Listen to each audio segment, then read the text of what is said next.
We dive into authentic conversations about ourselves and our community, exploring topics that uplift and inspire us, from personal growth to social change. So grab your teacup and get ready to join the conversation.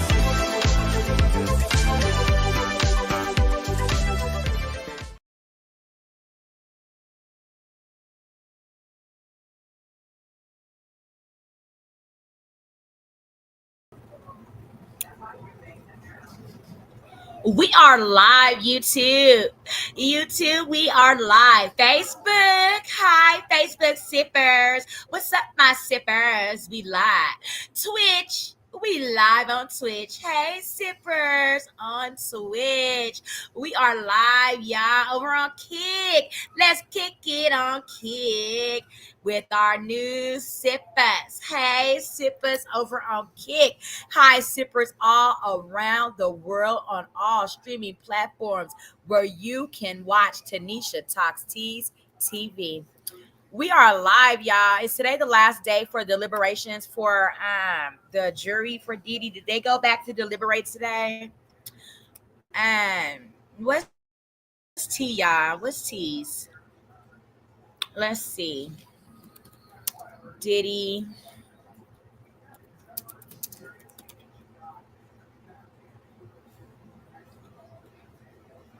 Diddy deliberations day, y'all. I heard that the prosecution rested like yesterday, and then Diddy's defense team rested today. Is resting today, so they have their live closing arguments today.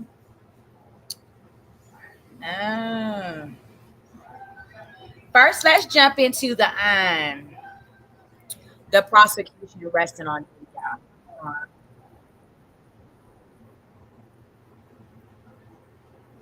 So let me share my screen with y'all. How are y'all on this Friday? I want everybody to love, live, and laugh and be safe and blessed. Okay, protect your chest and all of your loved ones.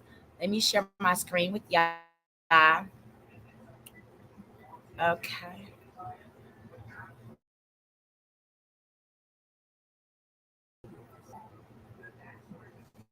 I don't know why nothing's coming in, but okay, there we go.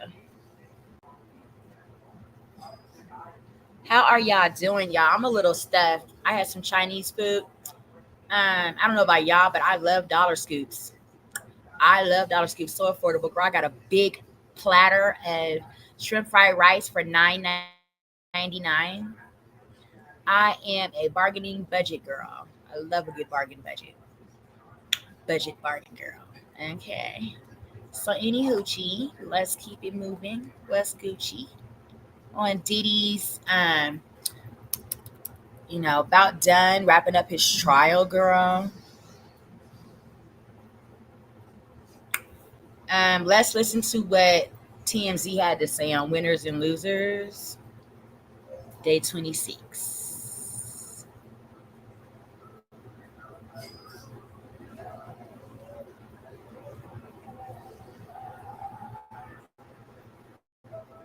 Sippers, remember when you come into the room to like and subscribe. Really, the only question is, he testified, I would set up hotel rooms for freak-offs. I would sometimes buy drugs for Diddy, do things like that. Okay, what does that have to do with racketeering? Today was a good day for the defense. I think the defense, in many ways, may have won today, and I think this is stunning. But we may get a verdict in the Diddy case next week. Next week. We thought that the defense was going to spend 2 weeks presenting a case. They are going to spend at most 2 days, maybe only 1 day. And that day is going to come early next week. The prosecution is expected to finish Monday. And that means on Tuesday, the defense has its day. Maybe goes into Wednesday, maybe not. And then they have closing arguments. They may have rebuttal, but I doubt it because the defense isn't going to put on that many witnesses. And so they do closing arguments. Diddy's defense said they got shit to do. Sippers, what about y'all? Why do y'all think they are rushing Diddy along down through here so quickly? That is pretty fast. For this type of level of trial, my Chinese spilled in my bag, y'all. Oh my God. Oh my God. And that's quick. 2 months for the extensive, RICO that they try to put on Diddy. You know what I'm saying? Like that's pretty quickly that would happen like that in any RICO, in any like ex trafficking, drug trafficking, and everything else. Like all the testimony, all the people, you know what I'm saying, that were testifying or however have you. I heard there were like supposed to be 150 people testifying against Diddy. And you know what I'm saying? Only like 35 people did. So, whatever, however. Okay. Let's continue to listen. Thank you for sipping tea with Nisha Talks Teas on this Friday. Let's sip some tea on Diddy wrapping it up, y'all. Wrapping up the trial. What say prosecutor? What say defense team? The judge gives instructions, and on Friday, I could see the jury deliberating. And what's interesting is we're now coming up on a holiday. We're coming up close to the 4th of July. And I can tell you, having covered scores and scores of trials, that one of the things that makes a jury decide on guilt or innocence is a holiday. That juries typically want to finish before any kind of an extended holiday. They also like to finish on Fridays so they don't have to spend the weekend worrying and coming back on Monday. So I'm not saying this is going to be a one-day verdict, but it could be. And I know that when juries think we have travel plans, we had plans over the weekend, it may not be right, but it is just human nature that they reach a verdict. Also, I want everybody, we have been at record-breaking heating temperatures, okay? Everybody, please stay cool, stay hydrated, stay in the shade as much as you can, okay? I'm pretty cool. I do have an air conditioner in my home. However, I'm running a swamp cooler. And just pouring ice into it, keeping things kind of shady in my apartment is really keeping things on the cool side. Fans, please run fans at night in your windows if you can. Let that cool air blow in. It should cool your house down, your apartment down, whatever you have throughout the day, okay? And keep it cool this summer. Please stay hydrated. Please stay hydrated. Stay cool. Consensus. Now, I don't know if that's going to happen, and honestly, my gut is that they're going to be split on racketeering, although, again, I don't know, and after O.J. Simpson, I've stopped making predictions, but my guess is that racketeering is going to be a hard one. And I mean, today, Brendan Paul testifies. He is the, quote, drug mule, although he denies being that. That was arrested. He was arrested at the airport in Miami the day Diddy's houses were searched. And he testified, I would set up hotel rooms for freak-offs. I would sometimes buy drugs for Diddy, do things like that. Okay, what does that have to do with racketeering? I mean, it's legal to set up a hotel room, and it's illegal to buy drugs. But if buying drugs is racketeering, I live in Los Angeles, and I would say that there must be several 100,000 people who are going to be guilty of racketeering who have drug dealers. That is not racketeering.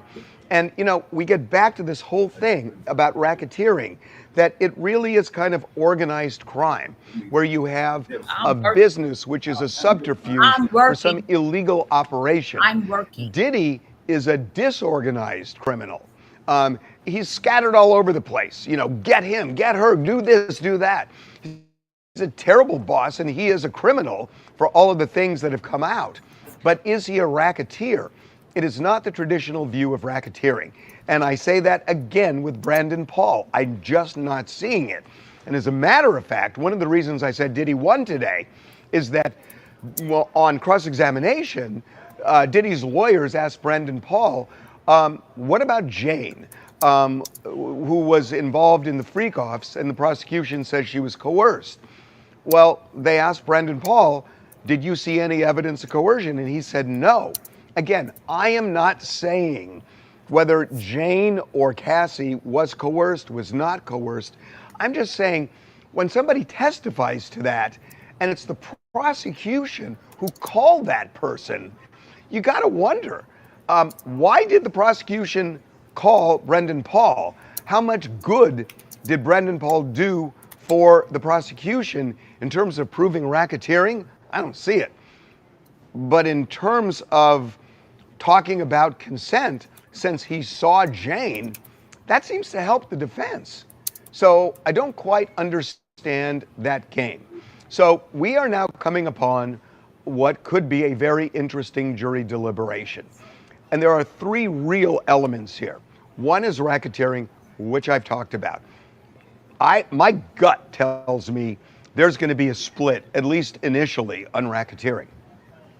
On the issue of consent, you know, whether Cassie and Jane were coerced, again, I think the most powerful evidence at this point is that airplane trip back from France where Cassie says Diddy showed me one of the freak-off videos and said, unless you do a freak-off in New York, I'm going to release the video. That's classic coercion. If the jury believes it, I think he's going to get convicted. But I haven't seen much more where they've shown that. And we will see on the coercion side. I don't know. On the side of just the MANN ACT, of showing, did you transport a sex worker across state lines, give them money for the purpose of prostitution? I think that's where Diddy is in big trouble. I could easily see the jury coming back unanimously and saying yes to that.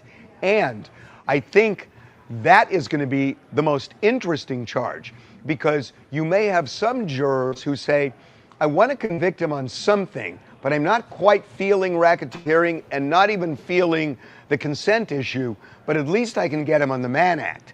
So I could see some jurors saying that. On the other hand, you might have some jurors saying, well, I want to get him on the MANN ACT, but I'm not sure of the other two. And since I've convicted him on one, I may let the other two go. So if I'm able to convey what I hope I am, is that this is a very complicated, dynamic process of a jury, in some ways, horse trading. And that is what goes on. Again, everybody thinks, oh, it's just by the book, you look at the jury instructions. There is horse trading going on sometimes in jury deliberation rooms where they want to reach a consensus and they got to figure out, how do you do it? And sometimes it could be that somebody is very persuasive saying, look, if you're really not sure on this one or this one, fine, we'll say not guilty. But here, he's guilty. And the thing that everybody's thinking of is, how long is this going to go on? That you can't do it indefinitely. And they've already invested so much time, they don't want to end up with a hung jury and a mistrial. That's a very unsatisfying, hollow feeling. So they want to come up with something. And if they're divided, that's where horse trading often comes into play. So we are going into a weekend.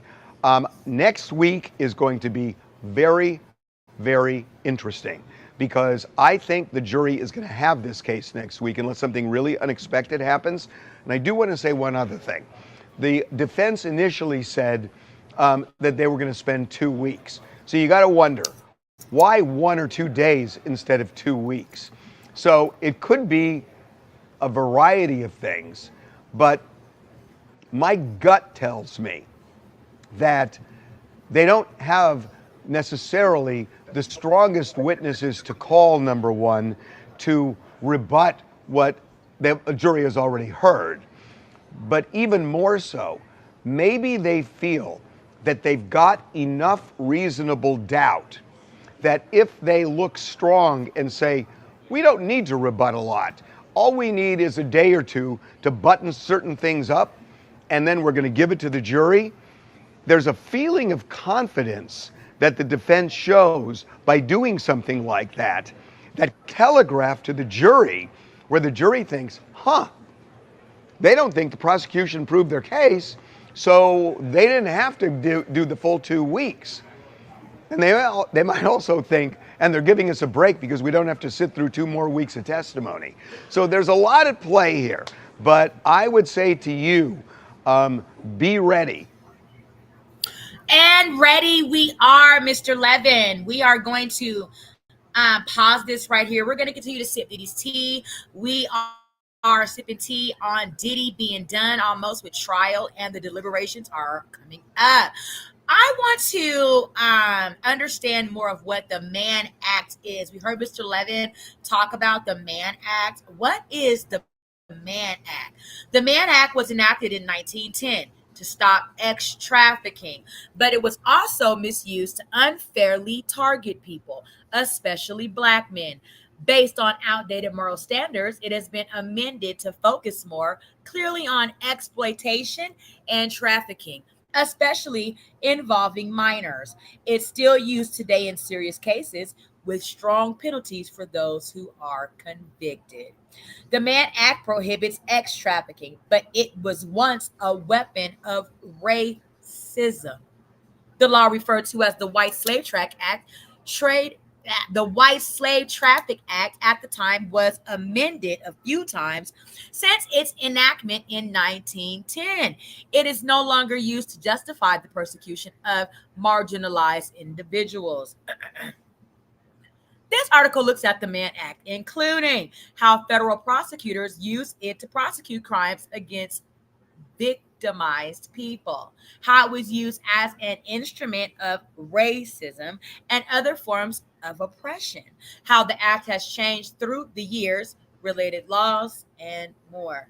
If you have been charged with an offense under the MANN Act or related law, you must understand your rights and legal options. Okay.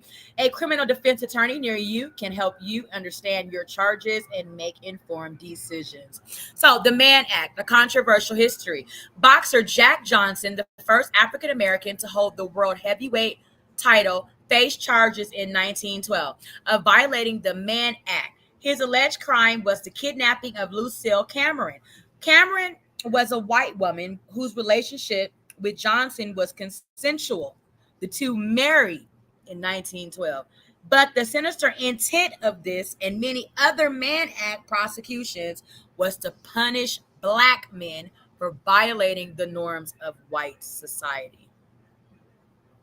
So, doesn't a lot of this sound like Diddy?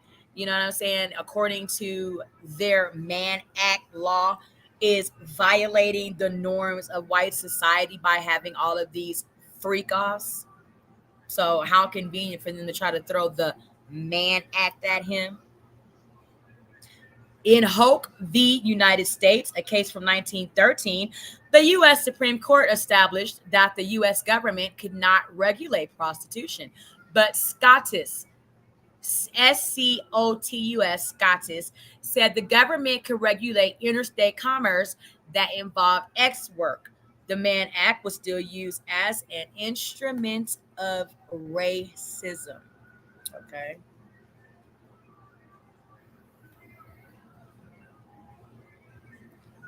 So, okay.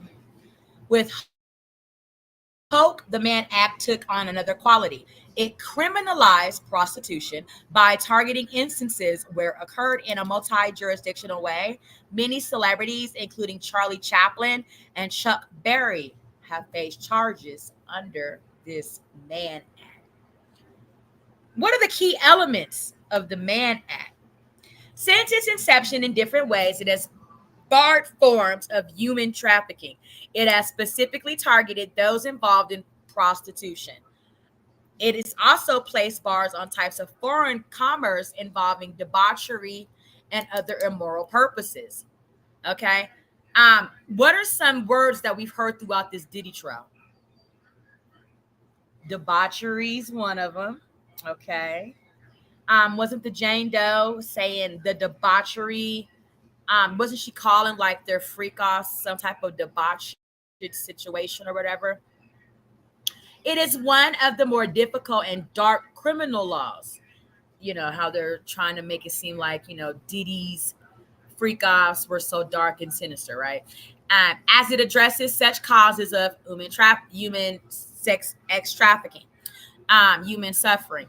In circumstances where human trafficking is in question, the Federal Bureau of Investigation (FBI) likely will investigate any claim um, in any circumstance. Okay, so the Mann Act is laid out under 18 USC 2421 prostitution, even when that crime involves an adult ex worker, is criminal in most jurisdictions. It's statutory 8, okay, which involves underage people, remains a crime everywhere.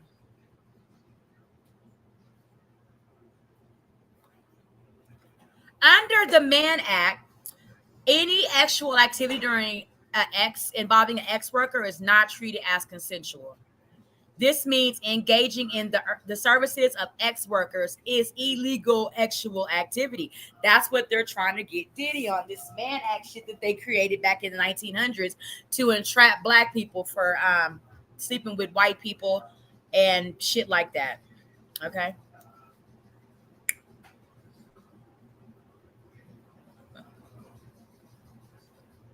So conducting involving interstate commerce, as we heard a lot about the transporting between the ex workers and Diddy and Cassie and stuff like that, and the Jane Doe, is also illegal under the Mann Act. Charges related to this crime can result in long periods in federal prison.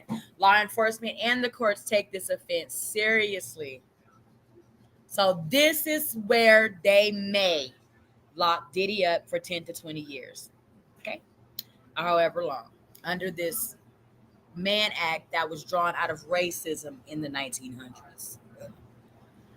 Progressive era legislation named for Illinois Congressman James Robert Mann, the Mann Act in its original form invoked the Commerce Clause. It prohibited the transportation across state lines of any woman or girl for the purpose of prostitution or debauchery, or for any other immoral purpose. This law left plenty of room for interpretation compared to its current iteration in the U.S. Code. The racially charged term white slavery referred to women being kidnapped and forced into prostitution. The wide circulation of pamphlets in 1909 overhyped this. These pamphlets were about a persuasive and depraved conspiracy to seduce American girls. Also leading up to the Mann Act was the trend of previously tolerant local governments shutting down brothels. They also shut down other legal protected areas of prostitution. Meanwhile, women begin to have much more autonomy over their careers and courtship activities. In the background lurked Jim Crow laws and racist hysteria over interracial relationships. Okay, interracial marriages and romantic relationships were illegal at the time. These laws wouldn't be overturned nationally until 1967. Some prosecutors used the Mann Act to go after individuals such as Johnson. Johnson was convicted in 1913 for his relationship with a white prostitute, Belle Schreiber. President Donald Trump pardoned Johnson posthumously in 2018. So posthumously is like way long after he died. He vindicated him essentially. The Mann Act was also used to prosecute men who had sexual relations with underage girls. This was the most common prosecution under the Act. At the same time, it was used to prosecute those who had premarital ex, polygamists, adulterers, those engaging in homosexual acts, cases involving the abduction of women, its original stated intention. Okay. Violations were charged as felonies. Women who consented to relationships could be charged as accessories to the crime. Okay. So this is all stuff on the Mann Act. The U.S. Supreme Court initially affirmed the broad reading of the Mann Act's immoral purpose phrase ruling in 1917, Caminetti versus United States, that illicit fornication constituted an immoral purpose. Specifically, the court affirmed that consensual extramarital acts is immoral acts and thus can be charged as a Mann Act violation. Other cases similarly upheld some of the law's broader provisions and definitions. Although the court decided in 1932 that a woman's consent isn't grounds for accessory charges. The first major legislative change came in 1978 when Congress updated the definition of transportation and added protections for exploited minors of any gender. It is also included provisions targeting child pornography. Another amendment was enacted in 1986, further strengthening protections for minors and replacing the vagueness of the original language, debauchery, any other immoral purpose, with any sexual activity for which any person can be charged with the criminal offense. The 1986 amendment essentially ended the act's role in legislating morality. Additional charges were made during the Bill Clinton and George W. Bush administrations. Reading on. Charges and penalties today under the Mann Act. Okay, so this is important. This is what we want to know. This is what everybody keeps saying about Diddy. Okay, about Diddy. To be charged with a federal offense under the Mann Act, you must have been involved in the transportation of an individual for the purposes of prostitution or any sexual activity that may be charged as a crime. This would include kidnapping, okay, as they said he apparently or allegedly did to Capricorn Clark, coercion, okay, as they say he did with lots of people, child pornography, that has not been brought into the Diddy case. Child prostitution, not brought into the Diddy case. The transportation of a minor, not brought into the Diddy case. Now, the kidnapping and coercion are the only two that I see up here that today they could charge Diddy with some type of a Mann Act. Additionally, using mail, telephone, or electronic communications to facilitate such an act could be charged as a Mann Act violation. Enticement to engage in these acts as has always been a crime under the law. Enticement is the process of recruiting a person for prostitution. A violation of the Mann Act is a serious offense. The law qualifies offenses related to prostitution as commercial sexual exploitation. Okay, so what would the enticement be? The Jane Does and Cassie?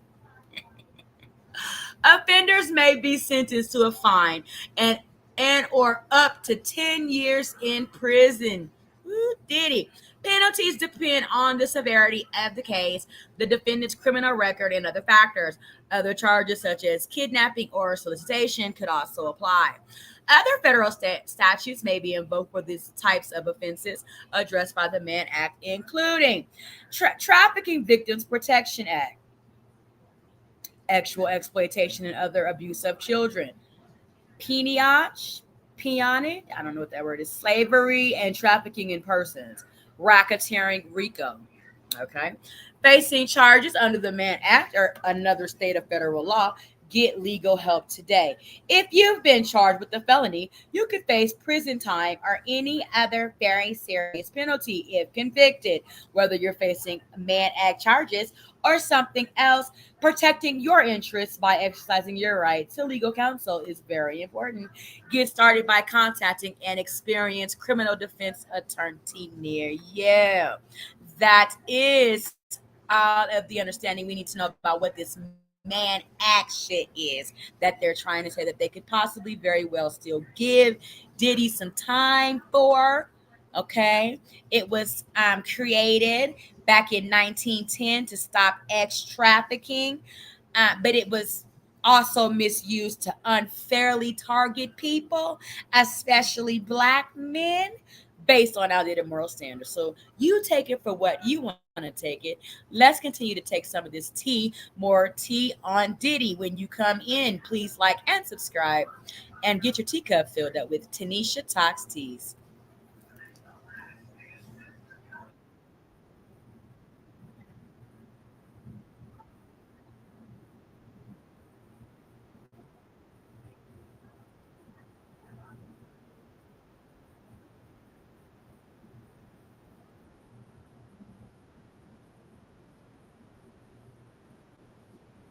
I don't know what this is, y'all. Um, okay. TMZ winners, losers, Friday.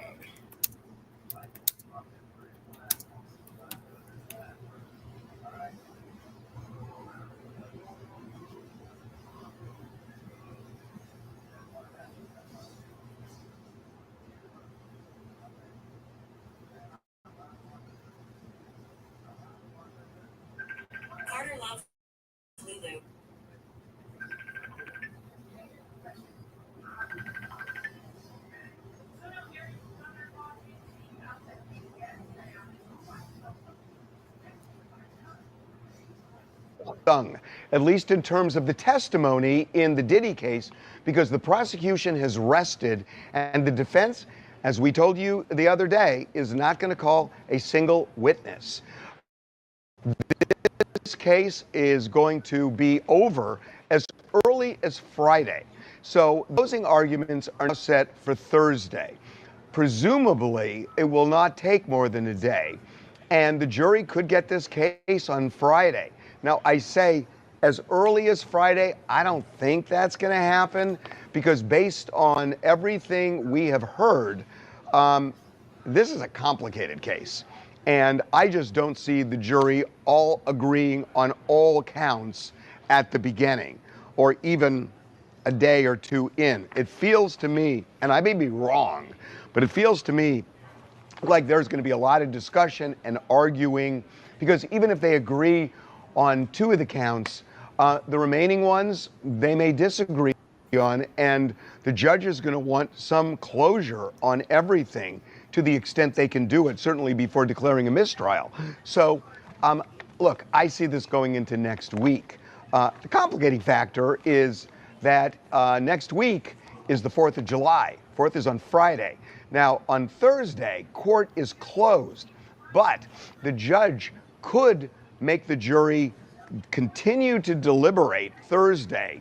And even though the court is closed, we could get a jury verdict on a court holiday. We don't know if that's going to happen. We don't know if the judge is going to actually do that, but we know that's an option left up to the judge. So we will see. I got to tell you something before we get into these comments, which are really interesting. The case right now is very scattered on the prosecution's part because that's the way these cases are. You have a bunch of different witnesses talking about different things. You know, which part is RICO, which part is consent, which part is the Mann Act. This is the key when both sides try to put the case together in closing arguments. I cannot stress to you how important closing arguments are. Thursday is make or break. This is where prosecutors have to paint a picture of Diddy as a racketeer, as someone who cajoles and forces people into these freak-offs, somebody who intentionally brings sex workers from one state to another, paying them money to engage in sexual acts. This is where they have to paint that picture and paint it beyond a reasonable doubt. Now, the prosecutor, Comey, is a master at this. She did an amazing job in the Maxwell case, and I would expect she's going to be as compelling as can be on Thursday. Now, the defense has a lot of firepower. I don't know if it's going to be Tenny Garagos or Mark Agnifilo or somebody else. My sense is it's going to be Tenny Garagos who is going to deliver the defense's closing. And we know what they're going to do is they're going to focus on reasonable doubt. They're going to say, we didn't call any witnesses because the prosecution never proved its case. and they will go through a litany of things and essentially end with arguing that the prosecution is engaging in bedroom police, that this is a prosecution of bedroom police against Sean Diddy Combs. That's what they are going to argue. Now, you may have heard that the defense asked today that all the charges be dismissed, that the judge should dismiss them because the prosecution didn't prove its case. There's a lot less here than meets the eye. This is not unusual. In fact, it's standard operating procedure that the defense does this, and they do it to preserve their right on appeal. The judge almost always denies that motion. It will be denied here. This case will go to the jury. Now, yesterday, I asked people to just chime in on winners and losers. That's what we're talking about here. So who is the winner and who is the loser at this point? And I invited people to comment. There's some real interesting comments here. So let's go through a couple of them. Okay. This is Miguel Hernandez. Diddy is a freak dude, no doubt about that. But the way all of this is coming out, piece by piece, story after story, it feels less like a search for justice and more like character assassination via legal means. Okay, the next one, Stacy. I don't think the prosecution team has proven its case totally. I think some arguments were put forward, interesting, to shame Diddy. That's kind of an interesting take. Okay, that's absolutely correct, that it's bedroom policing. It's not a RICO case, it's a FRICO case. Next one. I would say the guy isn't guilty of RICO, nor the 2 counts of sex trafficking of Cassie and Jane. They took individual bad acts from relationships, put them together, and claimed RICO. No criminal enterprise. The next one. I mean, this is interesting. So far, 4 people are saying not guilty. What's coming out about Diddy lately is seriously disturbing. The way he manipulates people and controls the narrative while maintaining a polished public image reminds me of a book I read called Exquisite Psychopath by Johan Brones. It's not about celebrities, but it perfectly explains how some people hide calculated, harmful behavior behind charm and status. After reading it, you start seeing situations like this in a whole new light. I gotta say, this is the most interesting of all, because I think what this person is saying is what the prosecution is going to argue in closing, that you strip the veneer off Diddy and what you get is this character who is much darker than the person he presents himself as. And I think this is a really strong argument. Okay, another. For me, it's a slam dunk for conviction. For the kidnapping charge, he performed extortion from Cassie's mother, caught Cassie near the elevators and continued to kick her while she was unconscious. And the important part, he dragged her back into the room. For the forced labor, that's a no-brainer. For the bribery, a no-brainer. Obstruction of justice, physical violence, drug offenses, etc., all to support his ongoing illegal activities. What was illegal? Illegal drugs, helping trap the women, sex trafficking, controlling women through coercion, etc. All being set up by employees who step up, clean up, brought the drugs, helped in the bribery, etc. He didn't do it for money. He did it for power. I gotta say, these are impressive comments on both sides. That last one felt like a closing argument to me. Okay, next. I studied Homeland Security in college, and I agree with the defense that I am surprised that Homeland Security spends so much time in Puffy's bedroom and very little on terrorism that is happening in our country. Okay, I'm going to read maybe 4 more. If I was a juror, I would have a big conversation with all the jurors and probably get everyone to see that please don't let him date your daughter. He is not a role model or nor a normal boyfriend to be proud of. I still have reasonable doubt on his charges and would vote on him being not guilty. He is not innocent, but the charges he's up have not been proven. Okay, couple more. Bring up Iran in his defense just tells me they have nothing and are reaching. That may be rethought, bringing that up. I agree this is a RICO case. They've already proved it's Cassie's testimony. Plus, he paid her off and still paying another policing in the bedroom about that statement. I'm not sure what that means. I would say, what about all the children that don't have fathers on their birth certificate? That's a policy that should be done, but isn't done either. Having a little trouble with that one. Okay, two more. I'm a woman and I would not find him guilty. This whole case seemed more like a performance for the public from day one. Humiliating and shaming him. If it were strictly a DV case, domestic violence, I would say guilty, but it's not. Is he a bad person? Yes, absolutely. Is he guilty of these charges? No. Courts are supposed to rule on laws, not morals. That's a defense argument in closing. And finally, these adults were into this kinky, toxic lifestyle. That's their business and their choice. That kind of lifestyle can turn dangerous, of course, but they all participated willingly. My body, my choice can't just be a slogan when used as a convenient method. So that's a smattering of what people are saying. And I got to say, some of these things are the very things you're going to hear what the lawyers on both sides are going to be saying in court on Thursday. Again, the jury could get this case Friday. We could get a verdict as early as Friday. I don't think that's going to happen. So stay tuned. And I'm also told that when a verdict comes down, the judge is not going to have a long interlude before reading it. It's going to happen quick. All right. The judge is going to bring the whatever verdict down really quickly. Sounds like, okay, let's keep it sipping, bitch. Keep it sipping, bitch.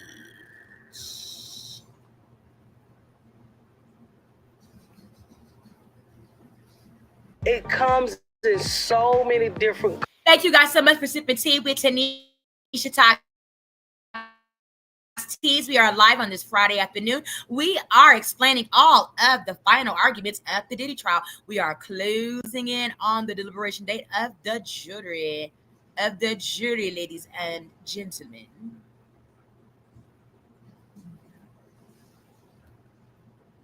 What do you guys think? Do you think Diddy will get off? Will he get acquitted, or will he get some time for this MANN Act? I dropped the link to the explanation of the MANN Act so that you can also click on it and read it for yourself as well to furthermore understand it better. Okay. Recharge them. That's double jeopardy, and that will be that. Visa Legos.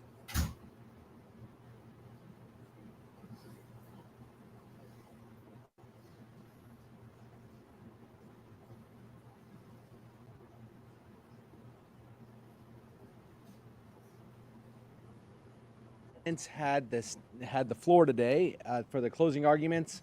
Mark Agnifilo for the defense simply said this case comes down to money. It is all about money. He pointed out that Cassie received $20 million settlement and another $10 million from the Intercontinental Hotel. In essence, and actually directly, verbatim, he called Cassie the winner. He said she profited financially while Diddy sits in jail. He called this a modern-day love story, describing the consensual interactions between Diddy and Cassie. Derek, you have, throughout the day, been pretty adamant that you think Agnifilo, although brilliant in his own right and a fantastic presenter, has gone way too far. Yeah, look, I think he's an incredible lawyer, and what I anticipated was a different style in the closing argument than what he actually delivered, because he really went for an overarching theme. You know, the prosecutors had the theme of Diddy is a kingpin. He was not to be told no. Everyone did his bidding for him, and he's a monster who should not be loose on the streets. Agnifilo has painted a picture of the prosecutors overreaching and dipping into Diddy's bedroom in order to take down a successful black entrepreneur. He played that race card for the first time I've really seen in this trial. At least overtly. At least so overtly. Simmering below the surface a little bit, but now he called it out for what he believes it is. He called it out. He said this is, they couldn't find anything real about his businesses, and instead they went into the bedroom and are basically freak shaming Diddy and trying to trump up these charges. As you said, they really focused on money. And in my mind, that could backfire because they have painted Cassie as a profiteer, essentially, coming out ahead by settling her civil lawsuit that started this whole thing back in 2023. She filed those horrific allegations, a lot of which has been seen in the criminal trial about Kid Cudi's car being arsoned, her being sex trafficked. She withdrew that suit very shortly thereafter and settled with Diddy for $20 million, which he's made a lot of hay over. She then settled with the hotel for the $10 million. And he says she's out there with $30 million in her bank account while he is fighting for his life in jail. That is sort of the height of saying that she's a money grubber and not a real victim, and he's out here fighting to stay a free man. It really is sort of centering Diddy as a victim. You often see this from criminal defendants where they will argue that the prosecutor's main witness is doing that because they're out for money. The difficulty that I see here, she certainly got $30 million. That's unavoidable, and that's something that the prosecution has tried to deal with from the beginning. But the difficulty I see here is that money is hers no matter what. Yes. No matter what she testifies to in this trial, that not going money anywhere. Is long ago paid, and it's in her bank account or spent or whatever it is. That money's hers. She's not getting anything more from testifying. There's nothing for her to gain by testifying against him. It is purely because she's been called to testify and she believes that he did her wrong. The second point is that he would say, Agnifilo would say, no, she has a vindictive end to bury him at this fine. point. She has a vindictive end, but why would she be so vindictive if not that she felt traumatized by him? That's But that is what it is. But the other point here is that it's not just her. Nothing that she is testifying to is really in dispute, except maybe what was in her head at any one time. The video is the video. No matter, it's not, it's one thing. Is your child struggling with a gaming addiction? Major companies behind games like Minecraft, Fortnite,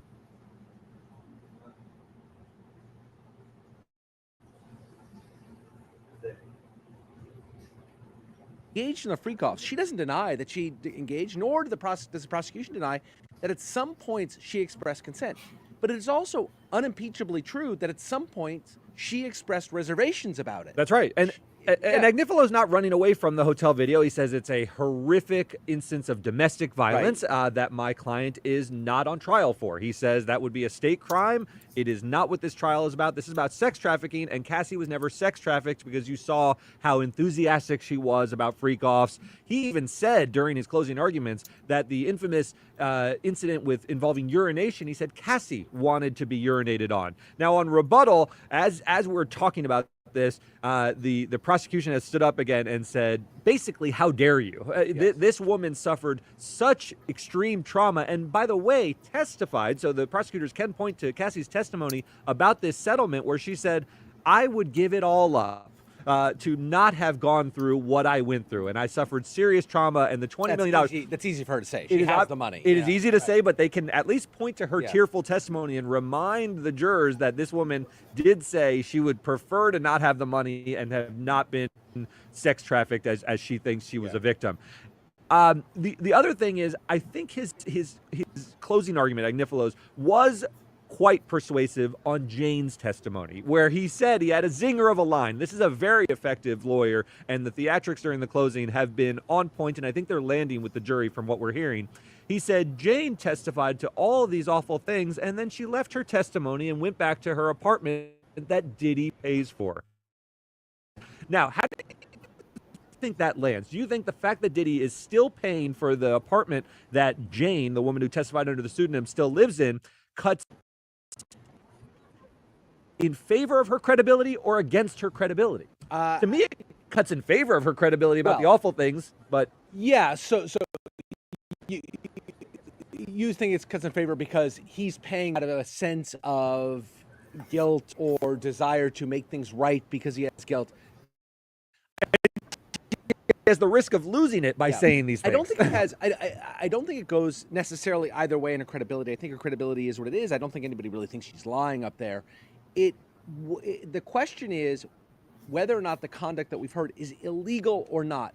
Agnifilo and the defense wants to frame it as two consenting adults engaged in a transactional relationship where she has sex and in exchange this freaky sex, and in exchange for which she gets all this stuff. Now, he's not on trial for prostitution, so that's out.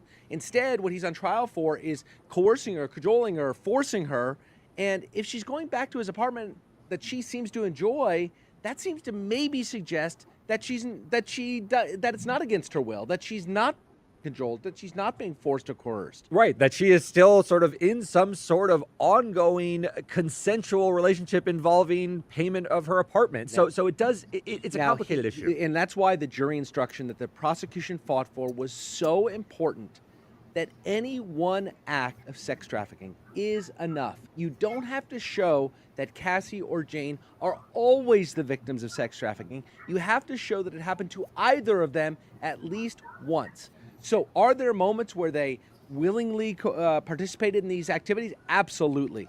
Did they do it most of the time? Maybe so. Did they do it every time? Were there times when Cassie, for example, when she testified that Diddy showed her the video of her having a freak-off and said, I'm going to show this to your family unless you engage in additional freak-offs, and she said, I didn't want to, and I did because of that threat? Was that one time an act of sex trafficking? And it seems probably is. Yeah. That gives the jury enough to hang their hat on. That's exactly right. They just have to get one of these instances to land. Jane had a testimony about being beaten. Physically beaten at his, I believe, his Miami compound. And then at the end of it, him saying, you know what you need to do now? We need to do a freak off. And he called an escort over when she had just endured what she described as sort of a savage beating, running around the house, him trying to break down doors. This sounds like the kind of force. That credibility, to your point about credibility, and I had sort of pushed that aside, but that's really important there, because if you believe that testimony, if you believe that she suffered a brutal beating at his hands, at which point he said, you know what, to make up for your conduct, we're going to have a freak off right now. And she testified, I didn't want to, and I did. If you believe that, you can't acquit. You really can't. Yeah. You're going to follow the law. Yeah, and look, I think Agnifilo is playing the hand that was dealt to him. He is taking the appropriate shots. I think he went a little too far with Cassie, but he's also pointing to those raids where he says, all you guys heard about was how much baby oil and Astroglide they found, and he's sort of clowning it as, good thing we got those off the street, and the 5 Valium pills that they found because this guy had a drug habit. He's sort of painting this as overreach and saying, this is a guy who had an active sexual life. He's a hugely successful guy, and all you hear about is how much baby oil he had. I thought that's fairly effective, although that's not the prosecution's case. Yeah. The case is not really about baby oil. That is just a piece of color commentary that has been in the media. But what do you think about this general idea, right? We've talked a lot about atmospherics, about how the general feeling of the jury is the prosecution did an effective job in their case of painting him as a monster. Have they done an effective job in their defense? Has the defense done an effective job of saying, well, let's back off of that a little bit and look at it with a little sort of more jaundiced eye at the prosecution's case? Was he really a monster, or was he just a freak? And they were willing participants in these weird sexual escapades.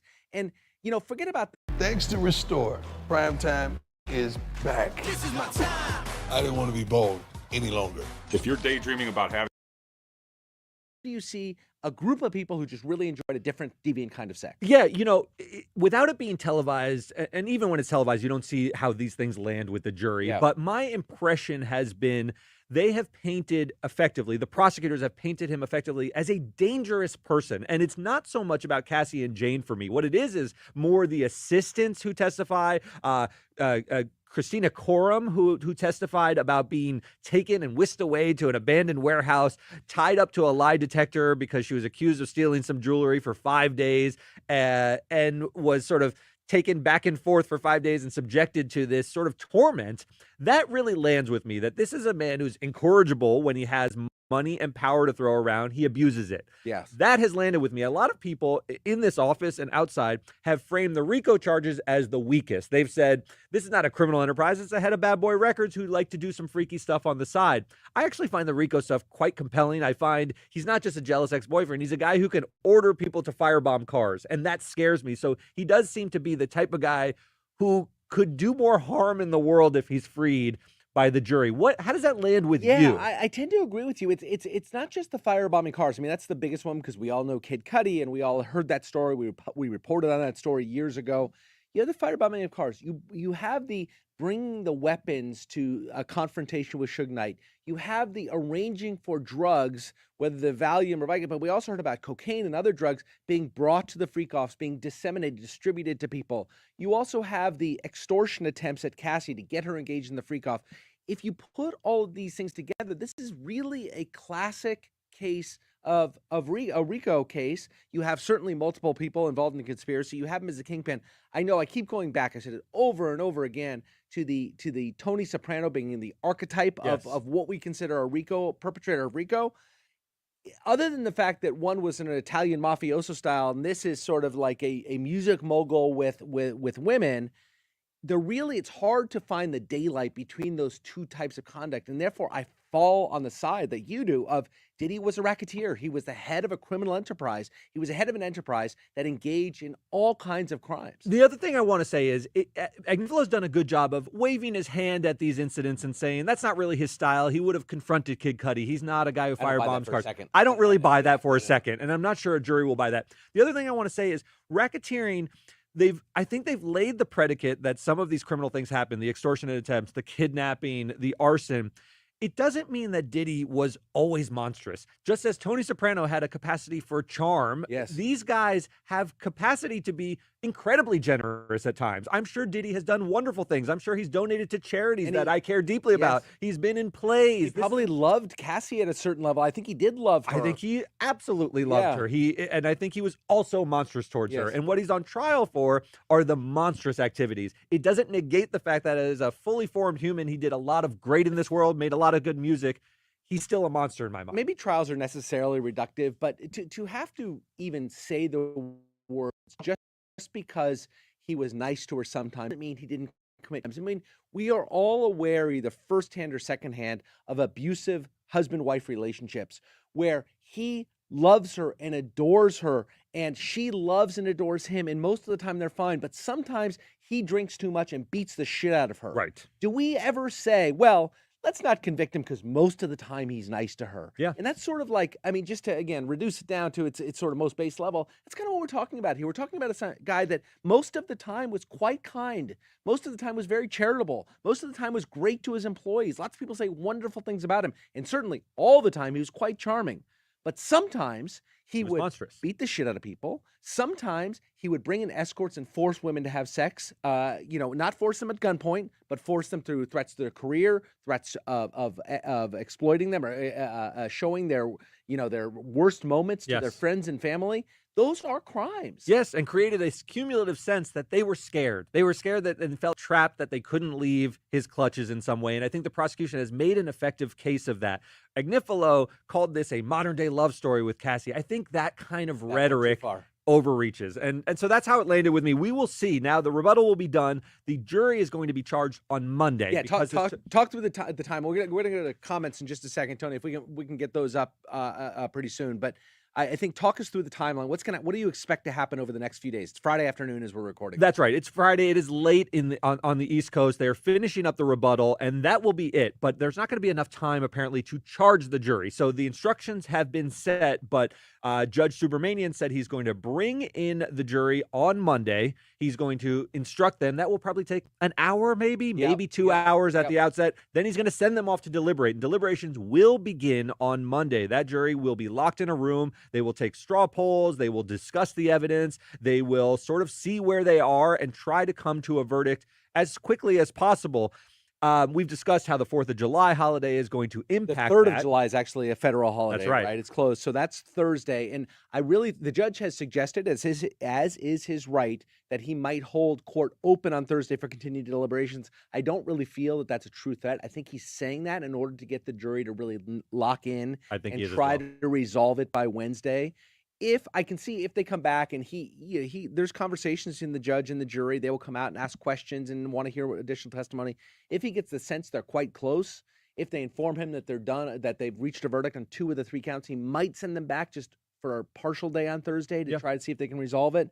But my guess is we're going to have deliberations through Wednesday. If we don't have a verdict by then, he will hold it over until next Monday. Yeah, I actually have some belief that they will get a verdict by Wednesday. It is a hugely complicated case. It's very long. There's lots of evidence, but I do feel like the jury has their impressions. This has been a very thorough discussion of the evidence for many, many weeks. Probably they want to get on with their lives. I can imagine they've formed their impressions. It's not that complicated. This isn't financial fraud. This is, do you believe this testimony of all these people amounted to a crime? So I think there's a chance of a quick verdict. If it's quick, I believe it will be guilty. Oh, without question. Yeah. Without question. If you've seen the first 4 or 5 hours, it's guilt. Teddy Bear asks, if Diddy walks away a free man, what charges will be next, if any? No criminal charges, but Diddy still has, 100 civil lawsuits? Yeah, Tony Busby has said he represents around 100 alleged victims in all of these civil suits that are filed. Dozens have been filed already. Oh, a couple more were filed yesterday. We covered 2 more yesterday. It's so routine, I don't even know when they're happening. They are so routine. He still has to face all of that, but criminally, he will be cleared. If he is found not guilty, you can't recharge him. That's double jeopardy, and that will be that. Bezo Lego says, do you think the jury being tired will influence their decision? I do. These are humans. Well, they want to get it done more quickly. They want to be done before the 4th of July, I think. That's human nature. I know that this man's life hangs in the balance. I do hope they discharge their duties responsibly, and I think they do. I think juries tend to think we have an important task here, and let's do so responsibly, but it's going to factor in that they want to move on with their lives.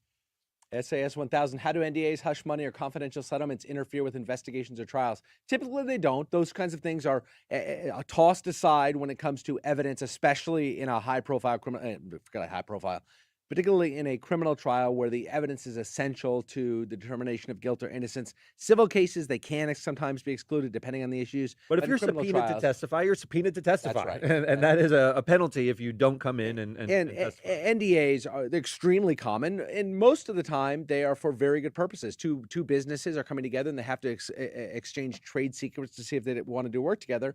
NDAs are a common practice. We have them around here. It's something that I draft once in a while. Most NDAs have a clause in there that this is not, this NDA ensures confidentiality, except in the case of a lawfully issued subpoena. That's right. Ridmai says, how many people they need for a mistrial and how do you get an acquittal? So that's a good question.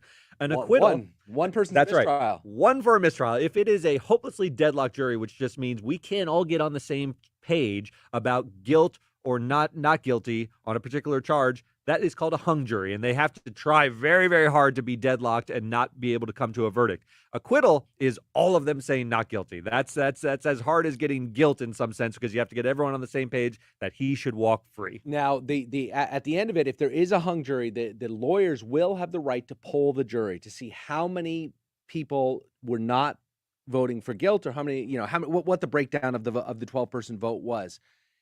If they find out, if the prosecution finds out that most people were guilty or voted for guilt, but there were 1 or 2 holdouts, my guess is they're going to retry them again. If they find out the other way, that it was sort of 11-1 or 10-1, 10-2 the other way, they may not. They may not. They may say, especially if they get convictions of on the lesser charges, and he's going to do a little bit of time, they may back away from it. But I think there'll be a lot of political pressure for the prosecution to retry him in the case of mistrial. By the way, there's no double jeopardy, right? We know about double jeopardy. Can't be tried for the same case twice.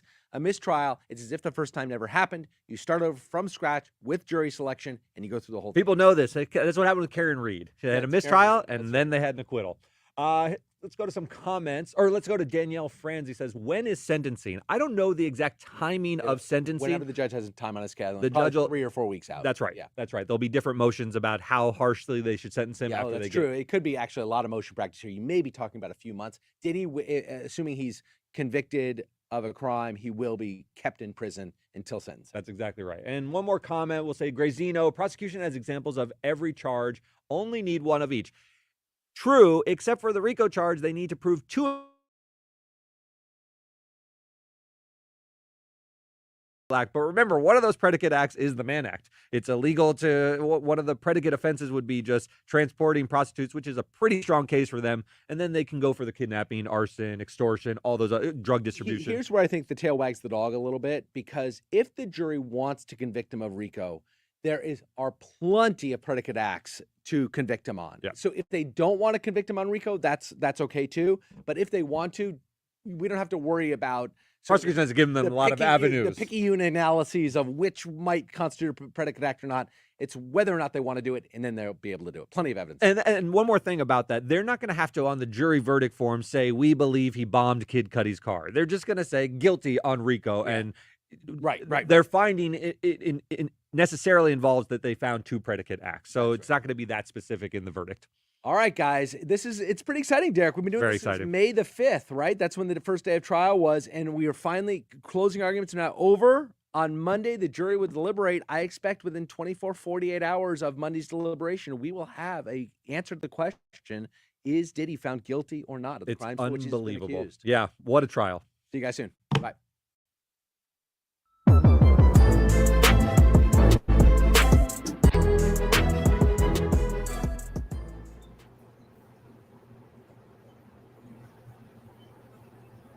All right, we got to sip some tea from that. So, I mean, a lot of stuff that they're saying, I guess they're trying to implode all of that and like put all of that into this Mann Act, right? Of, the trafficking, the being with the women, the coercion of the women, you know what I'm saying? The forcefulness of it, the allure of it all.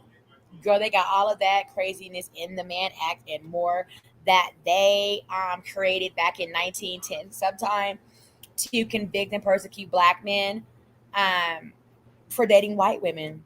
Okay? So...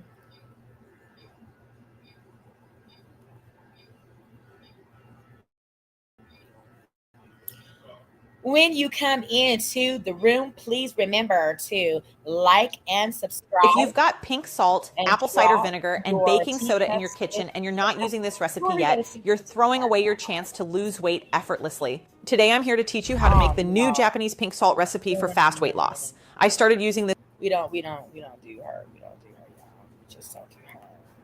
Let's go over to law and crime. Let's stick with what we know and who we love. So, law and crime.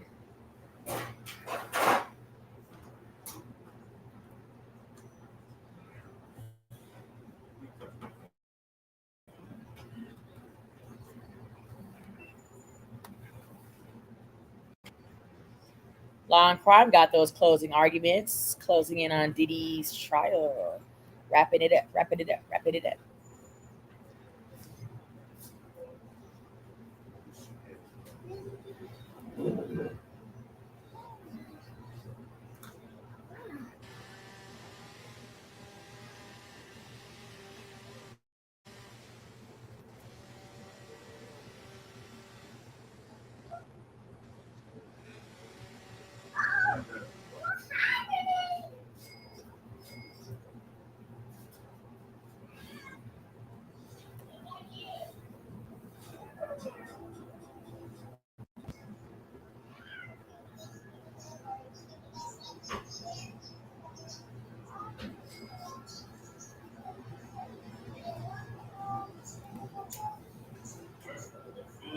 While my computer's catching up, what do you guys think about this Mann Act? Drop it down in the comments for more tea sipping on it.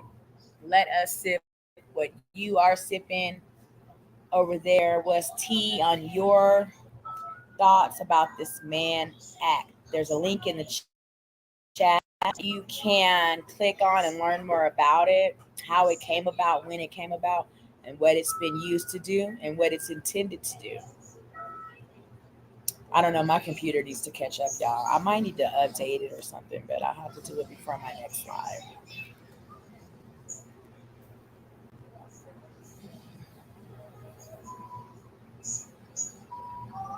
But it's not illegal, and it's certainly not the type of lifestyle that you would charge.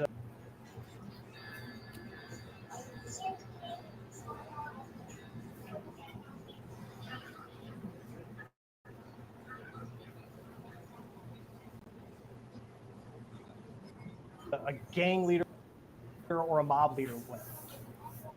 Well, I said earlier, I think that the defenses would need to paint this prosecution of being overzealous, and they went above board, or above and beyond, in trying to say that Mr. Combs was a mob boss, that his sexual deviant lifestyle equated to sex trafficking and We gotta go racketeering. back. So I think We jumped ahead of the T. All right.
That is live footage from outside the P. Diddy X trafficking trial, USA versus Sean Combs. Let's get into the explanations and reviews of the deliberating of the jury. Thing is that your nonverbals are in sync with their verbal language. So that's the main thing too. So what I look for, and I think the jury also will be able to pick up whether it's genuine or not, is that are they in sync? Do the gestures match up to the words? Do their tone, like as if my colleague was saying, your tone, your rhythm, your pace, your volume, all of that all sends a signal. So if you want to make a point, then you need to also use your pauses and hesitations. There's a lot of vocal techniques that you can use to be able to really seal the deal or seal the message.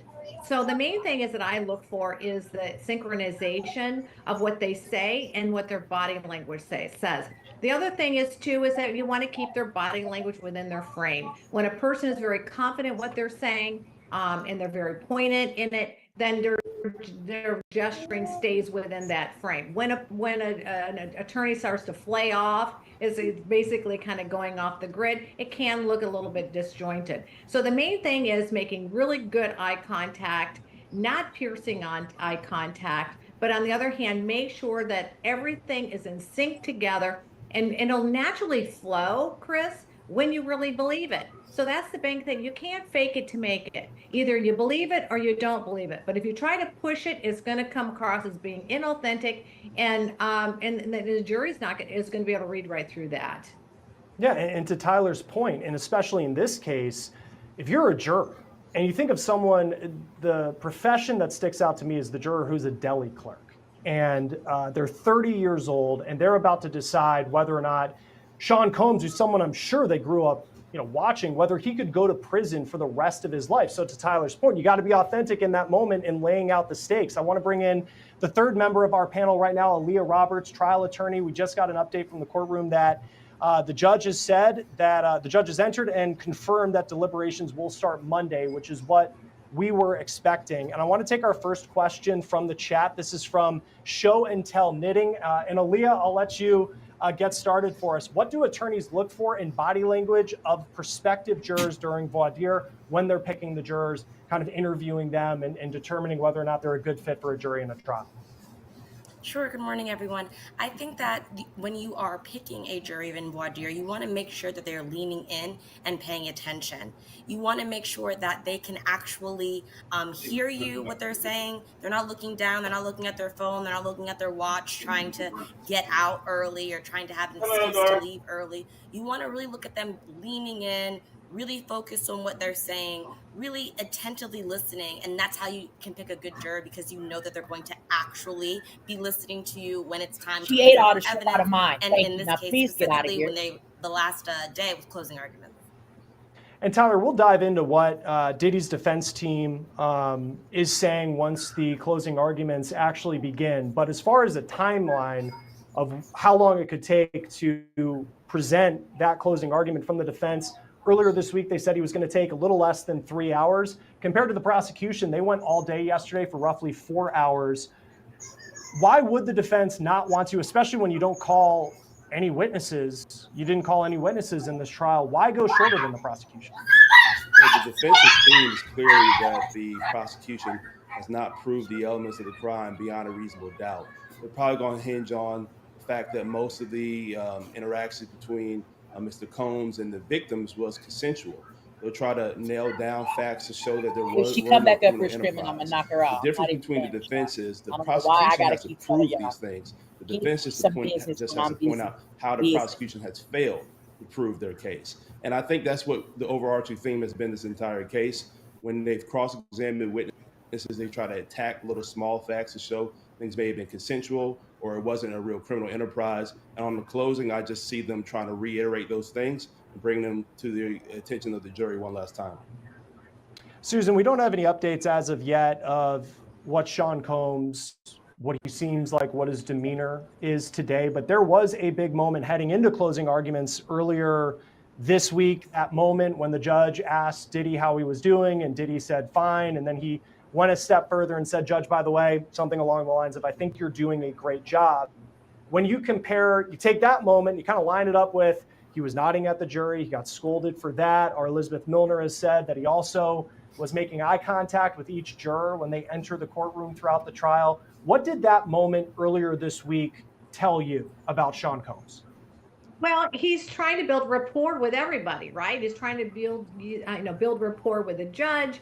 And the thing is, it's patronizing. You're doing a great job, but the judge doesn't need the pat on the back, right? It's going to come across as a bit condescending and inauthentic. And the fact that he's making eye contact, he's basically saying that I acknowledge you. I see you are present. I'm present with you. How often do they actually get to meet eye to eye with a huge big celebrity like him? He knows that power. He's using it to his advantage, and it can work, especially if the other person is actually looking at him straight in the eye. But leaning forward, telling the judge, you're doing a great job, is really shows can for the judge can appear as biased. So in other words, you're doing a great job. It's almost like the law of reciprocity. If I tell you something good, you're going to send something back good to me. And the other thing is I want to mention about the jury. The one thing that you really want to look for is the low eye blinking, right? Because that's concentration. I'm listening. When a person's feeling anxiety or cognitive load, you see a little flutter. So when you, just like my colleague said, leaning forward, and you want to see low blink rate compared to their baseline, that's saying they're paying attention. Aaliyah, I want to get another question coming in from our chat, and we appreciate everybody who's dropping questions in already. We'll be asking them throughout the day here on Law and Crime, as we're going to be live tracking Diddy's closing arguments. September Everything asks, would there be any issues if the jury came back within an hour of being handed the case? And now we know for sure that the jury is going to be getting this case on Monday. I don't think there would be any issues, no. I think that if the jury comes back in an hour, that means that they had already made up their minds very early, even though they listened to the rest of the evidence. Maybe they had all agreed that at least some of these charges were proven by the prosecution, if not all of them, and they had enough evidence to make that decision within the hour. I think that if they came back within the hour, I'd be concerned about a not guilty verdict as to a guilty verdict. But I mean, jurors, are finicky, for lack of a better term. Jurors, they're people just like us, especially knowing they've been doing this for 6 weeks, right? It's about to be the 4th of July holiday. They want to get in and get out. So no, I'm not concerned about an hour. I would be concerned if, it was 30 minutes, but an hour might mean they have all that they need. Susan, as someone who works with defendants and you're a jury consultant as well, when you think about how Sean Combs has acted in court, what's typically your advice to a defendant, and how does that compare to how you've seen Sean Combs act and try to use, apparently, even if it's in subliminal ways, his celebrity status to try to have an influence on this case? Yeah, so the thing is that I work with my clients is to creating a more of a neutral expression, not a stone face, not an overexpressive expression, but a neutral facial expression, showing genuine micro gestures or micro facial expressions, but not the overt ones that we see, the ones that are what we call illustrators or emblems. This is an emblem like I love you, eyebrows raised, consent, all of that's appalling, and all those kind of things, these nonverbal signals. I shut that down right away. So when I am working with a client, I put them on camera. And what I do is I take them both through their testimony and then cross. And then I show them the video and I let them see what they're doing. And then we work on changing some of the behavior. So my belief is to make small tweaks to make big changes. But if you try to alter them too much, again, it's going to be considered being inauthentic. So you want them to look as if they're being humanized and they have a neutral expression, a more softened expression, but also that they understand the seriousness of it, and they do show concern.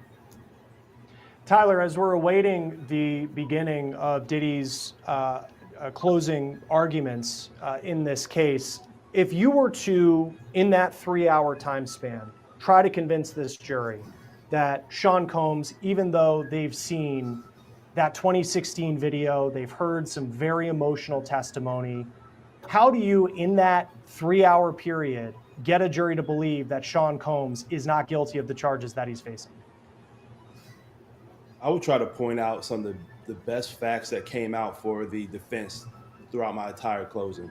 For example, I would say and probably play the audio, if I could, of Ms. Ventura saying that she was going to kill somebody if they didn't give her access to the tape that was allegedly out there, showing that this is somebody who's willing to even kill somebody to get what she wants. And now she's doing the same thing to Mr. Combs. I would try to paint out the prosecution of being overzealous to try to take out somebody and had their eyeball on not just putting Mr. Combs away for one offense, but building a RICO case to act as if he's some master criminal enterprise operator. And I also try to hinge on facts regarding the victims maybe consenting to their relations with Mr. Combs, whether it's being paid $10,000 a month or reaping other benefits from lavish trips and other perks from being in a relationship with them, and say, look, all this, maybe he wasn't a good guy, but did he commit crimes here? Has the prosecution proved their case beyond a reasonable doubt? And leave it to the jury to make a decision. I think that's the only thing they can do. And before we get started with what Diddy's defense is going to say today, Aaliyah, what stood out to you yesterday with how the prosecution made their final case to the jury? I think my takeaway specifically as to the coercion element, right? I think the prosecution did a great job of saying, yes, consent can be revoked at any time. It just takes one time, takes one opportunity. Maybe they were consenting to certain freak-offs, but not all of them. And that one that they did not consent to, that in and of itself is coercion, coupled with the fact that we have this arson, coupled with the fact that we have the video, coupled with the fact that there are instances of Mr. Combs threatening Miss Ventura's family, threatening Jane Doe to take away her housing if she didn't comply, things like that. I think that speaks to the coercion element, because I know there's a lot of back and forth from just the polling here on Law and Crime as to whether or not it was consent versus coercion. So I think that's a really, really good thing that they did yesterday, of just pointing out it takes one time, right? And that one time that I said no, and then I no longer had the right to say no, that in and of itself is coercion. So that stood out to me yesterday. We're getting some updates to come in from, starting to come in from the courtroom right now. This is an interesting one because closing arguments haven't started, but it seems like they're trying to figure out how to set up the closing arguments. This is Combs' attorney Garagos about Mia, which is a pseudonym. Mr. Agnifilo would like to show an exhibit on an easel. We redacted her name so that no one in the gallery can see her face. The government wants to put a Post-it note over her face. The judge says, how are you to place it? And then it was kind of a lighthearted moment, and they laughed a bit. So it seems like they're trying to figure out how they present their visual evidence. Tyler, how much, when you prepare for a closing argument, is already planned out before you walk into the courtroom where, here they're just trying to get things together before they actually begin speaking? Mostly everything, especially a case of this nature. You have to have all your T's crossed and all your I's dotted. I mean, from the moment you get up, what exhibits are going to be used, where evidence is going to be placed, what facts are going to be brought out, what diagrams are going to be used. All these things are thought of very thoroughly when you get to closing. And you're thinking about your closing the entire case. I always say you're preparing your case from the time opening's in. Every witness that gets up, you're thinking, okay, how am I going to bring this up at the end? How are we going to bring this to further our theme and present it to the jury during closing? And a case of this nature that's been going on for so long, this is probably highly thought out of, and they're planned and ready to go. Just got another update from the courtroom that there's a juror with some transit issues. They're inquiring, so the judge says, well, wait. So we're going to wait a little bit. New York traffic, even if you're a juror in a high-profile trial, is going to give you some problems. Susan, I want to talk about the profile of this jury. And it's an interesting jury because you have people, the oldest is a 69-year-old massage therapist. The youngest is this deli clerk who's 30. You have someone who had worked, they're retired. They worked in finance. There's a logistics analyst, a field technician, a social worker. What stands out to you with the background, the ages? And I believe it's 7 men and 5 women. As we take a look here on the screen, you can see. All right, let's break down the jury, sippers. Live closing arguments. We have a 31-year-old investment analyst, boy. We have a male scientist, a social worker, an architect, a field technician, a logistics analyst, a finance retired person, a deli clerk, a dietary aide, a treatment coordinator, a physician assistant, and a massage therapist. Now, we know the social worker, that was a doozy floozy to throw in there on Diddy because she ain't supposed to like none of the shit Diddy had going on. But we're not talking about like child protection or adult protection. Well, kinda. I guess maybe, what she does could fall under, being somebody that's mandated to care about somebody that may be ex-trafficked and however have you. So we'll see how she feels about that, what she's listening to Diddy doing. But I doubt it if it's going to be anything on the behalf of his benefit. The massage therapist might. She probably understand what Diddy thought he might have had going on. Okay, this is the breakdown. A lot of techies on here. A lot of money, people on here. Investment, finance. We got a treatment coordinator. Now, she's 74. She probably don't even know what the fuck she doing. She's somewhere like, girl, I was down to the Diddy trial. Let me see. Yeah, girl. What'd I say? She might not even remember the goddamn, things of the case. So, issues of the case, whatever. Case points. So, we see. And we got a logistics analyst. I could be for anything. A logistics person could work at Amazon. A field technician. That motherfucker could be setting up cable. An architect. Depend. He could be building McDonald's or he could be building, Trump Towers or something.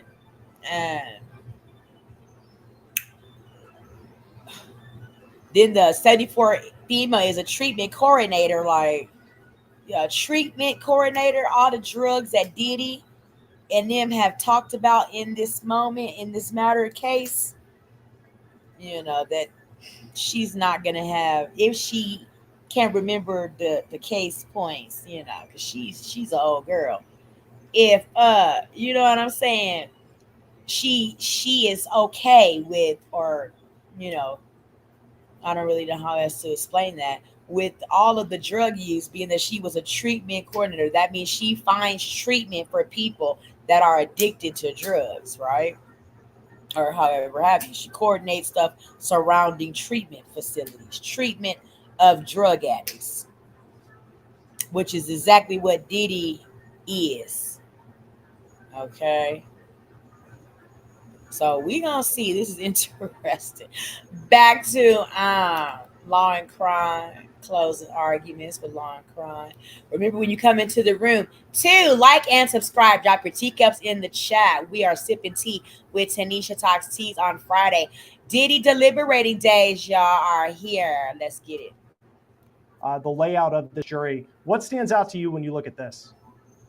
Well, it's very male dominated. So I assume that their strategy is they're going to connect with Diddy Combs because they're, you know, of their gender. But on the other hand, we're looking at the age demographics from the very young, the hip hoppers that will love Diddy Combs. But then we also have the more conservative, the older people who are probably more astonished and shocked with what they're actually seeing, and especially hearing about all the sexual stuff. So we have a real split. It'll be interesting to see how they work together in group deliberations, because there is such an age gap. And they bring, you know, jurors bring in all their life experiences, their belief systems, their religious, how they think about sexual relationships versus whether it's intimacy, whether it's just a sexual experience. I think that they're going to kind of struggle around that one because of their age gap. Right. And Tyler, I mean, how do you, when you look at this jury, an investment analyst, 31 years old, a scientist, 51 years old, what Sean Combs is accused of in this trial, even with just a lifestyle that his defense has argued was kind of more of a swinger lifestyle, how did the defense, do you feel, present Sean Combs to this jury and try to get them to understand what was going on, even though they all have completely different backgrounds? I think the defense has done a good job trying to really divert the attention off of Mr. Combs and more so on how the prosecution has not met their burden in their case. I think that's what the prosecution has to focus the attention on, because all these jurors have seen the video of Mr. Combs dragging Miss Ventura in that hotel room, acting in a way that no man should treat a woman. But I think they need to just really focus on how the prosecution has not met their burden. And then with it being overly a male dominant jury, I think that does favor the defense some. I mean, you can make there could be some assumptions that men may think that some of these women who were in a relationship with Mr. Combs for so long were consenting, but that's still going on a limb, because the actions that Mr. Combs has exhibited that has been brought out through several witnesses, whether it's rape, whether it's abuse, whether it's drug use, coercion, all those things I think hurt Mr. Combs personally. You got to shift the burden on the prosecution on proving their case beyond a reasonable doubt. And then, Aaliyah, once voir dire is done, you know that the jury's been seated. How much during the trial are you thinking about specific members of the jury as you put together your case? The whole trial. From the minute that the jury has been selected, I'm thinking about the jurors the entire time. I'm looking at them. I am seeing if they're paying attention. I'm seeing if anyone's looking at their watch. I'm watching if their eyes open a little bit wider at something, especially if I was in the actual courtroom. You know, when the freak off tapes are happening, are your eyes wider? Are you kind of into it? I'm trying to figure out and engage any type of emotion that I can get from the jurors very, very early, and also trying to engage how intently they are paying attention to one piece of evidence over another. How often are they looking at Mr. Combs, right? There's been a lot of conversation about witness intimidation and him using his status to manipulate individuals. There's no way that he wouldn't be able to do that to a jury. So I want to make sure they're not staring at him too much, right? But from the moment that the jury has been selected, I'm paying as close attention to them as I can the entire trial. And Susan, just finally for you, because I know you're going to leave us here at the bottom of the hour. I've seen some comments in our chat this morning as far as people who are somewhat suspect about body language and whether it matters. And I've Really enjoyed our conversations during this trial because I've learned a lot. And body language, I think, definitely tells a story. Why does, in your opinion, your experience, body language, especially in a trial like this with someone as high profile as Sean Combs, matter? Well, it means everything, that there's research that says that 93% of how we communicate is nonverbal. And so I want to really speak to your person out there. And I think that's a wonderful question because there is a lot of what we call pseudoscience that's out there, that this gesture means that, and they start to assign a meaning to it. That is not what behavioral sciences is. I have a master's degree in behavioral sciences. And so I look at things more from a forensic point of view, what has been proven in research that is clustered together. I teach programs. It's called SCANS, which is a 6-channel analysis. So I always tie things together. I am always looking at the 6 channels and how they sync together. I also look for timing of when their responses are and what their gestures are based right at that moment that they respond. So it's a 7-second window, that I look at. I'm looking at what is being spoken, what the probe is, and then I'm timing it 7 seconds, and I'm looking for a cluster. So I'm looking for over 27 points of interest that are associated with deception. And I know a lot of people don't do that. That's what I do. And it's the only forensic type of training and methodology that has been vetted and has been accepted in the academic community. No, I've really enjoyed our conversation. Susan Constantine, body language expert, jury consultant. Thank you for giving us some of your time this morning ahead of these closing arguments. We really appreciate it. You're welcome. Thanks. All right, Tyler and Aaliyah, I'm going to continue on with you as we're waiting for these closing arguments to begin. One of the jurors is stuck in traffic. Hey, it happens. We can all relate to that. I'm sure they're sweating bullets, though, on that bus or train or however they're getting to the courthouse in Lower Manhattan. This morning, a little stressful on a Friday for them, I'm sure. Aaliyah, Mark Agnifilo is going to be making the closing argument for Sean Combs. What are you expecting from him based on what you know about him? I'm expecting it to be short, sweet, and to the point, but very, very inflection with specific things. I think we are highlighting Sean Combs might be a bad guy. He might not be your favorite guy, but he's not a criminal. These were all consenting adults. These were all individuals that reap the benefit in the lifestyle. I'm expecting him maybe to be a little performative, right? Because in comparison to the prosecution that was kind of very methodical in the way in which they delivered things. They didn't do a lot of inflection of their voice. I'm expecting the opposite from Mark Ruglo, Diddy's Diddy's defense attorney. So I'm really, really expecting a show, but a short show. I think that it is beneficial to you to go after the prosecution because you can kind of, from the defense side, because you can pick apart what they had said. And also you can see how long they went, right? So it's like, oh, they went 4 hours. Let me see if I can do it in 2.5 to 3 hours. Because then I can say, look, I didn't waste your time. I said what I needed to say, and then I sat down. And Tyler, what did you make of how the prosecution went about their closing arguments yesterday? I think the prosecution did a good job during the closing arguments. And the prosecution has a different burden. They have to prove all their charges and beyond a reasonable doubt. And they need to prove every element of the crime. So logically, it's going to take longer. There's a lot of facts. There are a lot of underlying crimes that are needed for a racketeering charge. So the prosecution had to be very methodical and take their time to go through and prove each and every element and bring that to the jury, especially after there being such a long trial, different witnesses who testified in several charges. So you had to remind the jury of all those things and make sure they're putting everything out there to meet the burden. So I think they did a good job in doing that.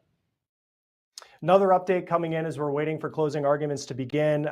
Sean Combs has been taken back into a holding cell by U.S. Marshals, and then he'll be brought back out before the jurors are brought in once a juror who's in traffic makes it to the courthouse in Lower Manhattan. I want to bring in the third member of our panel riding with us this morning, William Corman, criminal defense attorney. William, it's great to have you. What are you expecting today from Diddy's defense? Some fireworks. And I really think that they are going to put on quite a show. I anticipate it's going to be dramatic. I anticipate it's going to be masterful. They have a tough road to hoe here. I think the prosecution's done a great job from the beginning to end of this case. I think the closing argument was clear and methodical, perhaps not as dramatic as the jurors would like, And I think that the defense attorneys are going to seize upon that and put on one heck of a show. Aaliyah, I'll turn to you just kind of as we're waiting for Diddy's closing arguments to begin. And again, if you're joining us, great to have you. I actually got a question just coming in. This is from Benoit4904. If you had to rate the chances of the defense winning the case, how high would you rate them, Aaliyah? I just want to clarify, when you say winning the case, you mean no convictions across the board? Because if that's what we mean, I do not think that's likely at all. I think that Sean Combs is going to be convicted of something.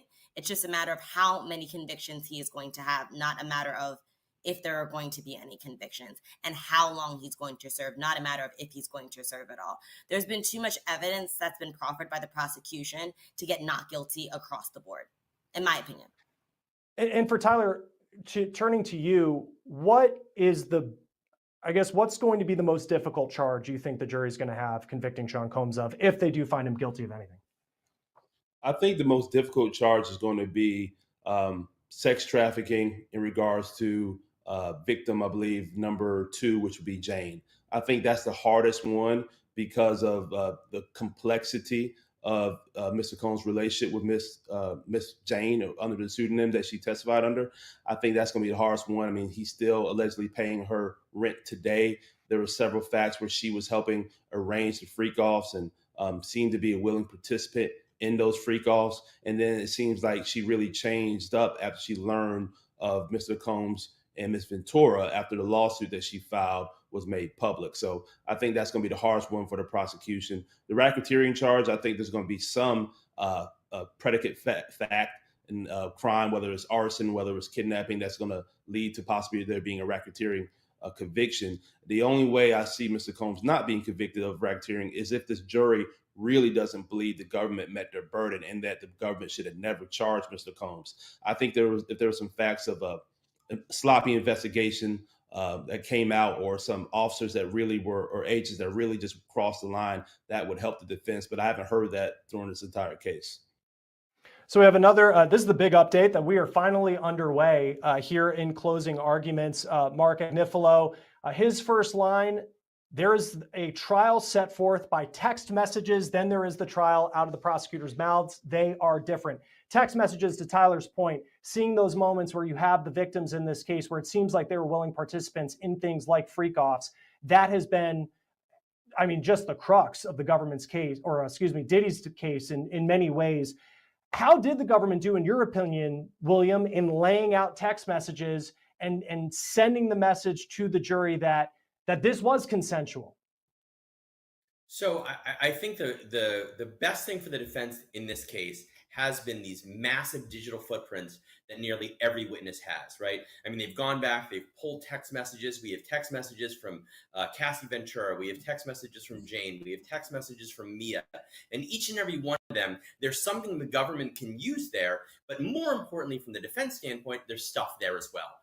There's I love you. There's I love the freak-offs. Anytime you want to have a freak-off, I'm ready for you. LOL. And I think that's what the defense will highlight in order to cut against this notion that these weren't consensual acts.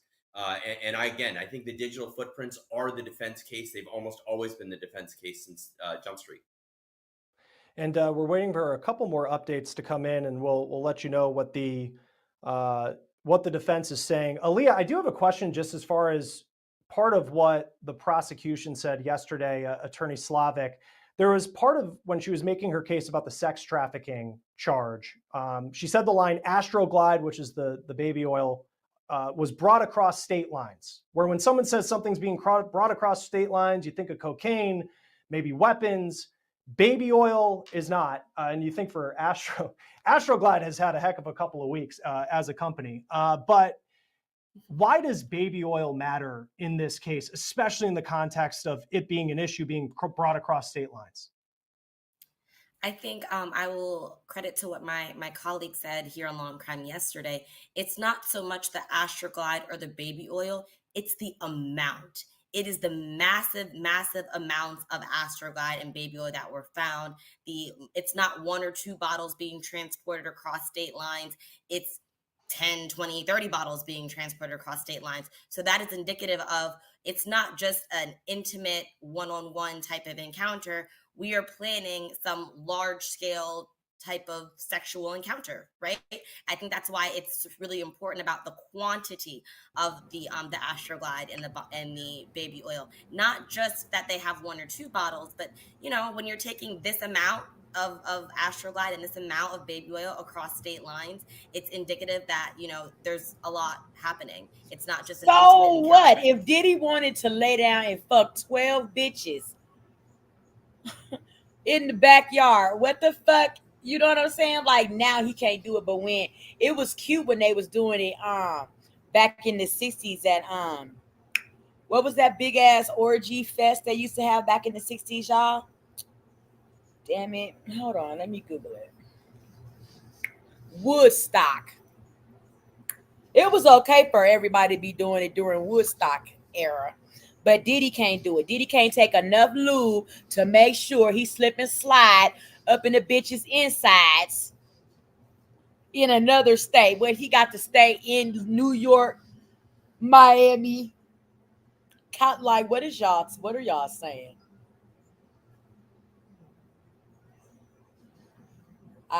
We are lost on this entire situation of why y'all trying to lock Diddy up for this shit. We are so fucking lost. And as I was saying about grandma, she's 74 years old. She got, you know what I'm saying, a lot going the fuck on. Y'all got somebody 74-year-old great grandma down to the courthouse watching Diddy freak offs. Grandma don't know what to think. All she know is she ain't never been so wet in so long.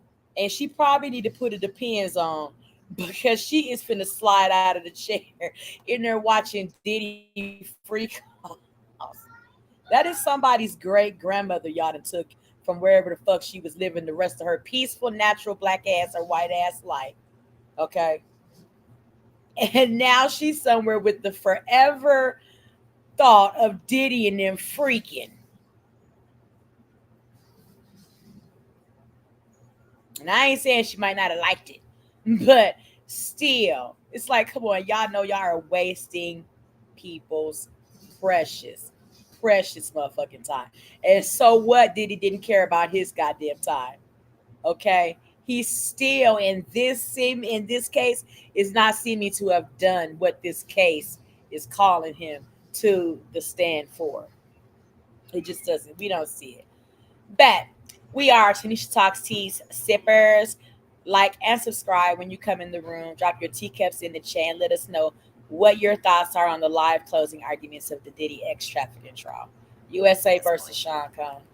And Tyler, I'll get your reaction to some of the most recent lines I'm getting in from the courtroom. Quote, this is Combs' attorney, Mark Agnifilo. The trial from the evidence, what is it? It's personal use drugs. That's all it is. That and swingers, a lifestyle, but the prosecutors have charged one of the most serious statutes on the books. They called threesomes and drugs as rape. I seen today. How compelling of an argument is it that Sean Combs, he's got an interesting lifestyle. It's not one that a lot of people maybe on the jury would condone, but it's not illegal, and it's certainly not the type of lifestyle that you would charge a gang leader or a mob leader with. All gone. Here, throw in Well, trash. I said earlier, I think that the defenses would need to paint this prosecution of being overzealous, and they went above and beyond in trying to say that Mr. Combs was a mob boss, that his sexual deviant lifestyle equated to sex trafficking and racketeering. So I think that's what they're doing here. He's saying, look, the prosecution saying that because he had consensual sex with women in different states, that amounted to sex trafficking and this being racketeering. I think that's what the defense has to do. They need to say that the prosecution here has it out for Mr. Combs, and they're trying to convince this jury that just because he does these things consensually, that equates to this being a crime, one of the most serious crimes that's on the books, and his life is on the line if he's sentenced. And then another line here, William, I'll have you react to. Mark Agnifilo says, Sean Combs is a self-made black entrepreneur. He has built real businesses that are so outstanding that others create partnerships with them. We heard that from Derek Ferguson. It is hard to be Sean Combs. How many witnesses said they were moved? And I think back to there was kind of just an interesting thing I kept picking up, even in some of the the lesser known witnesses in this trial. George Kaplan was an assistant who said that he had to clean up after some of these freak offs, but still after all of that, you have people who would, at the end of the day, when the defense would cross-examine them, they would say they still had some sort of admiration or complicated relationship with Sean Combs. How do those non-sexual relationships factor into the argument the defense is trying to make?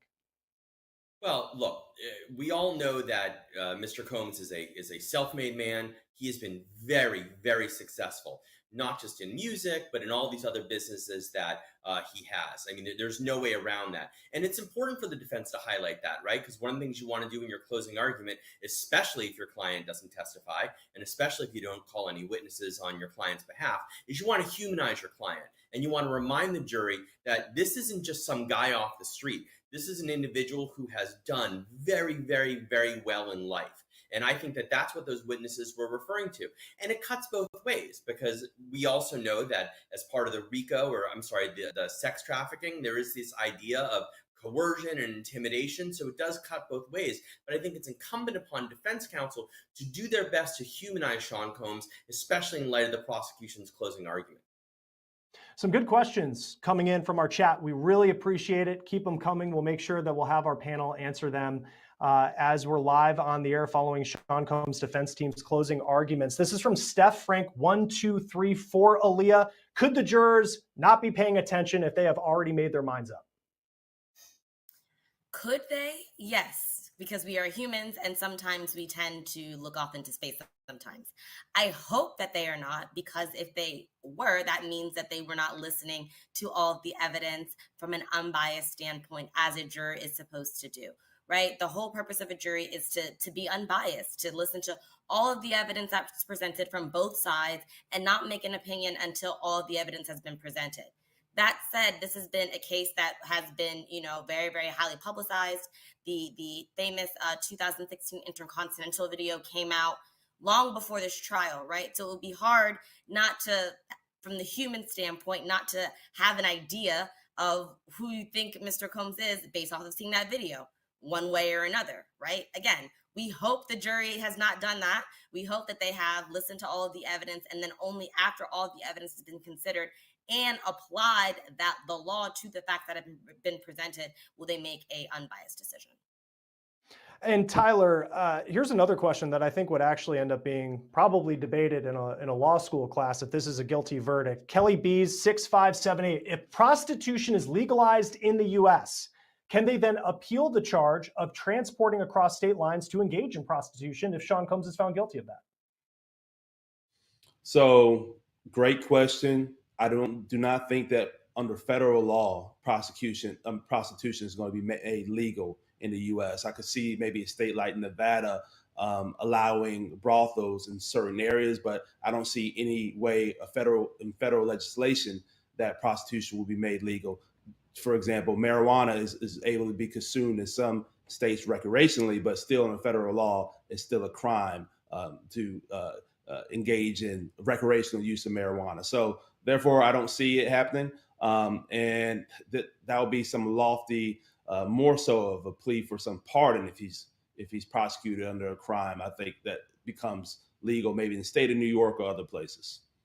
Yeah, and if we're dealing with a guilty verdict, the pardon conversation, I'm sure, will be coming hard and fast right after that, as far as on the news. Here's some more updates coming in from these closing arguments. Quote, the assistants were moved by Sean Combs. It was like Harvard Business School. He pushed me hard. Did they always like him? No. Let's not even go there. Did they like him? No. But they loved him, even the ones who are suing him. Mia, I'm not going to call her Mia because that's not her name. I'm going to call her the witness who testified as Mia. Remember Derek Ferguson from the Bronx? He said, there were not many hiring people like me from the Bronx. There's something more to these businesses. Sometimes the real things in life are hard. No one remembers the easy days. These people grew. It was real. It was diversity. These days, DEI, Combs was doing it at 24. William, what's your reaction to some of the lines that we're hearing from and the approach that Diddy's team apparently is taking? Again, it's an effort to humanize Combs. It's an effort to remind the jurors of everything that he's accomplished in his life. It may be an opportunity to reach out to some of the younger jurors and essentially say, this gentleman, this superstar isn't, again, just some random criminal. And perhaps, just perhaps, the government is picking on him because of his success and because of his success as a black man. I mean, race does factor into these things. Race is something that has come up during the course of this trial. We had the issue with the juror that was dismissed, and race is live. Race is a live issue. And every single thing that goes on in this courtroom is important to the jurors. And to point out, as the defense counsel did, that, Sean was involved in DEI before DEI was a thing, that's reminding them of where Combs came from, what he's done, and what he's accomplished. And I think it's important to do that. Now, whether or not that holds sway at the end of the day is a different story entirely. But at this point, in the very beginning of defense counsel's closing argument, again, it's important to humanize who their client is and remind the jurors of everything he's done prior to being charged with these crimes. Aaliyah, another great question coming in from Benoit 4904. Your second question, we really appreciate you dropping those into the chat. If Diddy's found guilty and sentenced to 10 to 25 years, is there a chance he could be released before serving the full sentence? Yes, there's always a chance that you can be released for good behavior, for time served, that he'll be credited for the amount of time that he's been in jail leading up to the trial. And there's always an opportunity for individuals to be released early. Yes, of course. And then Tyler, Game of Tunes 2947, with a question I frankly asked myself a couple times over the past 7 weeks. When does this trial end? I heard possibly today or Monday. I think closing arguments are going to end today. The jury will start deliberating on Monday. And if I was a defense, I would like a longer deliberation period than a shorter deliberation period. I think the fact that they're going to take the weekend off and start deliberating on Monday could lead to there being a quicker deliberation, because these jurors, there's going to be no way they're going to go home and not think about the case at all. They may be thinking about some facts that came out during closing, and they'll finally be able to talk to each other as a group on Monday. But this case, I think, is going to be over possibly on Monday, Tuesday, maybe Wednesday at the latest. The longer deliberation, I think that means the jury is struggling to convict. If it's a quick deliberation, I think it means that they are quickly leaning with the prosecution. And it's interesting, too, because we officially know, we learned this morning that the jury will, which is what we were expecting, get the case on Monday. But it's a short week next week because the 4th of July is on Friday. William, how could that short week factor into whether or not we're here a couple weeks from now still going on? I mean, how long could this theoretically go once it goes to deliberations?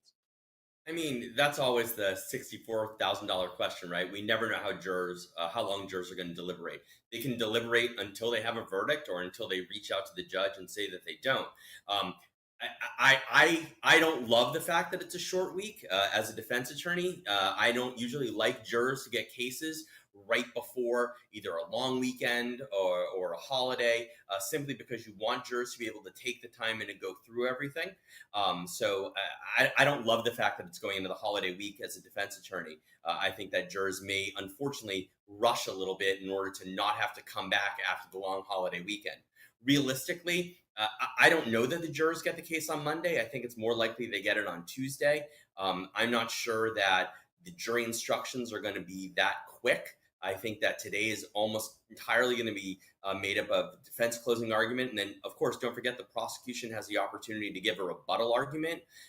We know the prosecution is a little long-winded. I think their closing itself was 4 hours and 45 minutes yesterday. I mean, that's a long argument.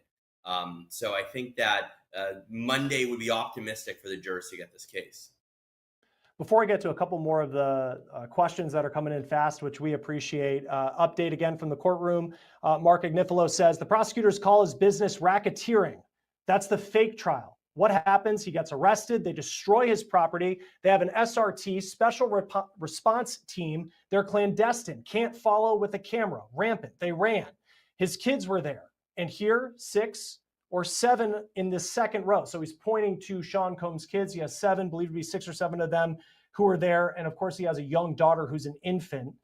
So kind of bringing the family into this. Tyler, first off, I guess, is it a stretch? Because when I think of RICO, I think of Al Capone, Whitey Bulger could have been probably charged with RICO, John Gotti, Sean Combs, bad boy records. I mean, this is the person who we grow up with. Is it a challenge for really the prosecution to link something that we all kind of consumed and loved in a lot of ways with people who are mob bosses? It is a challenge, and this is, I believe, unprecedented for a RICO charge of this nature, especially with there just being one person at the top on this case, and that's Mr. Combs being charged with racketeering all by himself. And I think that's what the defense is showing here. They're showing the overwhelming power of the government with these special teams, how they brought this case and how they've charged him with racketeering when they're saying this is really just Mr. Combs having sex with people consensually and pushing his team members very hard as he's a successful person globe-trotting across the world doing business. That's what the defense is trying to show this jury. The question really is, does the jury believe the defense position of this case, or do they believe in the prosecution's position of this case? And we won't know that until there's a verdict. But I think the defense is doing a good job showing the power of the government and showing that they just went above and beyond and put a zero target on Mr. Combs' head and went all the way with racketeering that has a penalty of life in jail. Yeah, it seems like just based off what our conversations were starting at 9 o'clock this morning, the defense is taking that approach. We're going to take a quick break. Tyler Bailey, criminal defense attorney, civil rights attorney. It's been great to have you. I know you have to head out. Aaliyah Roberts, William Corbin, thank you for sticking around with us throughout the morning as we continue to follow these closing arguments. Give a quick shout out. We started 9 o'clock this morning. A lot of you have been tuning in. We have people joining us from Japan, Sydney, Australia, Montreal, Canada, Oregon, London, South Carolina, Ontario, Texas, and the great state of Connecticut. So we thank you all for taking the time to be with us. Nat Lee also says she joins us from her computer. Me too. So thanks for taking the time to be with us today. I want to begin before we get to our experts. You see Tyler Bailey, criminal defense attorney, civil rights attorney, also with us right now. Let's go to Sierra Gillespie, host of Law and Crime's YouTube channel, Scandal. And she's live outside the courthouse in Lower Manhattan. So closing arguments are underway, Sierra. We saw the defense just in the last 15 minutes or so reference Sean Combs' kids. He has 7 children. Pointing to them, they're apparently sitting in the second row of the courtroom listening to Sean Combs' defense. Who did you see go into the courthouse today? Yeah, Chris, I think his family is so important in all of this because I know many of you have been watching the live streams with us since the very beginning, which I think, Chris, you said this at the beginning. I do think we're the next best thing, right? If we don't have TV inside there. We've been following this since the beginning with all of his family going in day after day, and it's something that jurors are paying attention to. So who did we see this morning? We saw Janice Combs, his mother, that was going in. It honestly is kind of a jumble, the amount of people that are all there at once. A lot of his children, which, by the way, he has 7 at this time. And I think it's really important to highlight the defense talking about this because they do pay attention. And the jurors are paying attention to the amount of kids that Diddy has there. And, the heart symbol that we've shown a lot, where Diddy was doing that to his family, where, he mouths words to his mother like Janice Combs, love you, mommy, things like that. And I do think that this is things people pick up on, that this guy is a family man. And perhaps that's what Mark Agnifilo is trying to include. Yeah, and you see him really trying to humanize Sean Combs because, and at the same time, not just humanize him, but try to remove him from the person that these jurors saw, and they saw it yesterday in the 2016 video. We're getting some updates coming in from the courtroom. The first person to say this was about domestic violence was Cassie Ventura. She made an Instagram post. She said, "Thank you for your love and support. Domestic violence issue." She could have said anything on her phone or tablet. She could have said this was about sex trafficking. She didn't say that. She said it was about domestic violence. Believe her. Believe Cassie when she says when she says domestic violence was the issue in that moment. Watching that video, imagine that. But then also saying that this case, once again, and they've said this throughout, that you can believe that Sean Combs is a domestic abuser, but he's not. That's not what he's on trial for. For you standing outside the courtroom today, Sierra, we haven't seen a lot of people kind of thinking of Cassie Ventura as one of the high-profile witnesses in this trial. We talked about Kanye West making his quick cameo appearance that one day, which was super random. But other than that, there hasn't really been a lot of high-profile people, maybe Kid Cudi. I mean, as far as the crowd outside today, is there anyone there?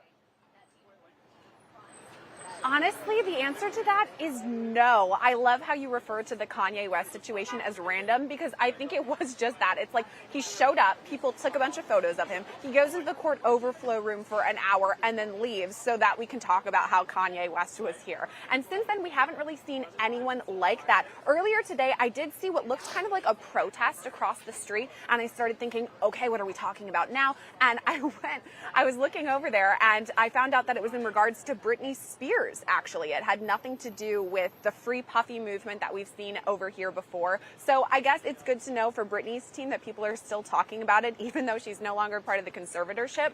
But I think that just shows kind of the, I don't want to say silliness, but kind of the strangeness surrounding a trial like this, because up and down this street we have cameras. You know, next to me we have NBC and ABC, and BBC was just talking to me earlier today. So there are people all over, and I really think the people who are coming to this trial, yes, there are supporters and some who are supporting the victims in all of this, but really it's just a place where people know that they can come and, you know, stand in front of a camera. Right. And we just showed the video of Kanye West when he showed up that one day. And I just can't imagine if I was like one of the photographers camped outside and the car rolls up and then out comes Kanye West. You'd be like, yeah, like this. You're just like, what?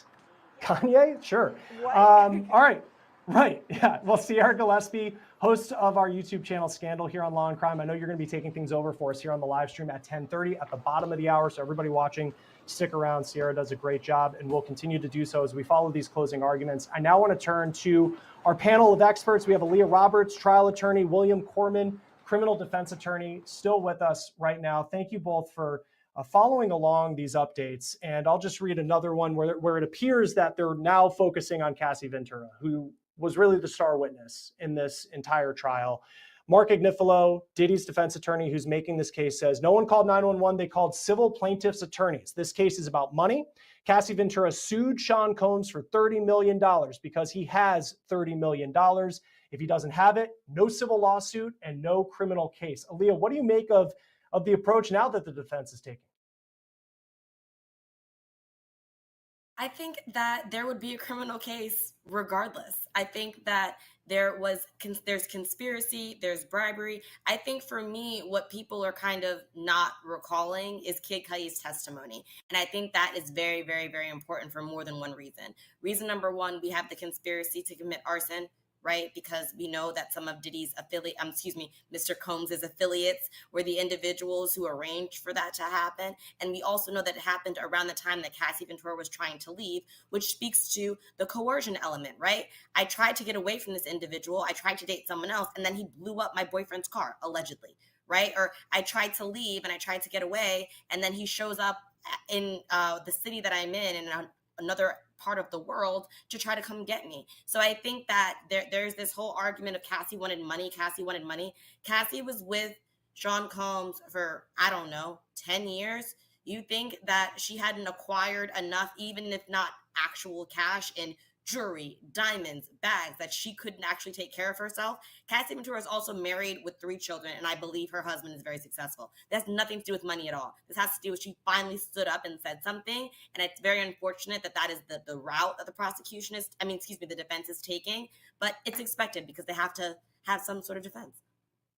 Speaking of arson, Aaliyah, I'll stick with you on this because earlier in the week, there was somewhat misinformation that charges were dropped against Sean Combs, but the prosecution said they were streamlining things, and we were talking about predicate offenses under the RICO, need to find that he committed 2 and 10 years. And arson was one that the prosecution did not include, I believe, in the jury instructions, right? But then they talk about arson yesterday, the government did, in their opening statements. What did you make of that? And then when you look at Kid Cudi's testimony, you didn't have Combs' DNA on the Molotov cocktail, and you also have him to Kid Cudi denying, which, of course, if you did put a Molotov cocktail on somebody's Porsche, you wouldn't say you did it, but he denied it. Where do you stand on whether the arson will actually play into jurors' minds when they make a decision on the RICO charge?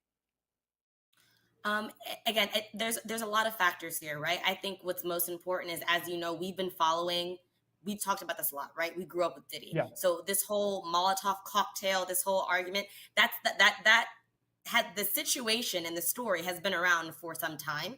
And I think that, as we said before, if someone blew up my car and I know this person has the ability to still get access to me, even though they are in jail, I might not necessarily go on the stand and say, yeah, he did it. It was him. However, I also would say that from a prosecution standpoint, if I'm not mistaken, I think the attempted arson charge was dropped, but I do think that the actual charge of arson was still at least being discussed or included, because again, we need 2 underlying crimes for the RICO, right? So if I have proven that at least there was some sort of conspiracy, there's sort of some attempt from my employees at my direction to do this, now we have the conspiracy to commit arson, right? If I have bribed, as we know, there was bribery for the Intercontinental Hotel video. I bribed someone to give me the video back. Now I have bribery. So that's 2 underlying crimes on top of the sex trafficking.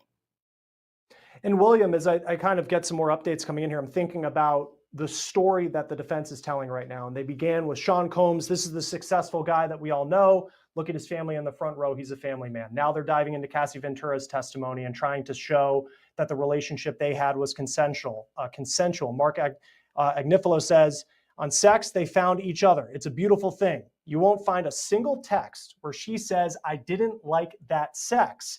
It was an 11-year relationship. The issues were jealousy and other women, but they match up when it comes to sex. And then he says that they were swingers. Now, the text messages may not show that, but they also 6-7 weeks ago heard incredibly emotional testimony from Cassie Ventura in the flesh, on the stand, speaking to those jurors.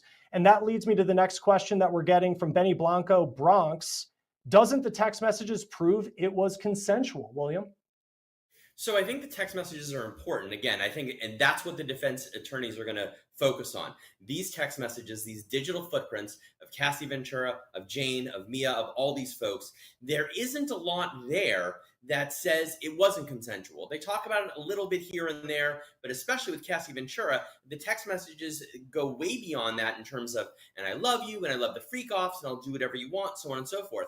What's going to be important is when the prosecution does their rebuttal, that's when they're going to bring up, hey, look, Cassie Ventura is texting him all this stuff, but this relationship was one of control, this relationship was one of coercion, and this relationship was abusive, and this relationship was awful. Let's look at the fact that he extorted $20,000 from Cassie Ventura's mom in an effort to have them not release the sex tape. So you can believe whatever you want about these text messages, but remember the broader context of this relationship. And that's what the prosecution is going to say when they get back up there on their rebuttal. And again, I think Combs has been sued by, I think there's 30 lawsuits that are currently pending right now, mostly from victims. I think there was a giant one that was just filed the other day. So the fact that there's money involved, there's lawsuits involved, I think it's important for the defense to bring it up. Again, I agree 1,000% with Leah. I don't think that that should be the focus of the entire defense closing argument or the defense case. I think that would be a mistake. But I think it's important to bring it up because, again, the jury heard about it, and I think you want them to know that there is some stuff out there. But, again, I think that the digital footprint is what the defense should rely on here from beginning to end of their closing argument. Another good question coming in here, Aaliyah. This is from Benoit4904, who's been great this morning, giving us some really good questions, kind of moving our conversation forward, which we always appreciate having viewers who are part of this show. Putting aside his violent behavior, do you think Diddy was aware he was committing criminal acts at the time? Is water wet? I do think that he was aware that he was committing acts of the crime. Let's take it back all the way to the beginning. The label is called bad boy for a reason, right? Like it's not just, we just made it up and, that's what we're just going to do. It's called bad boy for a reason. And as we all know, because again, I grew up in the 90s, early 2000s, Sean Combs has been charged and he has been very, very familiar with the criminal justice system many a times, right? Has he been convicted and going to jail? No, but that doesn't mean that he doesn't know what he's doing is a crime. It means that he's a very, very successful man and a very, very powerful man.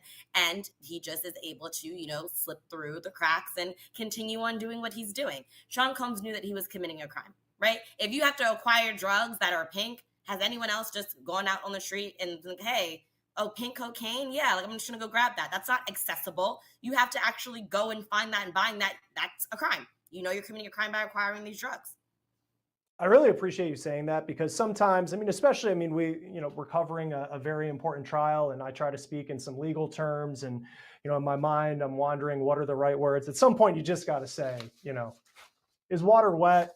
Tree fall in the woods? Whatever whatever saying you want that your grandfather said back in the day, it's 100% true.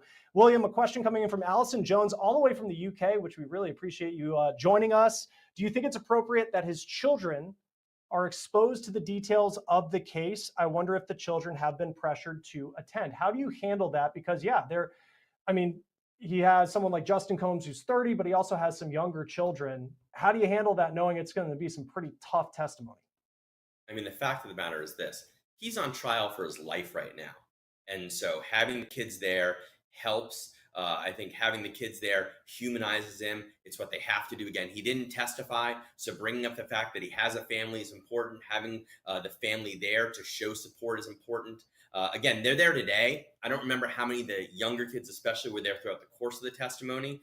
There is graphic testimony, but even if you're Sean Combs, you haven't been able to shield these kids from this trial over the last 6+ weeks, not to mention everything that led up to the trial before then. So I think it's good that they're there. I think it's important that they're there.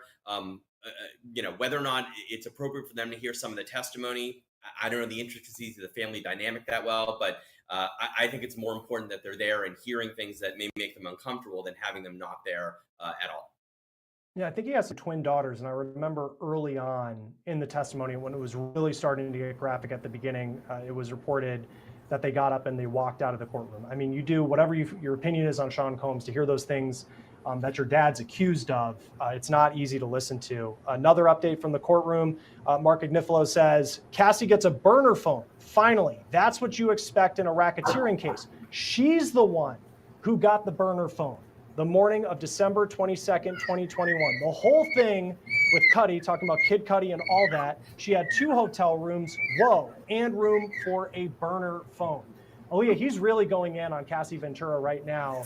How do you separate, okay, the text messages may show that at the time she was consensual, but I'm sure for these jurors, she was pregnant on the stand giving emotional testimony. I remember Elizabeth Milner, she's been in the courtroom every day, was talking about just how emotional those moments were. Yeah, it was 6-7 weeks ago. How do you, as the defense, and how do you think the defense is doing going at Cassie Ventura pretty early on here in the closing arguments? I think they have to. I think that Cassie is, a very huge piece of this entire case. And I think that pointing out that she has a burner phone, while they think it might be beneficial to them, I also think it cuts both ways. It means that I have a phone that I've gotten on the side because I'm so scared of my partner, in this case, Mr. Combs, going through the phone that I have, checking my phone, having my passwords, right? If she truly did not believe that she was in a space where she was safe, trying to get a burner phone to have some sort of normalcy, that could kind of cut to the prosecution's argument of coercion, force, and duress, right? I also think that from an emotional standpoint, I remember there was testimony early on that defense counsel wanted Cassie Ventura to already be seated when she was giving her testimony, so the jurors couldn't actually see that she was 8 months pregnant, right? I think that was, of course, it was denied because it was unreasonable. But I think that if you look at where Cassie is now, and married, she has 3 children, she's moved on, and obviously having to relive this entire huge chunk of her life on the stand, it was emotional, and I'm sure the jurors were leaned in, right? And again, as we said before, this is not a case that no one was familiar with, right? This is a case that people knew that Diddy and Cassie were together. Did they know the details of their relationship? No. But to see it in real time, of course it's emotional. So the defense has to do a good job of poking holes. Do I think that was the greatest argument to make? Because again, it kind of supports the prosecution's theory? No. Because I also think if you're Diddy's defense, you better be pretty sure that the jury doesn't have this team Cassie 100%, almost as if she's a friend. And then the second, I mean, you really run the risk with what we're hearing he's saying just now of kind of turning off the jury to the argument that they're trying to make. But to your point, it's kind of what he has to do. Another question, also from the UK. Pretty cool to have people joining us from across the Atlantic. William, Stella K80 says, in the unlikely situation, in her opinion, that Diddy walks free and something were to happen to a juror or witness, you think of the allegations of witness intimidation that Diddy's faced, Would he be somewhat protected with double jeopardy? They do say they're from the UK, not sure on US law. Where does the law stand on, let's just say he walks free and then more evidence comes forward of some of the charges he's facing? Well, if it's more evidence of the charges he's facing, then double jeopardy applies. You can't be tried twice for the same set of facts and circumstances for the same crime. So if he was acquitted, even if all of a sudden they realized there was more evidence down the road, they wouldn't be able to retry him for these exact same things. Could they retry him if something new came up? Absolutely. Anything's fair game at that point. I think defense counsel may try to say that there's double jeopardy, but if it's the exact same crimes, no. If it's something brand new, sure. And another update coming in, and you kind of see the direction that the defense is going right now as they're making their case for Sean Combs. Let's talk racketeering. The judge is going to give a legal charge later today, assuming the first one is the 2004 kidnapping of Capricorn Clark. Let's talk about her. She said, "I wanted my life back. Capricorn Clark's parents passed away when she was young. I don't mean any disrespect. She told you. I'm happy she did. Others didn't tell you about their parents. She moves to the Bronx and meets Sean Combs. She goes super platonic. What? I think she means she didn't want it to be platonic. She's out there. You could see it. She says, you know, I had the biggest crush on you. I think we misused our dope chemistry." So now going at Capricorn Clark, another witness who said that Sean Combs, she accused him of kidnapping. Knowing what we heard from the government yesterday, very fact-based, went down the line, laying out their case, Aaliyah. To this point, how is, I guess, overall, what's your read on how the defense is doing and whether or not these are effective arguments? Effective is a questionable word. I think that arguing that she couldn't have been kidnapped because she had a crush on Sean Combs, like, I'm sorry, where does that fall in the statute? It doesn't, right? Like, I did not feel, if I was taken against my will, I did not feel like I was free to leave. That is kidnapping, like, period, right? So if I had a crush on you, maybe they're trying to argue that, oh, she's biased and the prosecution got to her, but I don't think that, I think the prosecution's doing the best that they can arguing that. I don't think that it's as effective as it could be, simply because me having some sort of relationship or being interested in dating this individual does not necessarily equate to the kidnapping or what I testified to didn't happen. I think from a credibility standpoint, if you get, you know, we do have a male-dominated jury. I think they were trying to make that argument like, oh no, these are just women who wanted him or who went after him. So I guess that leans to their theory and to their side, but I don't necessarily know how effective that it is. I think at minimum, they're just trying to create bias, because I can believe that this person might have had a crush on this individual or might have been interested in dating him. And I can also believe that this person kidnapped me. So I think the two things can be true. One thing I'm noticing as just comparing yesterday to today is there has not been one Christina Coram reference in Sean Combs' defense, where yesterday she came up multiple times. Diddy's right-hand person. She was really a ghost in this trial because she's mentioned so many times. You see a picture of her, but she didn't testify. William, what role does she play in the final moments of this trial? And what do you make of Diddy not mentioning someone who was there for so many stories that the prosecution told? Sure. I think she was a very important non-witness for the prosecution. I mean, she was, for all intents and purposes, an unindicted co-conspirator. So for the racketeering, and conspiracy issue, you know, we need to show that it wasn't just one person. The government needs to prove that there was more than one person involved in these crimes, and they have her. And they can point to things that she did. They can point to things that she helped orchestrate. And she was, for all intents and purposes, an unindicted co-conspirator.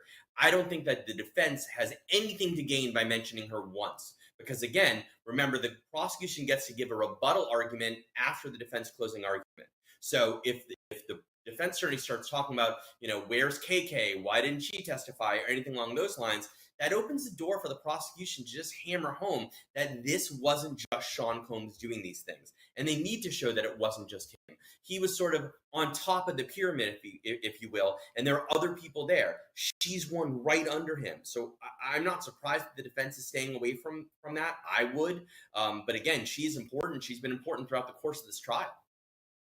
When this goes to the jury, which we believe is going to be on Monday, according to the judge this morning, Aaliyah, how likely is it that the jurors will sit around and be like, why wasn't she called? I think that that's a fair question, and I think they would definitely be thinking about that.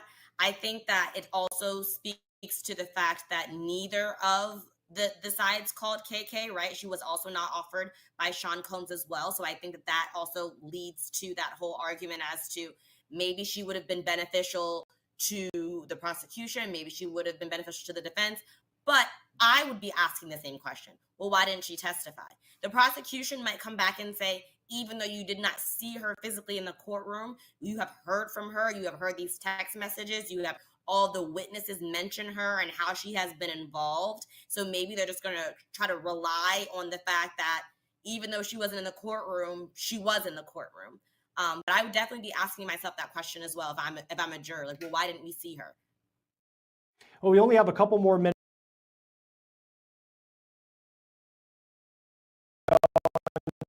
We're at the bottom of the hour, and then Sierra Gillespie is going to pick things up for us here on the Law and Crime live stream as we follow Diddy's closing arguments. So let's get right to it, William. I mean, at this point,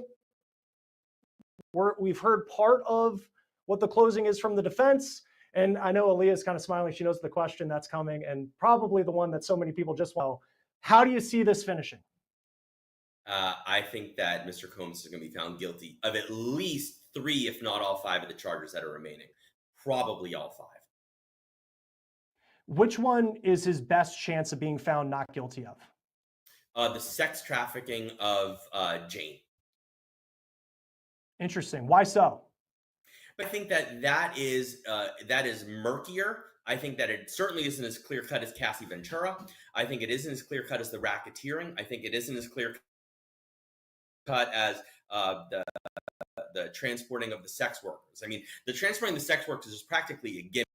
I think that there's almost nothing the defense attorneys are going to be able to do to rewind that. It's going to happen, and he's going to be found guilty of this, and I really do feel that way.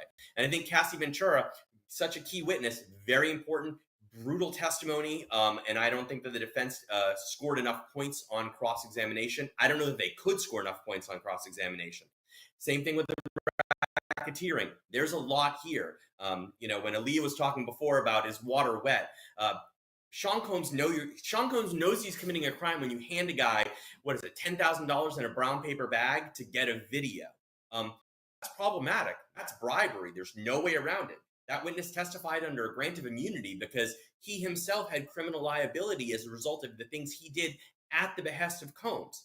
The Kid Cudi incident, again, he's not charged with attempted arson, meaning Combs isn't charged with attempted arson, but it certainly does come in there as a predicate offense for the racketeering. So all those things hit. If there's anything the defense attorney can home in on, it's the other sex trafficking charge. And again, sometimes, not always, sometimes the jury does want to reach a kind of comprehensive or some sort of verdict where they give something to both sides. So maybe what they basically do in the jury room is say, look, we have all this evidence. He is absolutely guilty beyond a reasonable doubt of these charges. This one's a little squishier. And since the government hasn't proved it beyond a reasonable doubt, we're going to find him not guilty of that. I'm not sure that it's that much. I'm not sure that they're there. But if there's one charge that the defense defense team could have some leeway with, it would be that one. But as far as the other 4 goes, I think he's going to be found guilty. I'm happy you brought up the brown bag of cash because I think, and this is just my opinion, that Eddie Garcia, who is the security guard, that story he told about the Intercontinental Hotel, having the video, Christina Coram allegedly hounding him to turn this video over, and then he goes to meet Sean Combs at an LA high-rise. The big security guards there are intimidating him. Sean Combs calls him Eddie, my angel, and counts out $100,000 with a money counter like you see in a mob movie. If I was a juror, that's something to me that would just be in my head, especially when you're trying to make the link to, was the guy that was a regular on Ellen actually something more close to John Gotti or Al Capone. Aaliyah, how do you see this finishing? I think the same as my colleague has said earlier. I think the Jane Doe sex trafficking is a little bit more difficult. I think it has left a poor taste in the jurors' mouths that she is still receiving a benefit of it. I think her rent is $10,000 a month that is still being paid. I don't think that anyone, a normal person, a reasonable person, would think that you're being coerced if you have $10,000 rent being paid, because most people don't have $10,000 a month in rent, right? Most people would say this individual could have gotten away from him, got herself a little studio apartment for, what is the going rate in Manhattan? $3,500 now, and then going on. But I think all of the other crimes, there's going to be a conviction of. I think what's very, very important for everyone who is watching to remember, Cassie Ventura did not want to testify in this trial. She had to be subpoenaed by the prosecution to testify. So that whole argument of it's a money grab and this is what she's going after, she wanted to go away quietly. And she was forced to testify under a subpoena, because as we know, if you don't, answer a subpoena, you go to jail. So I think it's really, really important for our viewers to remember this is not something she herself wanted to do. And especially with how pregnant she was at the time. I mean, who in their final weeks of a pregnancy wants to be going through, allegedly the worst moments of your life in a federal trial? Thank you both so much for joining me this morning. This was a lot of fun, very important testimony going on. Aaliyah Roberts, trial attorney, William Corman, criminal defense attorney. Both of you are awesome. Sierra Gillespie is going to be taking my spot after this quick break, continuing on with both of them. We'll see you.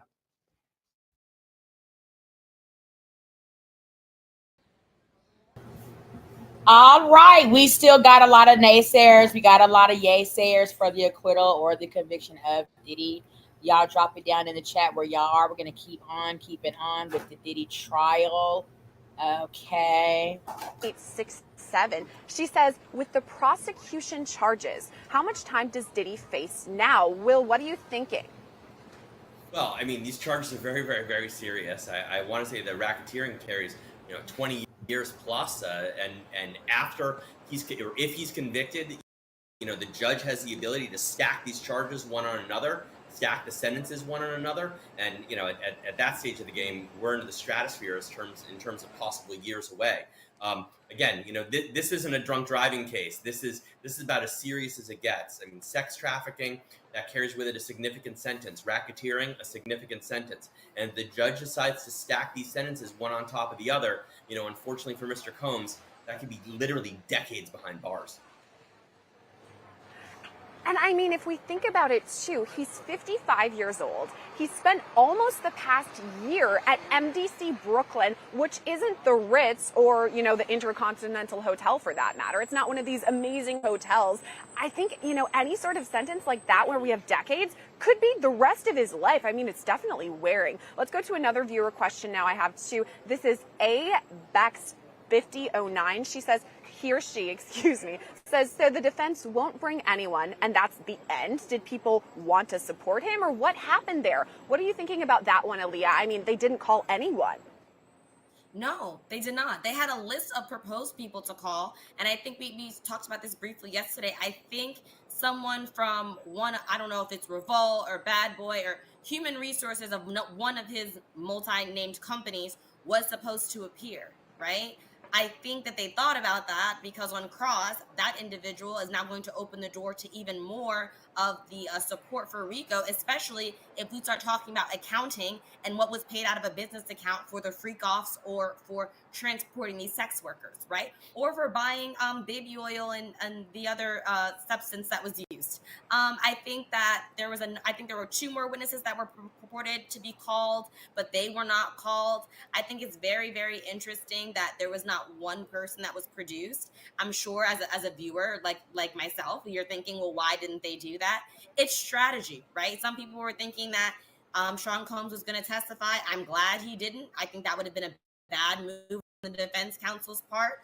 But there was no one to actually speak to any portion of this on the defense side. And I think the jury is going to think about that. Whether or not, they use it to credit the weight of their decision or not is a different story, but they're definitely going to be thinking about the fact that no one came and spoke on behalf of the defense. I tend to agree with you, Aaliyah. First of all, I think that it's a great choice by P. Diddy not to take the stand, although I would have loved to see it and hear what he had to say. But as far as calling no one zero witnesses, that is puzzling to me, and I agree with you that the jury is going to be thinking about that. I mean, they heard 6 or 7 weeks from the government, then they heard the closing arguments. They're expecting to hear something from the defense and just get nothing. I mean, I think it's going to be something in their brains at the very least. And we've been talking a lot about our viewers. Thank you so much for interacting with us. We have a poll that was up. It was, can a relationship with domestic violence be a great modern love story? Because, of course, in his closings, Mark Agnifilo compares Cassie and Diddy to a great modern love story. But then we have these domestic violence situations. I mean, we've all seen that intercontinental video at this point. So here's what our viewers said. Yes, 11% said it could be a great modern love story. 80% said no, and 9% said unsure. So I'm going to ask you about that one, Will. What are you thinking? I mean, domestic violence plays a huge role in this case, but he's not charged with it. So is that difficult for jurors to kind of parse out when they're in the deliberation room? So I think that from the beginning of this case, the defense counsel has basically talked about how this is a domestic violence case, and that's all this is. And I think that's what they have to do, because we can't do anything about that video. It's right there. It's almost, I know it isn't technically exhibit number 1, but in the jury's mind and in my mind, it is exhibit number 1. I am very wary of the idea that a relationship that's full of domestic violence is a modern love story.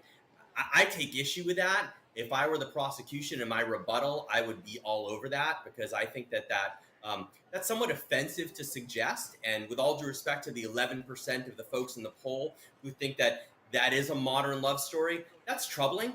And it's certainly not something that I would harp on if I were a defense counsel at all. That's a tricky way to view a relationship, and probably not a proper one, and not one that would score many points. I think you brought up a great point. It is really troubling because not only do we have all of the people who are involved in this, I mean, we're talking Cassie or Jane, who are the survivors in this. We have jurors who live their lives. They have their relationships. We don't know what went on in their past relationships. So let's say they're, had an incident at some point in their past that something went, off. They're thinking about that and hearing, was that a modern love story? I don't know. So I tend to agree with you about that too, Will. And by the way, we do have some updates straight from court, so I'm going to read them to you now. This is Mark Agnifilo still going on with the closing arguments for the defense. He's talking about Kid Cudi now. He says Cudi didn't say that Capricorn said Combs had a gun because there was no gun. Working backward, Cudi didn't tell the police about a gun. It was written up as a trespass. That's all. There's no gun. Capricorn's story falls apart. He goes on to say there was the car chase. Or was there? And again, this goes to what Aaliyah was talking about before. I do think he's being dramatic here. He goes on to say, Cudi pulled up next to the Escalade. The witness said there was no car chase. The judge is going to say you can disregard any witness if you find something not credible. If you see fit, it's all you need. He goes on to say, seems like everything is possible with Capricorn Clark. I asked her. She said, I came up here with Puff. I want to run away. I'm afraid of mountain lions. Mountain lions? I'm not saying they are scary, but if you were kidnapped by a gun, no. He goes on to say then, she, meaning Capricorn Clark, doesn't want to say, I went there by my own volition. I'm not saying Sean Combs didn't go there. He wanted to fight him. Fine. Mother effer. Combs is not a coward. He's ready to fight. At the risk of being sexist, they are men. They fight. And here's the last update for now that I have for you. We're going to have a good old-fashioned 8 in the morning Hollywood Hills John Wayne fight. The Porsche, not his style. There's no evidence. Who else would do it? No evidence. Burning a car is cowardice. Be a man and fight him. Okay, I think he's going in guns a-blazing, Aaliyah. What are you thinking about this? Because, of course, this was a huge topic of conversation. Initially some people were thinking, okay, maybe the arson allegations and the kidnapping allegations were dropped. But, I mean, if we read, the paperwork, it was attempted kidnapping, attempted arson. So, of course, the government yesterday touched on those things, arson and kidnapping. And now this is Agnifilo talking about both those things. What are your thoughts with that update, Aaliyah? Okay, let's begin at the beginning. Diddy couldn't have bombed Kid Cudi because we're men and we don't bomb, we fight. We know that you fight. I think the prosecution is going to have a field day with that. Oh, you're a man and you fight? Like you drug Cassie down the intercontinental hallway, like you kicked her, like you hit her over the head with a frying pan, like that type of fighting that you do. Diddy, I think that was, at the risk of sounding sexist, there are also women on the panel that like might be like, well, where were we going with this, right? I think, again, we've said time and time again, they have to put something forth. I don't know how beneficial that was, right? I think the defense is saying, yeah, he was there, but he wasn't there to blow up the car. He was there to fight. Well, that's still supporting the argument of why are you fighting Kid Cudi? You're fighting Kid Cudi because Kid Cudi was in a relationship with Cassie and you wanted Cassie and you controlled Cassie, so the answer was no. And that then again supports the argument of persuasion with the use of force and duress that we're talking about regarding the sex trafficking. I tend to agree with almost everything you're saying there, Aaliyah, because there's a lot to unpack, and I don't know. I'm going to ask you this one, Will. Do you think he's digging himself a hole here? Because we've talked about this modern day love story, which, to your point, could be offensive to people. Then we have this thing where he says, at the risk of being sexist, men fight. What are your thoughts on what he just said in closings? I mean, I can't say it any better than Aaliyah did, but I'm gonna try to buttress what she said to some extent. As a defense attorney, as any attorney giving a closing argument, defense or otherwise, the last thing you want to do is accidentally alienate a juror, because these jurors are the ones who are deciding the guilt or innocence of your client, or whether or not the prosecution, the guilt or innocence of the defendant. And so to risk alienating a juror who may have had a domestic violence incident in their past, or a friend with a domestic violence incident in their past, or who may all of a sudden take offense. I mean, if you're going to get up in front of a jury and say, I hope no one takes offense to this, that's a giant red flag that, hey, somebody might. And that's problematic.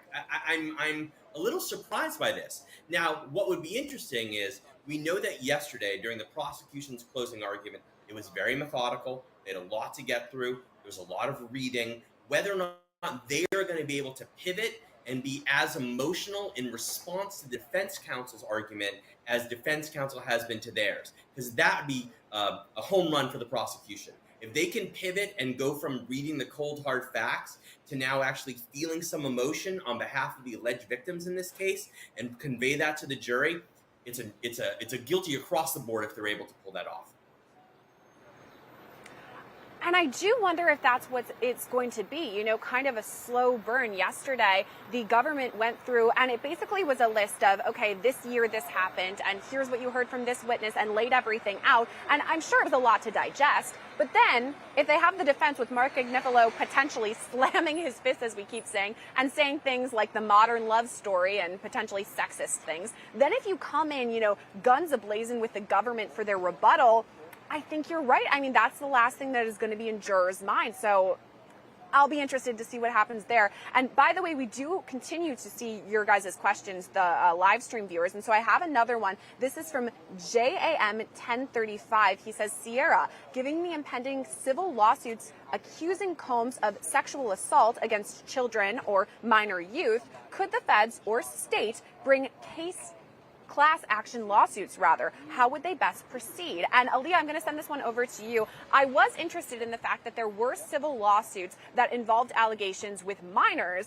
and yet when the indictment came down, we didn't see anything about the minors. It wasn't anything that was brought up in the courthouse behind me. So what are your thoughts about all of that for the future? Could it be some sort of class action lawsuit like our viewer was saying?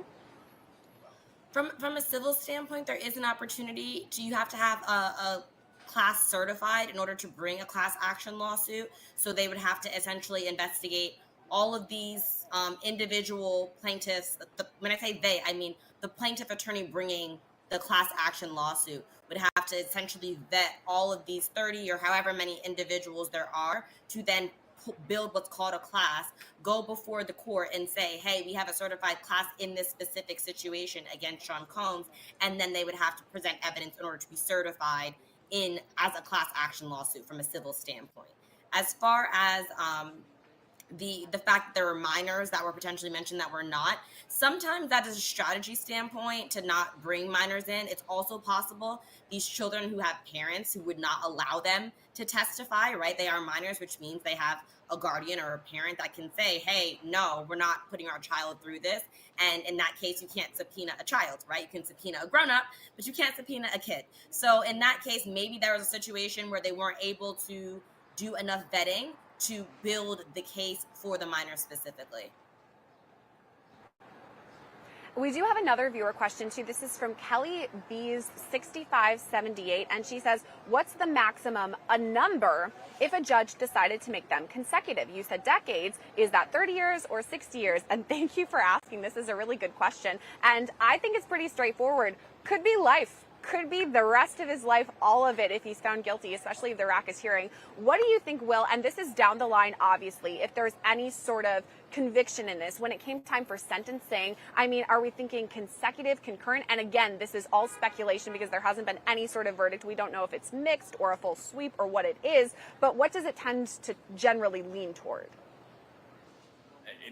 I mean, we're really trying to use our ESP powers and read tea leaves here, and that's very, very difficult to do. If I were going to guess, and it is literally just a guess, I would imagine that there would be a sentence of around 20 years. And I'm not quite pulling that out of thin air, but I'm pretty close. And as we talked about before, you know, Combs is 55, and respectfully, that's not that old. But nevertheless, for him to spend any time incarcerated, for anyone to spend any time incarcerated is dramatic and can be terrible. But I would imagine that we're probably talking about a 20-year sentence, give or take. To your point, that is all speculation right now. I mean, there has not been any sort of deliberations even. In fact, we're still in the closing arguments right now from the defense. And we do have some more updates from court. This is Mark Agnifilo once again. He's the one who's presenting the closings for the defense. He's still talking about the situation with Kid Cudi, Capricorn Clark, an alleged kidnapping, and then, of course, the alleged arson. Here's what he says. What's in the car? Molotov cocktail. Why not show you the glove? I'm suggesting something? Yes.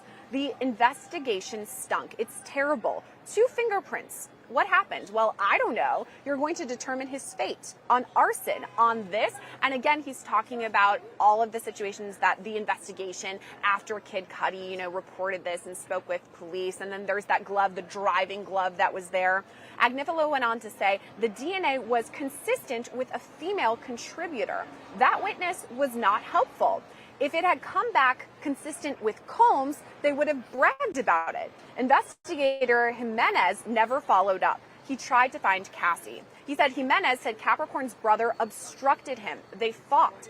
I'm not saying Capricorn did it or Cassie did it. We're not here to solve the world's problems. Cassie's father didn't call him back. The witness was mad. Draw your own conclusions. Wow. Okay, so he says he's not here to solve the world's problems, and he's bringing up Cassie and Capricorn.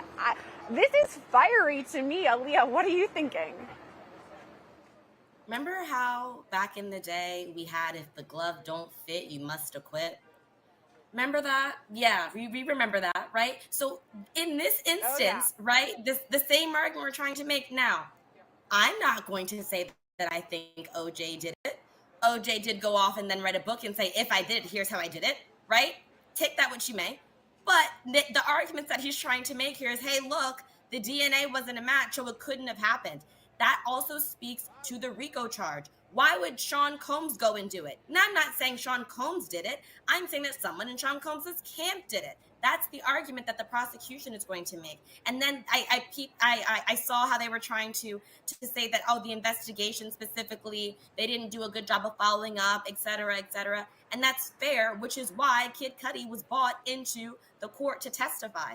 Right? I think that with CSI and with all of our crime shows, we always want to know the DNA. We always want to know the DNA. But we also have to remember that a witness, a person who has experienced or been a victim of a crime, their testimony is the evidence, right? There might not be fingerprints or blood or glass or anything, but I, as the victim, standing up in court and saying what happened to me, that is evidence. And that is why we have this issue with credibility when we have actual victims testifying or witness testimony.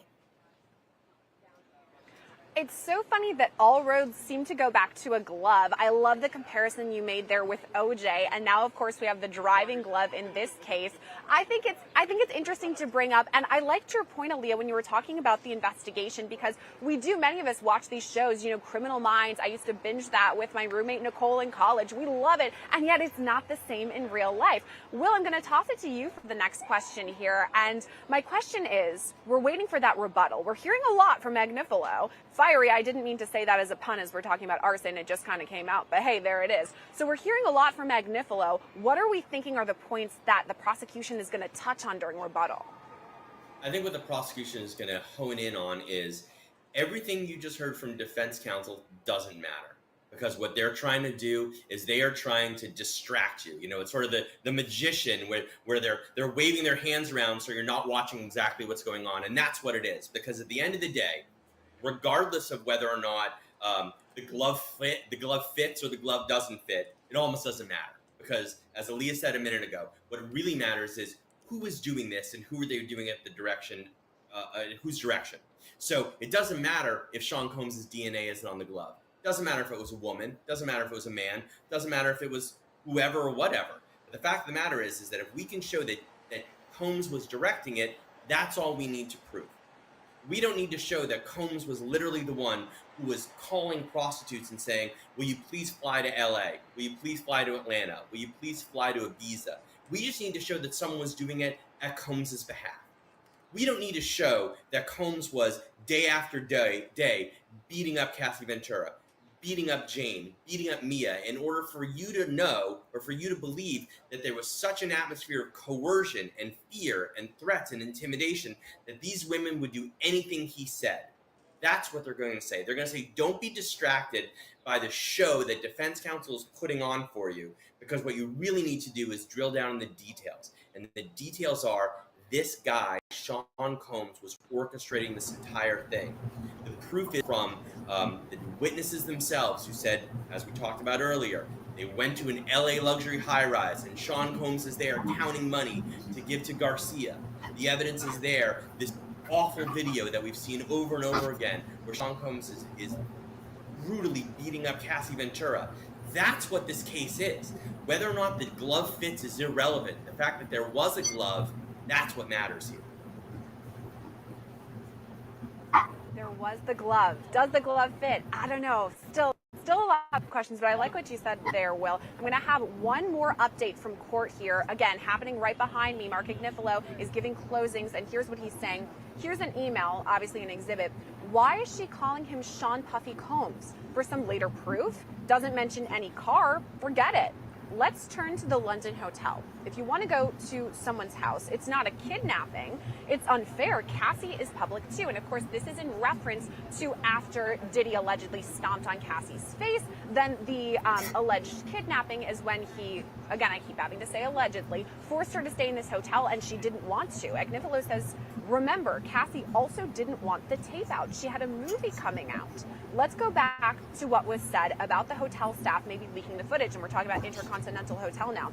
They were worried about publicity, not a misdemeanor. Guess what happened? It was sold. And again, that infamous Intercontinental video, and I'm sure he's probably going to talk about Eddie Garcia and the alleged bribery there, the payoff, the money machine that was counting cash. I mean, a lot ahead in closings. We're about to wrap up for this part of our live coverage, though, and I have to say a huge thank you to both of our guests who've been on with us for 2 hours. Will Corman.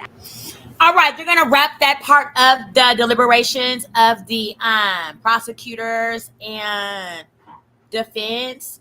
Let's skip on down the rest of the day and close out with whatever they got going on. Okay. How do you guys feel? We're winding down to find out. They say no earlier than Monday. We should know.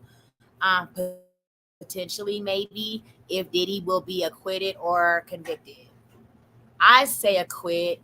I don't see they're going to get Diddy on these charges. I just don't. However, I do see them attempting to try with this MANN ACT shit. I read that. There's a link in the chat to understand more of what that looks like. Okay. So they're back up at 3 hours, 26 minutes. So let's get it.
Hey, happy Friday. I'm Anjanette Levy, and you are watching Law and Crime live on YouTube, and we are covering the closing arguments, the defense closing argument in the trial of Sean Diddy Combs. He, of course, is on trial for a number of charges in the Southern District of New York in Manhattan. He is charged with racketeering, conspiracy, sex trafficking, and transportation to engage in prostitution. Sean Combs says he is not guilty of all of these charges, but the government says he committed all of these acts. And now it will soon be up to the jury to evaluate all of the evidence and look at all of it and determine whether he is not guilty or guilty of the charges. We are going to be taking your questions as we always do during the lunch hour. So please drop them in the chat there in YouTube, and our great panel will get to all of them. But before we get to that, I want to check in with Sierra Gillespie. She is outside of the federal courthouse in Lower Manhattan. Elizabeth Milner is inside the courthouse, and she'll be joining us in just a little bit to tell us what's been going on inside the courtroom. So Sierra, tell me, a good afternoon, first of all, what has been going on outside of court this morning? Have we seen any hoopla? Hi, Anjanette. I'm always keeping an eye out for hoopla, and I haven't seen much. However, I will tell you, yesterday we talked, and it was more somber here. You know, it was closings from the government, and we were expecting something. And I think the crowd is kind of mirroring what's going on inside of the courtroom, right? So the government's closings, according to reports, are kind of methodical and slow and, you know, not a lot of emotion. And that was the crowd yesterday. But today, we're hearing Mark Agnifilo is in there, and he's loud, and he's making jokes, and he's saying things that are kind of off the wall. And I think the crowd has responded to that in a way. I mean, already when I got here at 8 o'clock this morning, there were lines out the door waiting for people to get inside to hopefully get a spot inside the courtroom or maybe even the overflow room. And I have seen some of those people we spoke about yesterday, you know, the people who are wearing the hats or the t-shirts that say Free Puffy. And kind of surprisingly, the most crowds I've seen have been for a Britney Spears movement. People are still talking about her conservatorship. At first, I thought it was related to P. Diddy, one could assume. But as I took a closer look, it was really about Britney Spears. So that's kind of what we got going on today. Yeah, that's kind of odd because Britney is free as far as we know. You know, Britney she's no is longer. free. Yeah, she is free. She's been free for a while now, so maybe they just are carrying the torch for that for some reason. I do want to talk to you a little bit about who we are seeing now showing up at the courthouse. We know throughout the trial, of course, there's the big overflow room that we've always heard about. There are journalists showing up every day to cover this trial, social media influencers, YouTubers, people like that. But now you said you're seeing more people showing up. Are there more people showing up? And right now on our screen, obviously, we're seeing Sean Combs's daughters showing up to court. But I want to talk to you specifically right now about the other people showing up to court. You know, you see Free Britney people, Free Puffy people. Are you seeing more people gathering at the courthouse in anticipation of a verdict, who want to be a part of this and see what's going on inside court? Yeah, I think we definitely have seen that. I mean, where I'm at right now, we have been camped out since the start of the trial, and many other news organizations have been too. Beside me, there's live hits going on right over here and down the line. So all up and down here, there are, you know, reputable reporters. We're talking like CNN or ABC, NBC. I was actually speaking with a man from BBC earlier. So this has gone international. But not only have we seen people like that, we've also seen, to your point, Anjanette, live streamers. So many people have their phones with them and they're, you know, like this all the time, talking and trying to interview. As I've been on the live streams earlier this morning with Chris Stewart, I saw people who were live streaming me live streaming. So it's kind of a lot of that. And I do think that's something we'll see more of as we continue on throughout all of this, because right now we're in closings, but as deliberations go and everyone kind of gets antsy, what's the answer going to be? What's the verdict? I think we're just going to see more and more.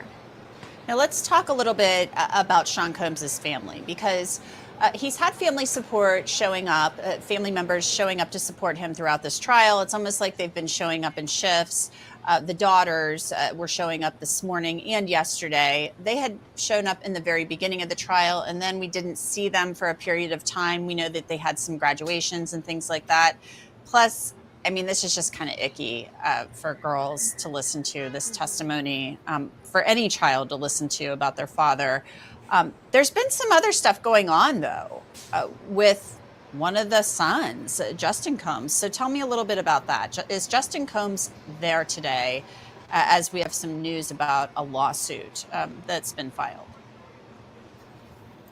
Yes, Justin Combs is here today, and I want to talk about that lawsuit. But first, I want to talk about the fact that almost all of Diddy's children are here today. He has 7 children in all, the youngest being Love, just a little girl. She's the only one who isn't here today. All the rest are. And this is also something that Mark Agnifilo highlighted today in closing arguments, talking about Diddy's family. And I do think that the jurors, the people of the court, are picking up on this. As you said, they've been pretty much there all since the beginning, except for some of his daughters who were kind of in and out, but they are there today. Now, Justin Combs, he's the main one that we want to talk about today because there have been some legal issues with him. So I'll kind of break that down for you. This was a filing that happened on Monday of this week, and I do want to state right from the top, it was criminal, not civil, and these are all allegations. However, there is a woman who filed under the name Jane Doe who alleges some misconduct at the hands of both Justin Combs and P. Diddy back in 2017. So I'll kind of give you an overview of what the filing says. That back in 2017, the spring of that year, this woman, Jane Doe, who lived in New Orleans, Louisiana, started Snapchatting with Justin Combs. And they're going back and forth. At one point, she admits she sends him risque photos, according to the lawsuit. That's what she calls them, or her attorney does in the lawsuit. But additionally, she talks about her big dreams. She wants to work in the entertainment industry. She's got stars in her eyes. And Justin Combs says, okay, you know, my dad actually kind of works in the entertainment industry. Why don't you come out here, out to LA? And so according to the lawsuit, it was under false pretenses that she headed over to LA. And after that, that's when she said things kind of, you know, went by the wayside. She alleges that she was held in a hotel room for an entire weekend, given drugs and alcohol, and then she says she was raped by 3 men who were wearing masquerade masks. And I think this is the important part here, is she says 2 of them, she's not sure who they were, but one of them she recognized and she identified, name dropped in the lawsuit, was P. Diddy. She also mentions that Justin Combs referred to him as Pops, you know, something that you would call your dad. So that's kind of why she pointed him out there. And I do want to highlight that in this civil lawsuit, she straight called it being held prisoner. I mean, that's pretty strong language. Now, I also do want to share the other side of things too. Justin Combs' team has spoken out, and I do have their statement right here. Here's what they said. No matter how many lawsuits are filed, it won't change the fact that Mr. Combs has never sexually assaulted or sex trafficked anyone, man or woman, adult or minor. We live in a world where anyone can file a lawsuit for any reason. Fortunately, a fair and impartial judicial process exists to find the truth, and Mr. Combs is confident he will prevail in court. So we kind of heard from both sides there, but amidst this civil lawsuit, Justin Combs is right now in this courthouse behind me. As y'all hear it coming in live, another lawsuit filed against the Combs, girl from Louisiana, saying that they done aped her and drugged her and, you know, took her against her will, and all this extra crazy carrying on. We will be covering what's to come of the Combs family after the trial, acquitted or convicted, next week.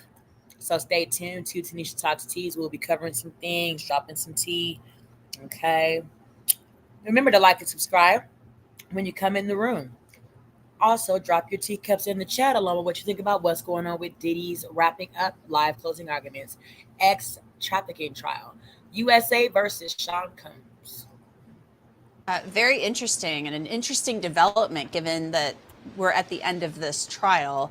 And I think, you know, you make a very good point to bring up that Sean Combs and his children, especially Sean Combs, has always said in these statements that he's never sex trafficked or sexually assaulted anybody. So we do want to make note of that. Sierra, thank you so much. You're going to hang out with us in the back there, but I want to bring our panel in now. Remember, everybody, drop in your questions for Sierra and our legal panel, and we will get to as many of them as we can. Put them in the chat. But for now, let's get to the panel. Awesome panel we've got here today. Bradford Cohen, up next to me in the box. He is an entertainment attorney and a criminal defense attorney. Mauricio Padilla is also a criminal defense attorney. And Alexis Rosenberg is a federal litigator. Thanks to all of you for being with me today. So I want to get your thoughts on closing arguments thus far. It sounds like there's been a lot of drama going on so far today. Bradford, the the government has asked for a curative instruction. Maureen Comey said that there was some issues in Mark Agnifilo's closing argument. Judge Submaranian said that the issues were grossly improper, particularly the one questioning charging decisions. And the judge said he would give a curative instruction to the jury addressing that issue. So that's pretty wild to me. What do you think of that? You hear these things come up. People ask for curative instructions all the time. So your thoughts? I don't think that much of it, to be honest with you. This happens. This happens all the time. Closing argument gets very heated, gets very passionate. I mean, I know myself, Maurice, anybody that I am friendly with that is in the criminal defense world or even the civil world, that loves their job, loves their client, wants to do a good job, is a warrior in court. That happens. It happens on our side, happens on the government side. The government sometimes oversteps their bounds, and we ask for a curative instruction. And those curative instructions are kind of like a joke, to be quite honest with you. When it happens and the government does it, they overstep their bounds, and I ask them, hey, I want a curative instruction. I move for a mistrial and then a curative instruction. Judge always says, it's not going to be a mistrial. I'll give you a curative instruction. Hey, you know what? The prosecutor said that, his client's super guilty and all these other things, just pretend you didn't hear it. And that's not part of what you're going to debate on, what you're going to decide on, and the elements that you're going to be presented with. Just ignore that like it didn't happen. Juries don't ignore that. So when it comes to closing, it's like the gloves are off. And I think the defense knows what is at stake in any criminal defense case. They know what's at stake, and they do anything and everything to make sure the jury understands that, number one, is if they feel this case is dirty, if they feel like there is a reason why the case was brought, or there's a reason behind how, really they were forcing this down the throats of everyone that's around, the press and all these people that they were doing all these things. The defense wants them to know it, and they'll say it, and maybe it's improper. And then all of a sudden the judge yells at you and you get a curative instruction. Your job is to defend your client the best of your abilities, and tempers run, hot, and passion runs hot. And that's just the way closings happen. And I don't think it's like, oh my God, they're going to get a curative instruction. Like that's going to be a big thing. I think it's expected. Very interesting, and things do get heated. I want to give you guys a little bit of an update on what has been going on in court. Here's an update from court. The judge said to the jury, in open court, before the break, it was suggested that you should consider why this was charged, that it's not proper. I will be instructing you on the law, Mr. Agnifilo. And then Agnifilo said, now we'll talk about Mia. She loved working for Mr. Combs. This was not forced labor. That's one of the allegations or one of the charges under the racketeering conspiracy, one of the predicate acts. Combs, as Agnifilo then responded, remember the birthday video we showed you? She was bubbly, popping. That's the real her. You are free to conclude she put on an act here. If Mr. Combs felt it was improper, he would not threaten to tell Cassie it was consensual. When Mia says it was not consensual, she is not telling the truth. There was no unwanted sexual conduct. Mia's feelings were not platonic. So they're saying that Mia had feelings for Sean Combs. Mr. Steele questioned her about these wonderful pictures and slogans. Effusive. It's not just a job.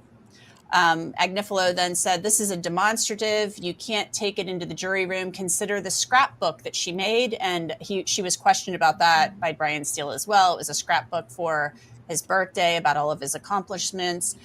He said, I'm going to read it to you. Happy 45th birthday, Puff. This is from 1991 to 1999. I hope it stirs up nostalgic feelings, how great you've become. Agnifilo says she loved you. You can't fake that. That's real. Don't leave sight of that. It's not just business. He gives people a home. Look at this picture. Think of a word that comes to mind. Joy. There's KK, D-Rock, Fahim, and shows a photo of the staff in the scrapbook. Agnifilo then says he created a remarkably special place. He moved people in their hearts and souls, talking about Combs. When Mia is told she's being fired, she's going to leave the special place. My life is over, she said. KK said OMG in a text, and OMG, what, WTF? And Mia responded, WTF, Mia, that's not funny, because Mia had said, I'm going to kill myself in this text when she found out she was losing her job. Agnifilo then said, racketeering co-conspirator KK writes, Mia, answer your phone or I'm going to call your parents. The last thing she wanted to do was leave. And that's forced labor? Let's turn to drug distribution. The U.S. said personal use is a distraction. Agnifilo then said, Brendan Paul said these were personal use drugs. He said he forgot to take the cocaine out of my bag. He said, I got the best lawyer in the world and my charges were dismissed. That's what he said. Sean Combs was not selling drugs. Agnifilo then said, Cassie said he was a drug addict. How is he supposed to get them? Grow his own Xanax? Did he have drugs? Yes, they found it in his house. Was he using his enterprise to distribute drugs? No. You're going to have to think through this. So I'm thinking, Mauricio, what do you think about all of that? These are things, they're trying to cast doubt on what the government has presented, their witnesses and the evidence. And I mean, at the end of the day, this is not your average RICO. And if they want to make the argument that, distribution is just, I gave somebody a hit of ecstasy at the orgy. I mean, okay, if legally speaking or not, that's gonna rise to the level that they need to convict them. But at the end of the day, people are not used to seeing that. You're used to seeing distribution, someone selling drugs, someone committing an act associated with organized crime. And to make the distinction that my client is sitting here on trial.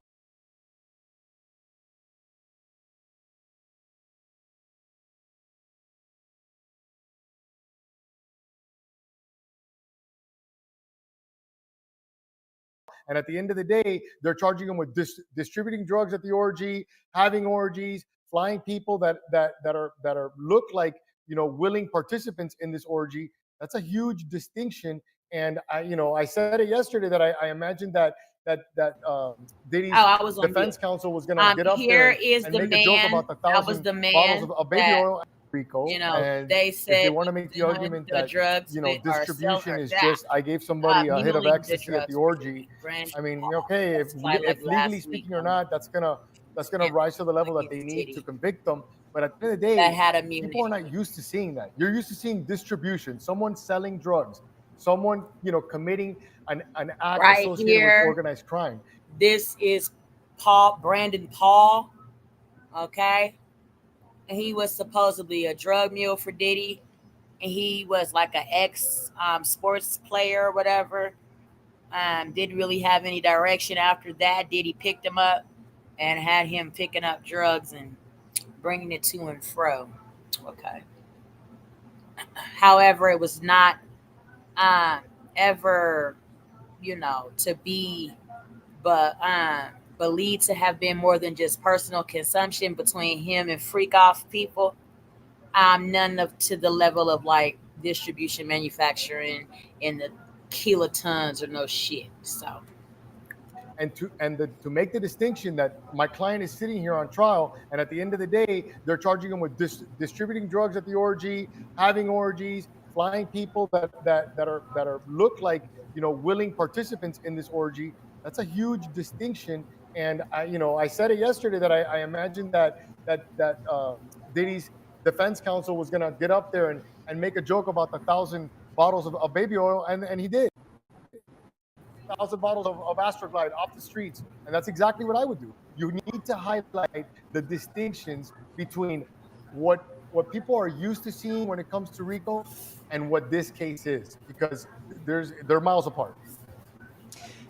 Alexis, I want to get your thoughts on what Mauricio just said. Do you see the RICO here? Because they're saying basically Sean Combs, it's the Combs enterprise. They're all his underlings working to accomplish and commit crimes on behalf of Sean Combs.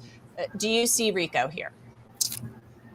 I personally do see Rico here, but I agree with Mauricio. It is a tough pill to swallow for this jury. First of all, juries have a hard time understanding Rico when it's clean and you don't have relationships and then you don't have all these other sensational facts. So, I mean, I think it's going to be hard for the government to get that conviction because of that. But I'm seeing Rico. I'm seeing the elements and that the government has put forth on that bingo Rico card, as I call it, and they've met that. But I'm not so sure. I really am leaning towards the fact that I don't think a jury is going to understand that. And now do you see a lot of them changing their tunes? So many people were quick to just completely throw Diddy under a federal prison. And now that, they're being made to see things for what they really are, a lot of them are changing their tunes. Drop it down in the chat, your teacups. We are reviewing the closing arguments of Diddy's days are almost done. They are deliberating. Starting next Monday, y'all, the jurors will retire to the chambers of deliberation. And we're going to hopefully see next week what the outcome, acquit or convict. You have wishy-washy. You have people with relationships and then they don't. But remember, somebody could, even a spouse, could say at one moment they consent to sex and in the next moment that they aren't consenting to sex and now we have rape. So we also could have a situation where individuals who are doing drugs, but then you are giving them drugs without their consent at the moment. All of this clouds the issue. There's a lot of toxicity when it comes to relationships. There's no doubt. But also, even with, say, a girlfriend that's working for your business, you can have a relationship. If you're not appropriately paying that individual and you're forcing them to work, beyond the hours that are set forth, then, that still is potentially forced labor as well as violating employment laws. So, I mean, but it's not clean cut. We don't have people being kidnapped like we see on TV, or we don't have individuals. Also, they did not have the co-defendants named as defendants, which I think also is confusing to the jury.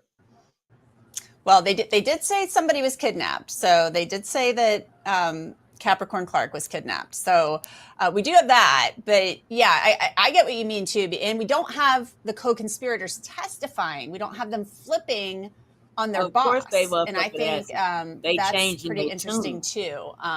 So they called KK a co-conspirator, but Diddy, okay. I didn't see her. Imagine, sippers, Diddy already being the person that he's known to be, violent, monstrous, boisterous, argumentative, aggressive.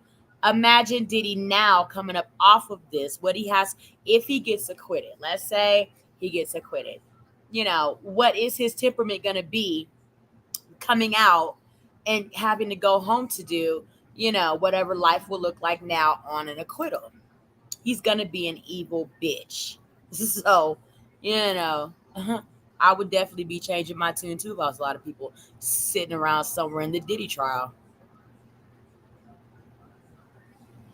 So it's kind of hard to wrap your head around it, I think. I want to talk about our poll results here. Let's talk about our poll results. We've got some polls we're putting up today, guys, as we always do. So our first poll asked, did any released exhibits or testimony significantly impact your view of the case? 51% said, no, it did not impact me. 27% said, yes, it changed my opinion. 20% said it's hard to say. 527 of you voted in that poll. Thanks so much. We'll do another poll.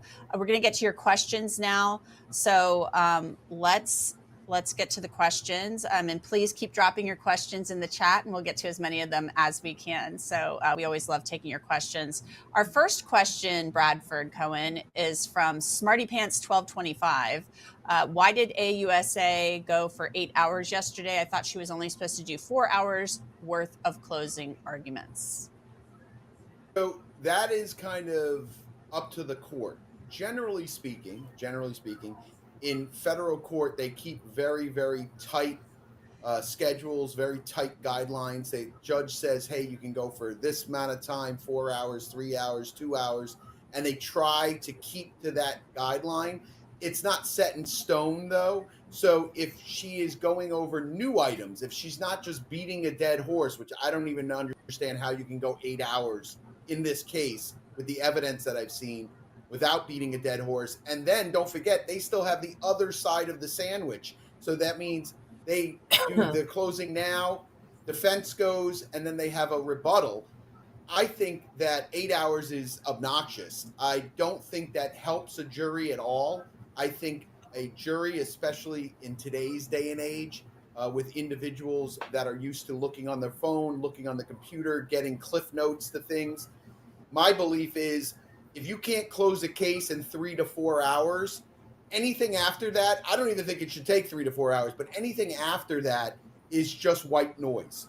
So an 8-hour closing to me is obnoxious. I don't think it's needed, especially where you have a rebuttal on the other side. The jury may be exhausted from hearing from that prosecutor unless they put a new prosecutor on for the other side of the sandwich, which oftentimes they do. Yeah. I don't see the benefit in it. The judge obviously can say, hey, listen, she's still going into new areas of, of items, of issues, of evidence, so I'm going to allow it. Then the defense goes, he can't say to the defense, hey, listen, I'm only limiting you to 4 hours. Again, if the defense is coming up with new theories and new items, he's going to let them go too. I just don't see how you get to 8 hours worth of closing with the evidence that's presented and the witnesses. Even if you go through every single witness, which I don't think you need to, I think that speaks a lot for the prosecution. I think it speaks a lot for the government's case. They are desperate here. And I think the prosecution, if they lose, even if they lose the RICO count or their sex trafficking count, and he's convicted on 2 of the 3 or 1 of the 3, I think they lose a lot of face. To me, this was a state case that got injected with steroids. Exactly. Thank you. What we have been sipping over here on Tanisha Talks Tea, the state dropped the ball. They should have been, looking into Diddy or whatever. Look, we heard they may have been on the take from Diddy. Who knows? But unfortunately, they didn't. Statutes have now exceeded things like that. And then the feds are like, okay, I guess we'll try to come in and see what we can do. So pick it up, which often the Southern District of New York does when it's a high-profile case. And I want to clarify, I don't think it went 8 hours. I think it started around 10. There were some breaks in there, plus a lunch break, and court ended before 5 p.m. So I think all in all, it was less than that. So I think we need to take that into account. It may have felt like 8 hours because we can't watch it. And the court day really started at 9 or so because the attorneys met with the judge beforehand. So I think we need to clarify that they weren't up there, talking the jury to death for 8 hours straight. So I do want to be clear on that point. I want to give you another update, everybody, from court. We have another court update. Here we go. Mark Agnifilo told the jury, didn't Mia go work for Madonna? And she did. After she left Sean Combs, she testified that she did work for Madonna for a time. And he said, that's how people use personal assistants. I don't expect we're going to see Beyonce in CVS. The assistants buy the Astroglide. If it's not what the company is doing, that is not a racketeering act. I'm going to RICO. Agnifilo then said there's no evidence of possession with intent to distribute drugs. David James said he's in Saint-Tropez. He's asked to get an 8-ball of cocaine. I asked him anything to do with Sean Combs. He said no. He kept it from him. Why would he hide it? Agnifilo then says, it's people in creative fields doing what people in creative fields do. It's not racketeering. I'm going to talk about Cassie. Can you sex traffic your girlfriend? He said, maybe if you push them into prostitution, but he's not making money from it. Agnifilo then goes on to say, Jane has some texts that are very anti-hotel night. Cassie, she doesn't. People are in love. People are having sex. Let's say your partner wants to do something and you don't. Where does that land? Cassie wanted this, including to be close. Agnifilo continues, it's like my wife is from Los Angeles. I hated LA. Now I love Los Angeles. Sorry, that's how it happens. Cassie, she is a beautiful, sexy person. She was with Michael B. Jordan, like the most handsome man in the world. She is not messing around. Agnifilo continued, Cassie is not clutching her pearls. Pardon me. That was a quote. This is how I am intimate with the man I love. You could come to love that. You want to be close. Yesterday they said some she might have wanted. Oh, they said can, Daniel Phillips, and Intercontinental. Agnifilo then said, if she liked 75, can number 76 be sex trafficking? Talk about going 0 to 60. Nothing said to him. She doesn't want to even do these again. Mr. Donaldson cross-examined Daniel Phillip. Let's look at the text. Sean asks, are you horny? Okay, so Mauricio, from what you hear there, he's saying, look, Sean Combs is not going to go, like Beyonce would not go to CVS or wherever and buy his own freak-off supplies. That's just not how this works. Do you find what he is telling the jury compelling? He is saying Cassie was into this. We have text messages that show that. I think he's doing his job. I think it's important to, explain to a jury that there's nothing wrong with an assistant going to buy, Astroglide and baby oil. But that's just part of it. That's just part of the allegations here. And whether you can sex traffic your girlfriend, you can. You totally can sex traffic your girlfriend. And I don't think that the law requires you to directly profit. You got to get some kind of gain from it. It doesn't have to necessarily be money. And in this particular instance, it was because P. Diddy is some deranged pervert that wants, three different men to have sex with his girlfriend.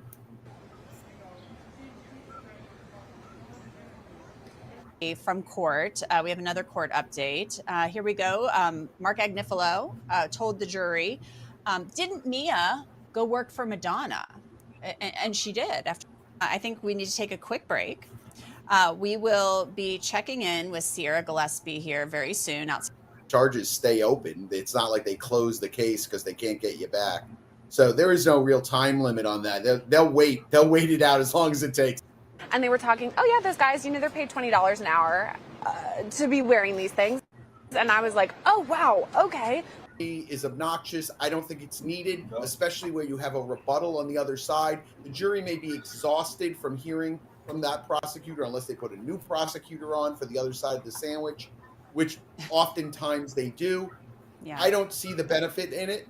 The judge obviously can say, hey, listen, she's still going into new areas of items, of issues, of evidence, so I'm going to allow it.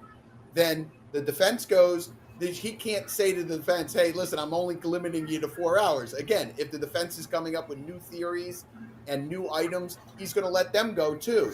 I just don't see how you get to 8 hours worth of closing with the evidence that's presented and the witnesses. Even if you go through every single witness, which I don't think you need to, I think that speaks a lot for the prosecution. I think it speaks a lot for the government's case. They are desperate here.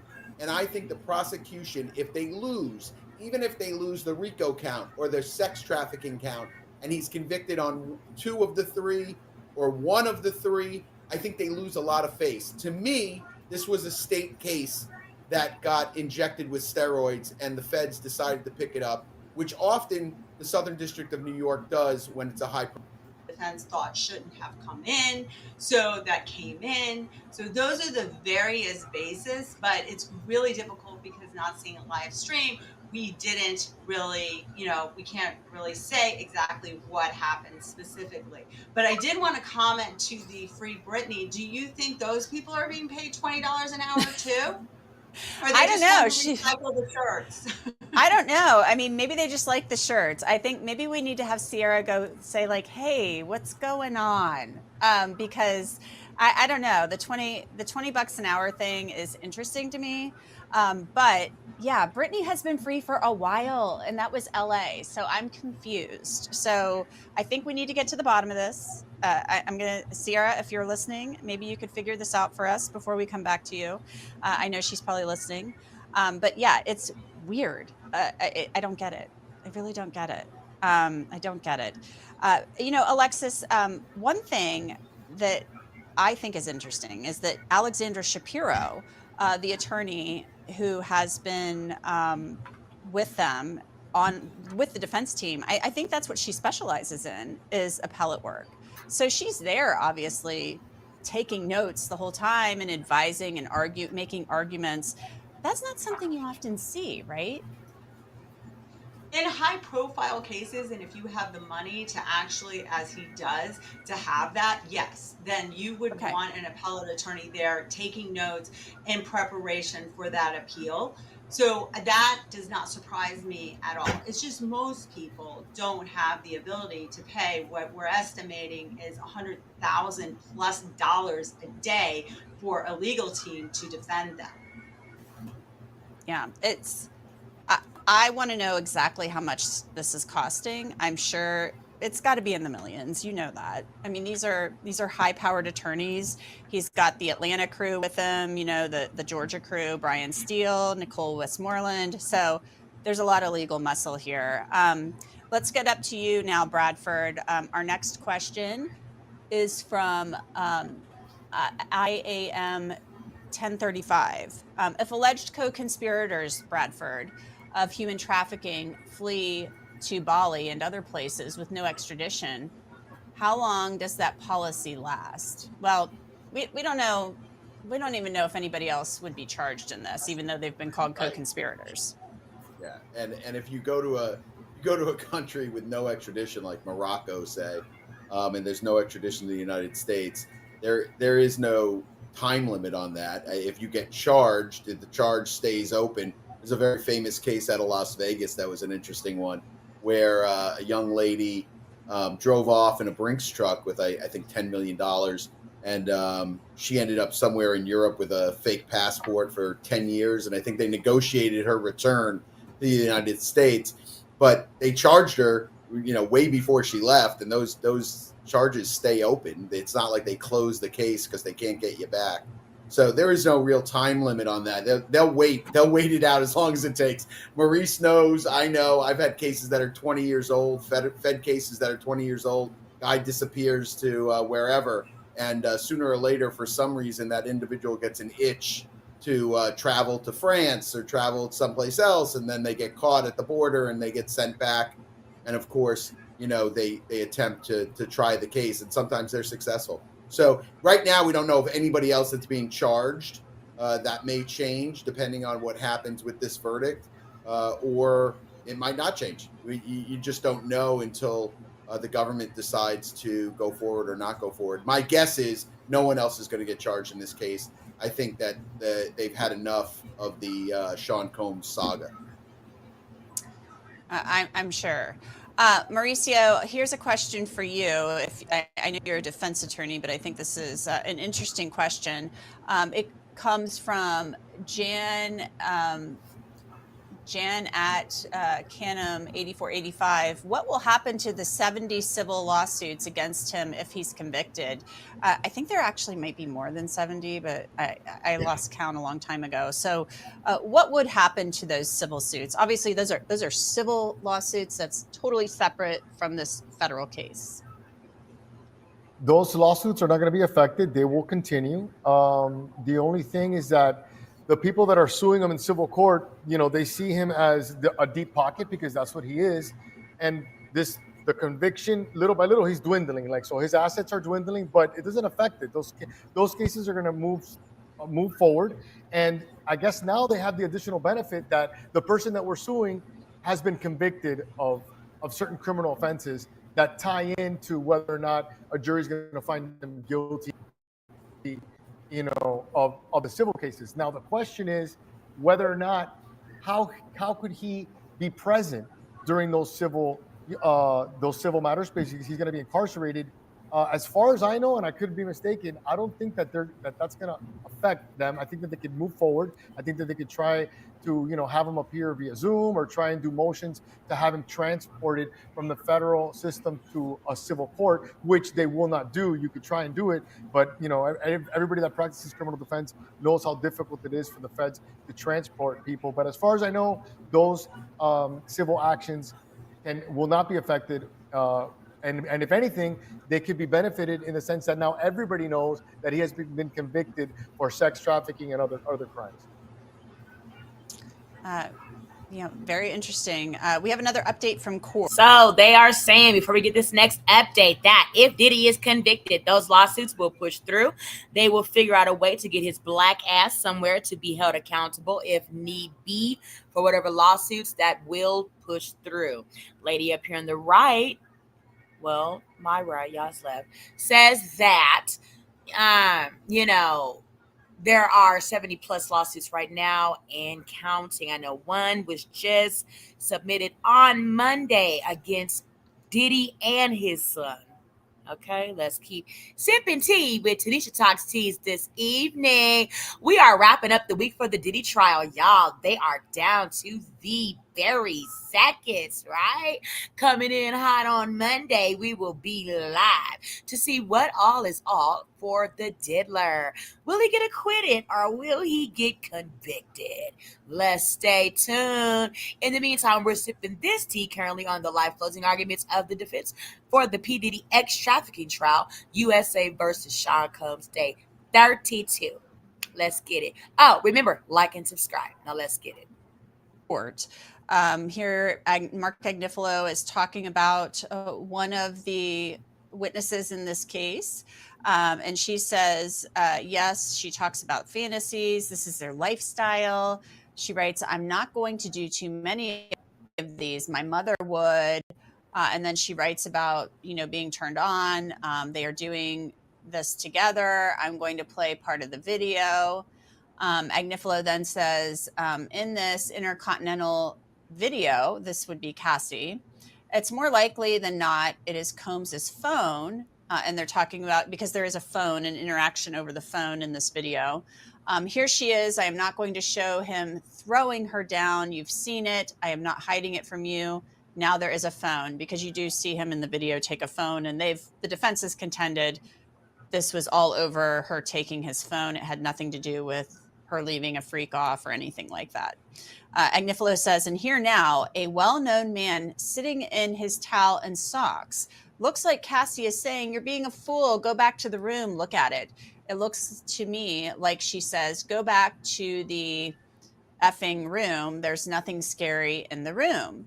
Agnifilo then says, 5 days later, he texts, I'm so sorry. She replies, LOL, I was just listening to, sorry, they are obviously getting over it. Cassie writes to Sean, how do I know if the drugs are going to be bad or you'll drink too much? This is about the hotel.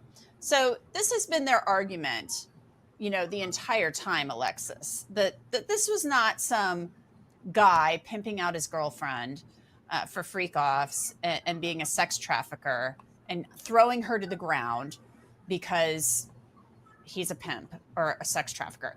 This is a guy who took some bad drugs, got mad about his girlfriend leaving with his phone. He's messed up and he did this and immediately regretted it. Does this resonate with the jury? That video is very damaging. I mean, everybody saw that video, and initially, although it seems like the defense is trying to desensitize the jury to it, it's horrible. It's horrible. He's obviously beating her. I mean, the bottom line is he dragged her across the floor out of an alleged freak off. That's the allegation. I'm not sure that particular item is going to resonate with them. I think that there's other things that they've had testimony that they had this toxic relationship, and it was a relationship, and he wasn't quote unquote pimping her. But that particular video, I think making that argument may not have been so great. I would have personally just argued it was a domestic dispute, and yes, the throwing in the phone I think was a good idea. I don't think the jury's going to buy that. Yeah, it's a lot. I mean, when you see that video, and then obviously Cassie testified about this, but then you do have the text messages. So the jury's going to have a lot to talk about. I don't, the jury is always told to rely on their life experiences and their common sense. And I wonder how many jurors can really have that life experience of being in this swanky hotel and being chased or chasing somebody down a hallway and throwing them to the ground like that. Not many, I don't think. So it's a lot. It's a lot. So we're going to take a break. I think we need to take a quick break. We will be checking in with Sierra Gillespie here very soon outside of the courthouse, see if she got to the bottom of the whole Free Britney t-shirt issue. And asking for justice for Britney Spears and justice for survivors, which I guess in a way beginning. And just so it's clear, like I have been approached by individuals that Cassie hired to represent them. I can't discuss the details of what they told me. One of them has a book that's out on, I think, Amazon. So the details of that interaction are out there, and the government didn't use him. The government talked to him. The government found out what he knew. He was supposed to be on the witness list, but he never testified. And the reason why I think he never testified is because the information he was giving hurt their case. It didn't necessarily help the defense 100%, but it certainly hurt the theory of the prosecution that Cassie was this innocent kind of person that was involved in this thing. She had no real, meaningful relationships with these individuals, which just is not true. And she was calling and texting allegedly these individuals. Even when Diddy wasn't around, these texts were coming out. These individuals were on the list for witnesses for the government. The government chose not to use them. And I think very smartly chose not to use them because it showed her involvement was a lot deeper than just a participant. There was showed that, she arranged things and talked to people and told them what she likes and all these other allegations that I think would come to light that would help the defense. But then there was also other things that would hurt the defense. That these individuals would speak about. This is a very difficult case for both sides. It's not a slam dunk, certainly for the government, which you find to be very unusual because they have a 99% conviction rate. And you would think that most of these cases are slam dunks. This is not anywhere near a slam dunk for all the charges.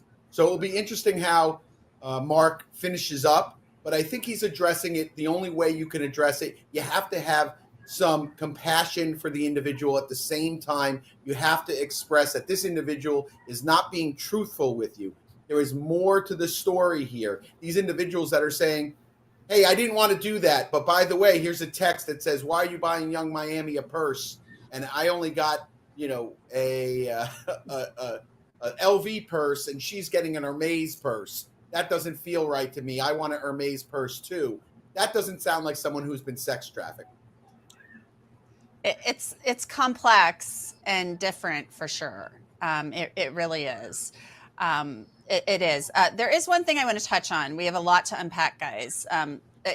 Agnifilo said, Bradford, he thinks he's got an hour left. So we come back from lunch at 1:45. He's got an hour left.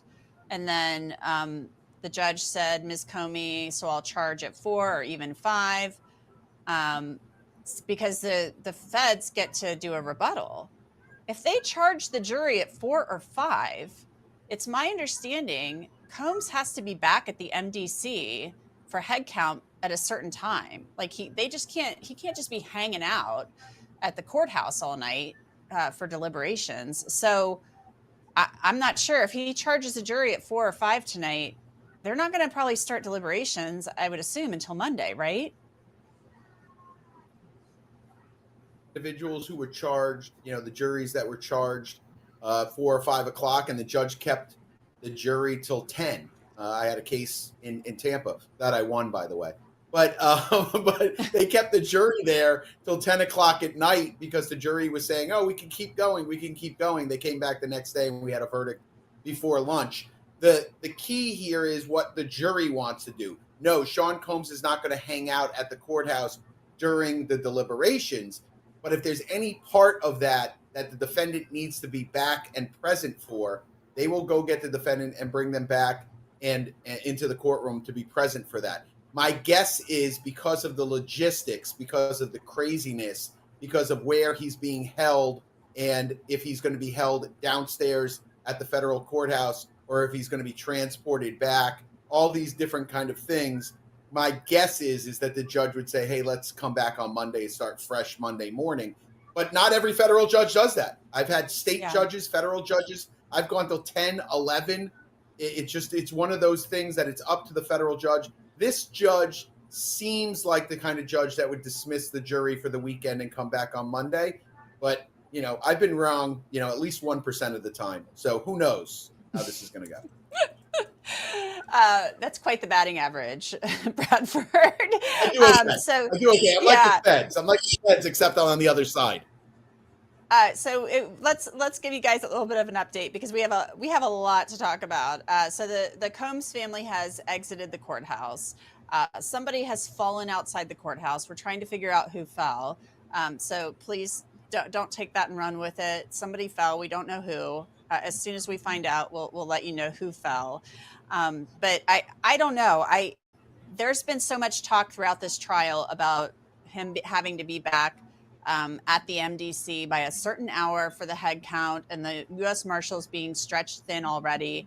I don't know if I see them carting him back to the MDC and then bringing him back. Like, let's say there was a verdict tonight, or I just don't know if I see it happening. So they could be back on Monday. We'll get back to you when we know more information about that. Mauricio, I want to go now to you about the recording of Cassie. Of course, we can all understand being really upset if a recording of us, or we heard like we had a sex tape or whatever, and it's going to get out, and we're famous, and oh my God, it's going to ruin my career and whatnot. We'd all be really upset. But she's saying, I am going to cut you. I am going to bury you. You are going to be dead. I mean, can you even imagine? This is a totally different side of Cassie Ventura. So how do you think that tape plays? Because I'm not hearing, I'm hearing somebody who sounds like they are, yes, she might just be making threats because she's like, do not do this or I will kill you. But this sounds like I'm going to cut you. I'm literally going to cut you up and bury you. Sounds very, very harsh and wild. It's very, I don't know how else to phrase it. Well, worse than that is when she says, it's not going to be me, it's going to be somebody else. So she's already letting him know that, I'm going to contract out this murder. The thing is that when I hear it, I don't know, she doesn't strike fear in me. It sounds like someone that is extremely upset, a woman that's extremely upset because she was recorded without her consent. So it kind of hurts the defense as well because, if you hear it, yes, and they need to use it because they need to chip away at Cassie with whatever they can. And the fact that she's making these homicidal threats is something that you definitely want to use to your advantage. But at the end of the day, you're hearing someone that's extremely upset because she's learning for the first time that these freak-offs that she thought were not videotaped were videotaped. So it kind of goes with the theme of the government that he used these freak-offs and he recorded it for his own benefit to be able to extort women later on, and specifically Cassie to continue to do these freak-offs for his own perverted benefit. And listen, at the end of the day, you have the typical sex trafficking, people can envision a van and teenage girls being walked to a seedy motel. But at the end of the day, the law is the law. And if you're flying escorts from state to state and paying them money to perform, sexual acts, and you are not a licensed pornography company, you're breaking the law. So, and whether or not there was force, fraud, coercion, even if it was I videotaped you or I'm saying I'm not going to pay your $10,000 a month rent, or I'm not going to satisfy my commitment to make 10 albums and I'm only going to give you one. It's coercion. So that's, I think, the challenge for the government to explain to a jury that this doesn't have to be the seedy motel with the teenage girls to actually be a crime. And at the end of the day, RICO is a law. And that's where they're going to try to tie in the MANN ACT. Okay. Remember earlier in the show, we talked about the MANN ACT and we put it in the chat of where you could find the MANN ACT at. Okay. So go and review, listen to, read what the MANN ACT means, and you'll see how they're trying to tie that into Diddy. Almost get anybody with. It's a bad law. If they say that you did two things, boom, RICO. Now they don't use it on everybody, but they decided to use it against P. Diddy. And I agree with Bradford when this is a state case on steroids. This is not a federal case. And that's why juries, federal juries, and audiences that are watching this are not used to it, because the federal government doesn't go out on a limb and do this, but they've done it now. And now they're stuck. They're stuck with it, and they're trying to convince a jury of it, and that's going to be the greatest difficulty. And I think Mark is doing a good job, with what he has. At the end of the day, as lawyers, we're stuck with the facts of the case, and he's stuck with a defendant that is not liked. P. Diddy is not beloved. Biggie was beloved. P. Diddy is not beloved. People don't really love him. That's why you don't see people outside supporting him. Not only the fact that he's done, bad things to women. There's allegations of him urinating on women and doing a bunch of stuff that I don't want to get into. But in addition to not being beloved, the allegations in this case are not the type that people are going to support him. So the government has to deal with the situation that they put themselves in by deciding to charge this crime. Alexis, I know a lot of defense attorneys do not like the RICO statute, the racketeering statute, and they don't like the way it's been used and applied here. You said earlier you see the RICO, so you see it here. Do you think that the defense is making some good points, though, in their argument as they try to, from what we're hearing? I mean, I know it's hard without a transcript and a live feed, but they're saying basically these women are not sex trafficking victims. They're people who had access to grind. They're jealous. They're upset about Young Miami getting, more attention, and she doesn't have to do all these freak offs, things of that nature. Well, first, I agree with everything Mauricio said. I mean, the RICO statute was basically made to go after the mob and make it easy for the government. So they have if you've been charged with RICO, on top of the fact that it's a federal case and their conviction rate of 99% goes up even more. So, but that being said, I think that the defense is doing, like was said before, the best they could do. They are trying to convince the jury that, first of all, there's no RICO. All this is that we have a domestic dispute, and yeah, he was a horrible boyfriend, and he's playing women, and he treated them horribly. However, it is just a domestic relationship, and that does not rise to RICO. And I think that's the only real defense that they have. And don't forget, the defense attorneys are very good attorneys, and Mark, I think if everybody remembers, actually ended up getting Michael Jackson acquitted. So, he knows that you have to go after and attack the evidence, meaning the witnesses that have come on and said, no, you were a jealous person, that you also had a temper, that you were part of this, and then we had a horribly toxic relationship, but this wasn't RICO, I wasn't trafficking you, I wasn't drugging you, that you knew what you were doing, you were a shrewd person as well, that I didn't groom you into doing this. Because then one of the things that the prosecution needs to really hammer in is that groomers tend to talk very nicely to the people that they're grooming. They tend to create that relationship where the victims a lot of times do have feelings and fall in love with the person that's grooming them. So that's not unusual. But I think that their defense is doing really well on closing, from what we've heard, that really hammering it in. This was a toxic relationship between consenting adults. Bradford, I have a viewer question for you. This is from I am Sydney Sexton. I think this is a good one for you because you handle, big name celebrities. You have them as clients. If Diddy is convicted, do you think this opens the door for other celebs to be convicted? A lot of artists / athletes have paid women for trips.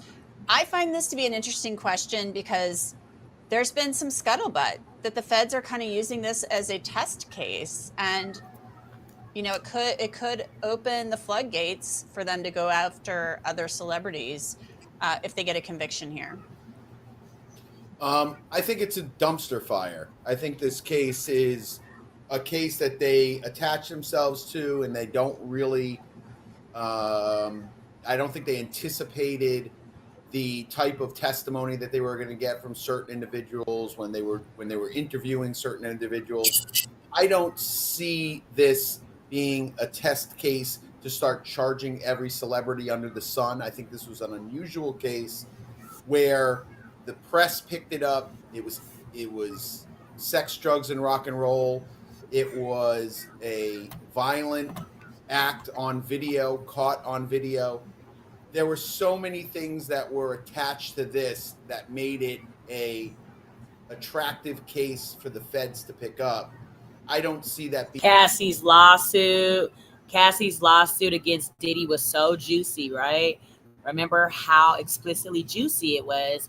She told Diddy she was going to put a book out about it. And, he ended up settling with her so quickly that the feds thought, oh my God, from what this is seemingly looking like, this is a damn RICO case, and that's what they did. Being replicated. Again, anything can happen.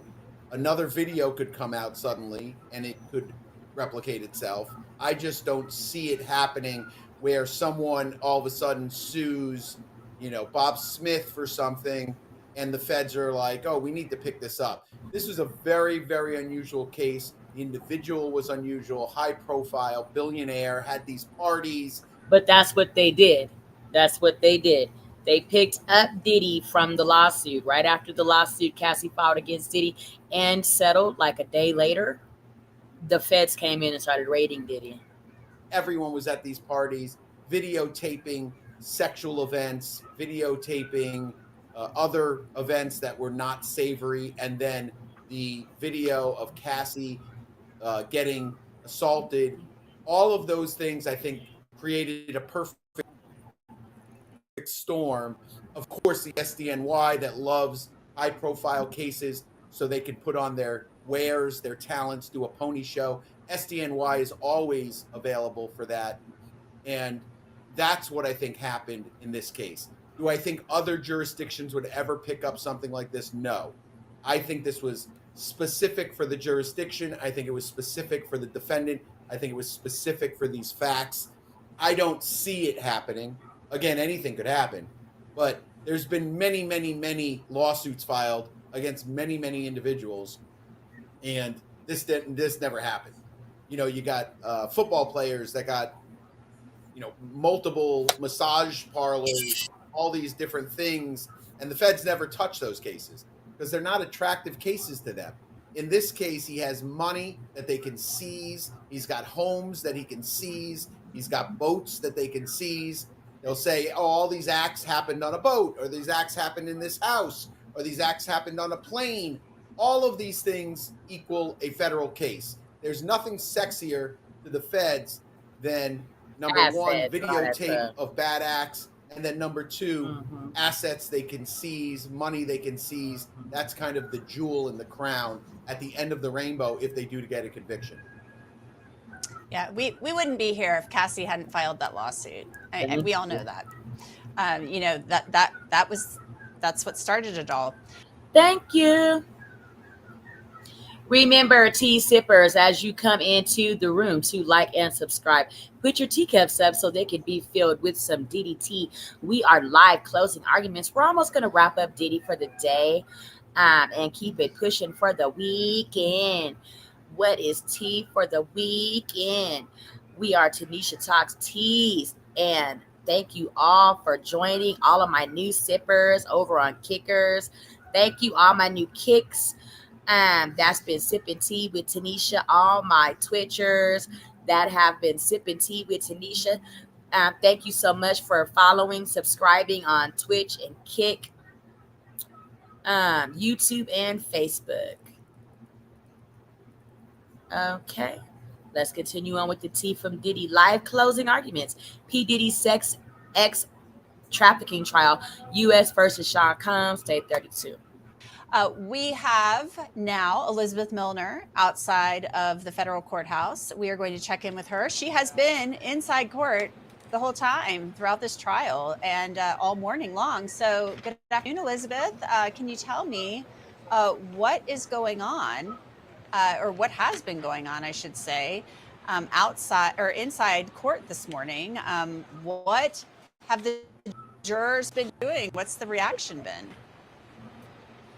Yeah, well, obviously today's a big day. It's the defense's closing argument. And I will say this, Anjanette. First of all, a lot's kind of going on. I got stuck on an elevator. I don't have my phone. So, Mom, I apologize if you're trying to text me right now. I don't have my phone with me. It's still locked up inside. But as far as just the tone of the closing arguments, it's a little bit different than how it was yesterday. And I'm going to just speak kind of frankly here, where Mark Agnifilo is super animated. And this is something that I kind of wanted from the prosecution in terms of just personalizing it for the jury, in terms of starting the closings off and thanking them for their time, thanking them for paying attention to everything. And then, of course, like, you know, as I'm talking to you right now, Anjanette, I'm moving with my hands, I'm talking with my hands. It's something I normally do, and that's kind of the way and the tone that Mark Agnifilo is doing the closing arguments in the same fashion. He even isn't standing kind of right at the podium when he's giving his closing argument. He's really kind of going back and forth and back and forth. He's showing demonstratives, he's showing posters, he's showing text messages in the forms of paper, but obviously the jury is able to see it on their jury screens.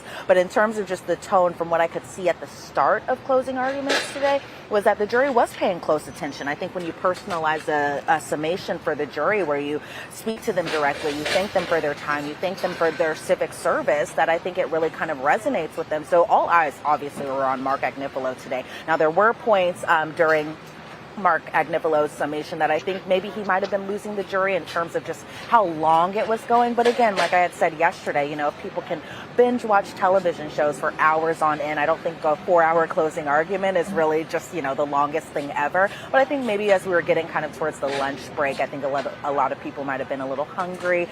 So, you know, I maybe saw people not paying or I shouldn't say they weren't paying attention. They were definitely paying attention. But I did see some peeks and glances over at the clock a couple of times. But it's possible that it was just the lunchtime. People wanted to eat, and so they wanted to know how soon they'll be able to eat, and then probably paying close once we come back from lunch break. So the jurors, you said, were looking at the clock, but it could have been the lunch break, but maybe boredom, or just not sure, or...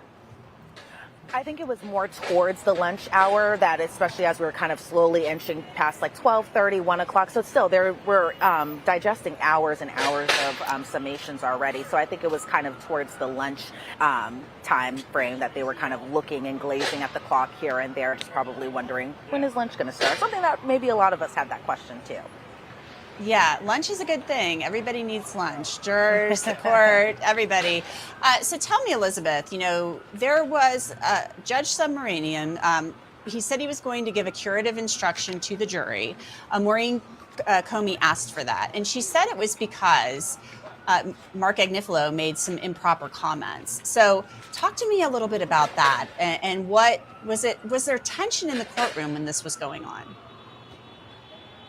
It didn't seem like there was necessarily tension in the courtroom when this was going on, because mind you, Anjanette, the jury wasn't present when Maureen Comey stood up and told this to the judge. And let me just, for those who are unfamiliar with kind of what happened, this came after kind of a morning break. Maureen Comey mentioned that she didn't want to be interrupting Mark Agnifilo's summation, so she waited until the jury was dismissed for a morning break to kind of bring up these issues. And so the government was pretty much upset that Mark Agnifilo was telling the jury that they should consider the reason why the government brought charges against Sean Combs. They were saying that it's not the jury's job to be speculating on why the government is bringing about these charges against the defendant, and obviously the defendant being Sean Combs. The government said that Mark Agnifilo told the jury that the Intercontinental Hotel incident, that being the domestic violence aspect that the jury has seen kind of playing out in that surveillance video, they claim getting everyone mixed up. The defense was saying that was a misdemeanor charge, and then the government said that that's mischaracterizing everything.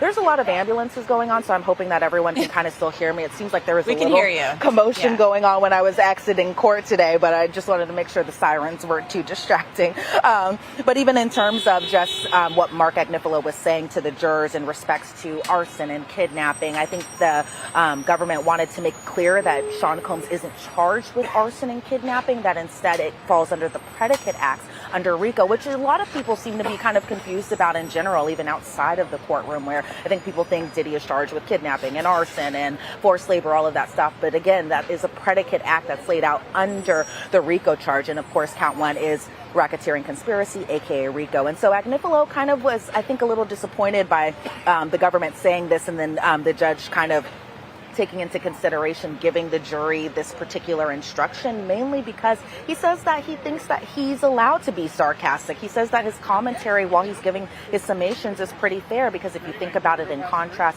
to the prosecution's closing argument, they for the most part were just kind of very monotone, methodical, really just kind of, it was the presentation here. They were kind of, standing at the podium, reading off the notes. And again, this was Christy Slavic giving the closings for the government, whereas Mark Agnifilo, he has a different style. He was saying that his commentary was pretty much fair. And so after the morning break, the judge told Mark Agnifilo to not do it again, pretty much. He said that he called it improper and said that the jury shouldn't speculate why the charges were brought. And then Alexandra Shapiro also kind of chimed in terms of these arguments when we were brought back from the morning break, where she said what was done wasn't improper. She said that the judge called out Mark Agnifilo, but the judge kind of chimed in. He was like, I didn't call anybody out. AUSA Maureen Comey brought this to my attention, and so I'm just kind of trying to do what I need to do. But he read back the transcript to Mark Agnifilo too, where he said, look, you cannot be saying this. You cannot be having the jury kind of speculate on these types of things. And so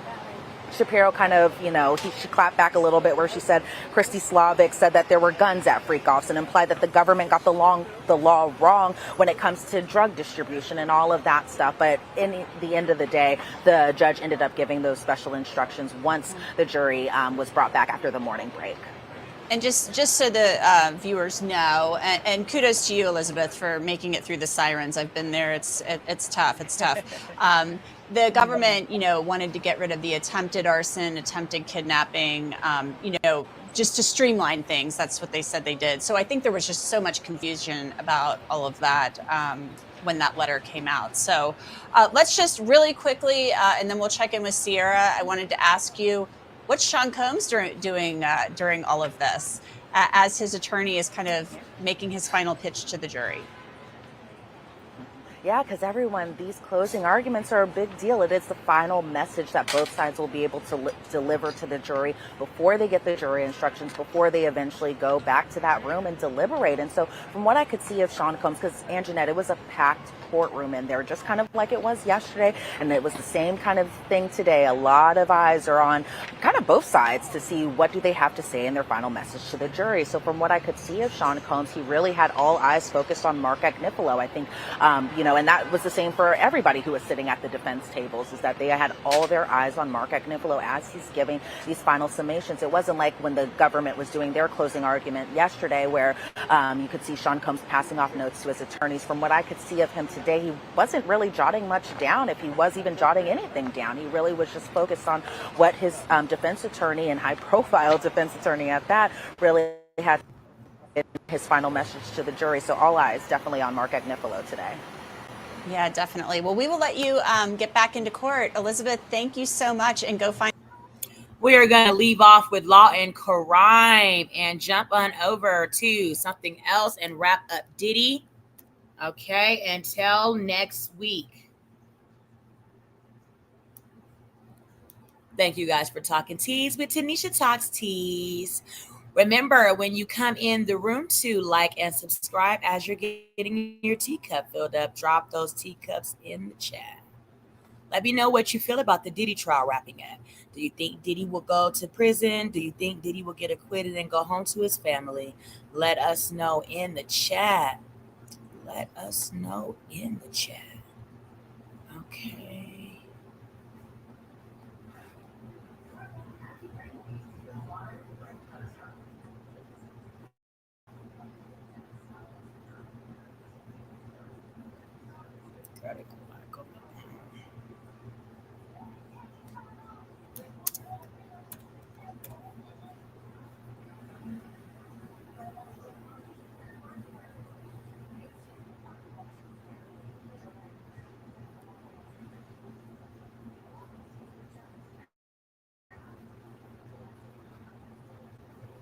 Let's wrap it up with Court TV. Thank you, Court TV, for this amazing closing on Diddy trial.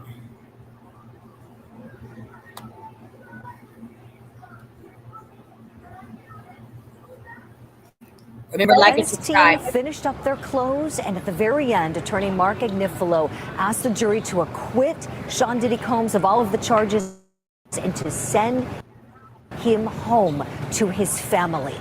And with that, you know, there are listening rooms because the main courtroom is packed. That's where I was this morning. And then there are these overflow rooms. There are multiple overflow rooms packed full of people from the public, from the media, so many people converging on New York City because of this trial. Excuse me. And in one of the rooms, I can confirm to you that when Mark Agnifilo finished, the room erupted in cheers. Everyone in the room started cheering, loudly clapping. When his closing argument was finished. Mark Agnifilo giving that close on behalf of Diddy's legal team. Numerous lawyers taking part in this process for him. And from what we understand, Diddy was quite pleased with that closing argument. Now we're in the government's rebuttal. So that is currently taking place in the courthouse behind me. Diddy's trial happening at the very top floor of this building. In the Southern District of New York, and they actually have two federal courthouses, Michael and Ashley. This is one of them, the larger one. It is beautiful inside, and it is very hard to get a seat in that courtroom. But I will tell you, when I was in there this morning, Diddy looked to be in very good spirits. I saw him looking back at his children right before court started, giving them a big smile. And then during the break, when everybody was in the morning recess, people were milling about the courtroom and talking. The judge was off the bench, and I saw one of his twin daughters hand a piece of paper to attorney Tenny Garagos, Mark Garagos' daughter, who's one of the attorneys on the Diddy team. And she then handed that paper to Diddy, and he read whatever was on it, and then he turned back around, looked at his daughter, smiled really big, and did a little bit of a fist pump, like to indicate, yeah, whatever it was, he seemed to be very happy about it. His mom looked to be in good spirits. I saw her leaving the courtroom during the break. I said hello to her. She said hello back. They all seem to be really leaning on each other, relying on each other for support, as his freedom, Michael and Ashley, is on the line. If he's convicted of that sex trafficking charge, it could be 15 years mandatory minimum. And there are two of them, one pertaining to Cassie, as you know, and one pertaining to Jane. And if he's convicted of the racketeering, could potentially be life. Julie, I got to say, tell me if I'm wrong. I want to get your opinion on this. It seems to me the overriding theme of this closing argument by the defense was essentially that this was an overreach by the prosecution, that this was about the government going into somebody's bedroom, someone like Sean Diddy Combs, and although it's admittedly a bit of a bizarre sex life, it is his personal life. It didn't extend beyond that. Would you say that's a fair sort of assessment of the way they sort of characterized this approach to the prosecution? Yes, Michael, you're exactly right. And I have to tell you both, Mark Agnifilo did a brilliant job connecting with the jury on that point. He is very engaging. His close was much different than the government's. The government, I have to say, while they were very thorough, very polished, very matter of fact, it was a little stiff. He talks to the jury just like he would be talking to someone at the breakfast table, maybe someone in his family. He cracks little jokes, and one of them actually pertained to this point you just raised, Michael. So he was saying how the federal government essentially invaded Sean Combs' private life and turned his bedroom life into a crime scene. And he joked, and I have to tell you, I saw 3 jurors crack up when he said, thank goodness the federal government got all of that Astroglide off the streets. They went in and they seized all those bottles of Astroglide and baby oil. Thank goodness we are safe from all of that personal lubricant. And 3 jurors, I saw all 3 of them, 2 women, younger black women, and then one, I would say middle-aged white man. All 3 of them cracked up and had big smiles on their face with that joke. And that was just one of the examples where we saw Mark Agnifilo really connecting with them and making this seem kind of ridiculous that the federal government would try to criminalize these desires to have sex involving multiple partners at hotels, using baby oil or whatever else they want to use. He described it as Diddy being not the only one making homemade porn, so to speak, that this was just his lifestyle. It was a valid lifestyle, Michael and Ashley, is what the defense team argued very strongly this morning. And if you would, Julie, remind us too how he balanced that with admitting some of the things that Diddy has done that aren't okay by using the video, for instance, and the domestic violence piece. Sure, Judge. Thank you for that. Yes, he acknowledged that Diddy committed terrible acts of domestic violence. And he went so far as to say if he were charged with those crimes, that he would be pleading guilty to them because he did them. And he said from the start of this trial, we've owned that. He did something that surprised me. I have to say, I thought he may kind of stay away from this hotel beating video, maybe just acknowledge it. He actually showed portions of it, Ashley and Michael, but not this portion right here that we're looking at. What he showed everyone was a cell phone in Cassie's hand when she initially left that hotel room. And you have to look really closely. I want you to pay attention to that mirror on the wall. It's going to be coming up on her right, our left, and you'll see the reflection of it. See it there? It looks like it has a white case. Hard to see. And look at Diddy's hands. Nothing in his hands as he goes to Cassie. So Mark Agnifilo used this to say, hey, this was terrible, this was illegal, this was wrong and inexcusable. But it was not about bringing her back to the room to traffic her. Look at his hand now. He's got the phone. He said this was about retrieving that cell phone that she took when she shouldn't have. That's what he said. He said the phone he believes belonged to Diddy, and he believes that was the reason he got so enraged and went after her, and we saw that terrible attack. So that was quite an illuminating portion of the argument, I would say, because we've looked at that video, I don't know how many dozens and dozens of times, and with her sweatshirt sleeve, unless you're looking at that mirror, it's really hard to see what she had in her hand or even to notice how he retrieves something. So perhaps that argument will be effective, perhaps not, in terms of whether the jury considers it sex trafficking. Julie, one final thing I wanted to ask. It kind of jumped out at me during the closing argument by the defense, and that was a point where Mark Agnifilo said basically the winner in all this, because she got $20 million, he talks about it, the real winner of all this is Cassie Ventura. And I kind of took a quick back, I was taken aback by that because of all that went on, looking to get money, we do know some horrible things did in fact happen to her. He even copped to it, said, look, we admit to the domestic violence and the violence in the relationship, yet he called her the one winner. I wonder if you had any notice as how did the jurors react to that? I thought that might have been a misstep. Michael, I'm so glad you brought that up. That was quite a moment, and I've got a little more for you both. Wait for this. So when he brought that up, he started with saying that this was not a quest for justice for Cassie, that this was a quest about money. And we all know about the $30 million lawsuit that she filed, which was the catalyst for this case. And Agnifilo argued that had it not been for that lawsuit, then we wouldn't have this federal case here and now. And when he noted that Cassie is the winner in all this, he said that Diddy is the loser because he's the one who wound up in jail. And Ashley and Michael, I was a little bit stunned at that because, as you both know, the government cannot mention that he's incarcerated. The judge cannot mention that. We usually don't see defense attorneys mentioning that, but here he did. He took a moment, he gestured toward his client, he said to the jury, do you see that handsome man sitting behind Mr. Combs? That man is a U.S. Marshal, and he said that man is one of the agents who's tasked with taking him to and from his jail cell every day. When Cassie won, and she's somewhere around the world right now with $30 million, Sean Combs is locked up behind bars. And so that was quite a moment for two reasons. The jury learned that Diddy's incarcerated. They had no idea. Now he sits in the courtroom every day in his sweaters, looking very nice. They never see him brought in or handcuffed.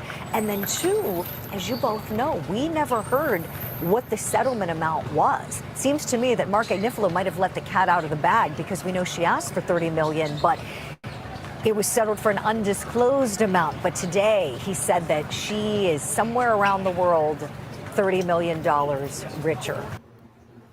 All right, y'all, we're gonna wrap it up. with Diddy today. That was Diddy Talks, excuse me. That was Diddy deliberating day for his defense team, prosecution. Okay. So I'm going to shoot back up here. I got another breaking news case. I'm going to go and do a little something, come back and get back on the next breaking news. So I will see you all next week as far as Diddy is concerned, and just see what shakes and bakes for Diddy. Will he barbecue or will he mildew? Thanks for talking tea with Tanisha. Be back in a moment. Bye. Oh, and y'all hold on. Y'all drop it down in the chat. What do y'all think about Diddy? Will Diddy barbecue or will he mildew? Will he be acquitted or will he be convicted? Let Tanisha Talks Teas know. And welcome all my new sippers on Kick, Twitch, Facebook, and YouTube. We are elevating and soaring. That's what Teas stands for. Okay? To elevate and soar. So thank you for all my new tea sippers. See y'all in a minute, y'all. Bye-bye. Thanks for watching. Remember to show your support by liking, subscribing, and sharing. It's a blessing. Keep your teacups filled and ready for my next upload. Until then, stay inspired. And remember, always stay sipping.